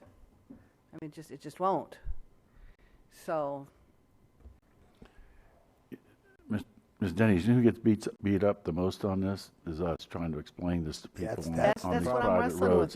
Because some of the phone calls that I've had have just been absolutely outrageous. Here's your dilemma, and I really do appreciate, and I think Dan's got a point. You put this money at risk, but here's the downside. Other counties, I talked to Flagler, they're not doing it. Period. They'll be at risk. They're not doing it. I've talked to Craig, they're not doing it. None of the cities, even though the ones that have private roads, they're going to eat it. They ain't doing it. So because they don't have the same risk as we do, because they don't have the same number of roads. So the problem is that once again, we'll be the only ones out there. I'm just telling you. And then trying to explain this to somebody is going to be, that's the only downside you have. You're right. The downside you have is the handful of people that'll read this, especially after we said you're going to go out and pick it up. We already told them we were going to go out and pick it up and it wasn't going to cost them. I understand what FEMA's doing, but I think this is overkill. Now, they wanted us to go even further and send a letter out, which would have really incited a riot. But you've got to decide, because it's a greater risk that we will not get paid. You know, it's been said that we're still in the event. Yes. I think FEMA's keeping us in the event with bureaucratic delay and paperwork and this process. I mean, to be notified now or an ask from a federal agency no, that's been a for our couple of weeks locals ago. to comply, this should have been, this is beyond reasonable. I don't think we should do it. I don't think we should either. I'm talking myself out of it. I don't think we should either. I don't think we should do it. No, it's up to you. I mean, Show of hands, those who think we should do it. Well, One of the crazy things about this is, and I've tried to explain this to people, that your property taxes don't cover this debris removal. Right. So that's one argument you have when we're out in these areas. But somebody on a private road or the HOA, they're paying sales tax to the state. They're paying income taxes to the federal government. So they are paying taxes that should be covering it. FEMA shouldn't even be thinking. Couldn't agree with you more. I can't help what FEMA thinks, but they've required us to get insurance from the homeowners association. Your reserves in the MSD are about $2.5 million to my understanding. That's right. And that's roughly equivalent of the cost of the private road pickup. What we have at risk is the reserve in the MSD. Correct. And depending how this goes, here's a risk and reward. The greater the risk, the greater the reward. We take no risk, we may lose all the reward. So we could, at risk, it's a 75% of whatever the figure comes up to be on the private roads. So it's not. It's a good portion, say close to 80% of your reserve. And then, if we risk that, let's say it doesn't break the way we think it will logically, then what do we do the next budget season? There will be a tax increase in the MSD if the reserves are depleted. That's the thing that's the elephant in the room. You're going to have to make it up over. Right, we're in over time. You'll have to. Excuse me for interrupting, but over time, it may not be all the next tax season, but over time, you're going to have to reestablish a reserve. Right. Right. And so, you can't be assured that FEMA will pay. No. Exactly. I can't be assured that they pay, but I think it's highly likely that they won't pay if we don't do this. Well, if that. I think people getting paid. I think you'll also find that if trying to reimburse the MSD, and people, I live in the MSD, and others, you do too, that when they call you up and say, why am I getting an increase in my tax rate? Well, it's to reimburse for people who live. And you say, well, I don't live on a private road. Why am I having to pay for those people? That's their choice, so they should be paying for it. You're going to get some pushback from people who live on a public road like I do, complaining about why are they having to reimburse the MSD for somebody else. We don't win on this one, kids. No win situation. Let me just throw into and Donna can help me with this. If the issue also gets into the actions of today. The effect won't be necessarily even in this year, maybe next year. The FEMA just showed up and had our kickoff meeting on Monday. John's had another meeting since then with debris specialists from FEMA. But this is going to be a several-year process That's what, because really what comes in, they come in and there's what they call worksheets are made and estimates are given and real data is given. And then there's a series of audits that occur afterwards. So this goes on for quite some time. And at any point during that time, they can find things that are missing from the file, like maybe this release, and start disallowing things that they said before that they may allow. And all the people that are saying they may allow it now may not even be employed with FEMA 2 years from now when that occurs. And that's been our experience in the past, and correct me if I'm wrong. It's a series of people. And so, you know, I've had some brushes with the DOT here in the last few days. They want names from FEMA. It doesn't matter what name you're dealing with. You got to go to the federal law. And that's what the legal staff's done so well, is working with FEMA's legal people, and we're going through and looking at the law, and we're just trying to comply with the law, because that's what, at the end of the day, 3 or 4 auditors from now, you know, that's where this is all going to land. So it's a several-year process. I mean, didn't we just, we still even have things in 2004? I mean, well, it was the tornado events. I just got money this year.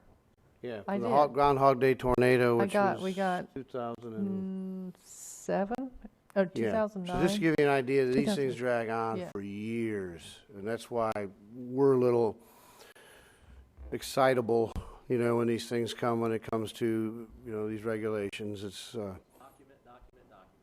and we're doing pictures. This will be the most documented storm, I guarantee you, that we've ever had, with GPS and every place we've gone and everything we're doing. I mean, you know, because as John said, we're doing everything we can to maximize that reimbursement and make ourselves a little bit more bulletproof. Maybe with the new administration, you know, they won't look at it as hard. I will say this is probably the latest I've ever seen FEMA come into an event and be as active as they have. I don't know what that means. I don't know if that means they're going to just take it easy on us, or does that mean they're just going to have the auditors attack us with more zest later on? There are things that are changing even on, you know, on a national level. I do believe the guy, Fugate, who probably would have been a friend of ours over time, I think he's being replaced. And I don't know the direction where FEMA is going to go, but from everything we're here, it's a recognized money pit in the federal government. And so those things may change. It may get tougher. It may get easier. So, John, John and Julie, Public Works Director. And just to tag on to George, I mean, we already know our state position on private roads. They're not coming to the table. Yeah. Typically, that would have been another 12.5%. They've, by executive order, they've negated that little paragraph of their participation in this private road debris pickup. So that's just another added cost that's been shifted down to the local governments regarding the private road debris.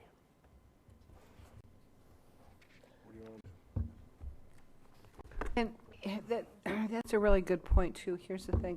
It's an unfunded disaster recovery. We talk about unfunded mandates. Mr. Manager? Yes. On our hurricane update that we have on our homepage, volusia.org, I think we should disclose, without too much detail, because how the reimbursements are coming. In other words, FEMA, how does it work? The 12.5% from FEMA, 12.5% by the state. No, 12.5% by us, 12.5% by state, and 75% by FEMA. On the private roads, that if approved, FEMA will reimburse 75%, but the county will have to absorb 25% because the state has refused to reimburse, as is the normal plan. I think that needs to be out there. We can put that out. We need to put a little more words to the numbers, Mr. Peister. We can do that. As part of telling the story, we can do need that. to get that. And just keep in mind, I know we're talking about the private roads here. We're at $27 million in damage. I mean, that's our estimates at this point. So, you know, if we're at 12.5% of that, or 12.5%, 50% of that, that's a significant amount of money too. So it's not just a private road issue. We also have to cover the known eligible costs. That's what I'm or saying. estimates. Let's put that all Well, out there. we can do that. I agree. And call that just known costs. I mean, it doesn't have to. It's they're estimates still, Generic- but we can yes. do that. So what I need in the end is, do you want me to send this out as a press release and we just take our chances? As Dan said, we hurt our chances of getting reimbursed. Who knows how much more if we don't do it? This is not a guarantee. You will get paid, and really the only probably downside is potential blowback, and you got to decide what you want me to do. But I need to know. You want me to put it? Now we would not send it out as a letter. No, we're not doing that. Where would you send it? We put it out as a public as a news release on our normal process. May I add Do it on something? Christmas. Sure. Go ahead, John. I might add that we did ask all the HOAs in mobile home parks that we picked at for the same information. Yeah, but the difference there is, and that we didn't mind. You're going to one organization. Now you're going to an organization there, and all they had to do was decide. They had to tell us one organization, do they have insurance for it or not. That covered all the homeowners. That's why we didn't mind going to them and finding out. And another reason for that situation is that's the group that if you go into those private roads and you don't get their authorization, you're going to end up fixing all those roads because they're going to claim you damaged them.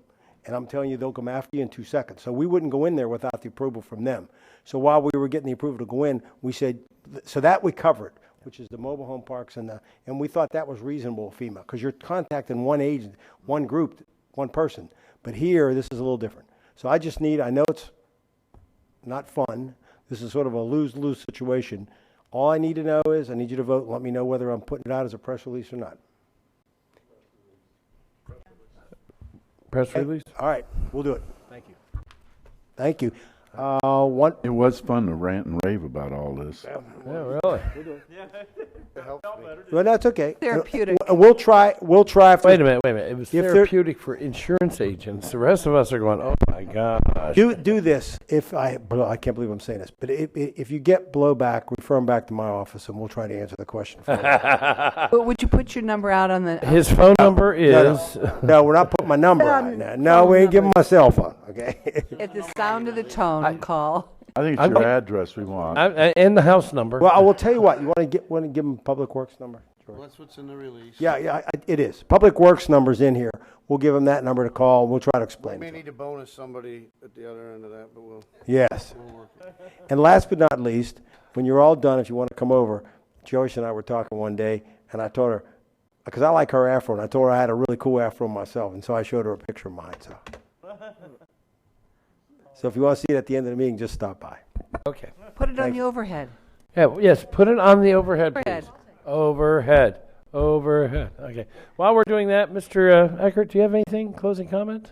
Yes, sir. Back to the ethics requirement. It applies each calendar year, so it applies to those of you who would be leaving office. Okay, that's it? Hold on. Oh, but wait. Which one? It does. Calendar year. Yeah. Don was going to give you an update on the DRC number. What? Whoa, dude. That was a really good afro. That looks more like a perm. That was real hair. Okay, that's Real buddy. hair, huh? What's that? And that cute girl is still with me too. I was 27 then. Yeah. All right, take us away. That's a back in the day picture. That's a back of the day. See, look, they only had black and white film. All right, it's long enough. And you have this with you because? That's my favorite picture of me and my wife. And you carry this around with you? At my office. Okay. Oh. Yeah. That's just I was 27. Yeah. All right, you can Go. take it down. That's true. You can't put the heart on it. That's true. All right, let's. Oh.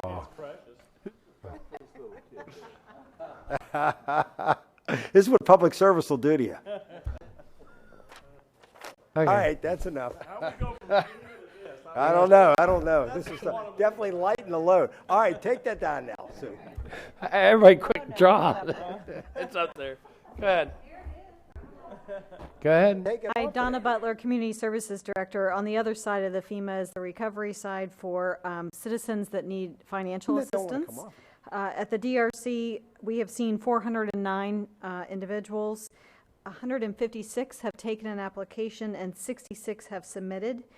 There are large numbers that we were not able to help because they were from the City of Daytona Beach and City of Deltona. And these cities are now providing assistance, so it just took them a little while to ramp up. So no one is doing the total rehab. We're focusing almost entirely on insurance deductibles and the depreciation cost. So just wanted to give you that update. We will be there until Friday, December 16th, and then a press release will go out saying anyone else needs assistance can still come to our offices. We'll still be able to assist them, just not at the DRC.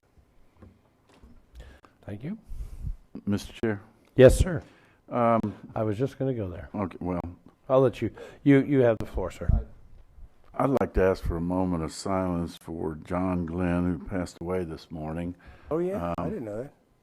Yeah, astronaut, United States Senator. I still remember in the 9th grade, as we listened at junior high school where I was at, as he was circling the Earth. And it was quite an experience. He was always my hero. I got to meet him quite a few years ago when he was running for president. Didn't get there. And I also met his wife, Annie Glenn, who was one heck of a lady. But if we could have just a moment of silence for Senator John Glenn.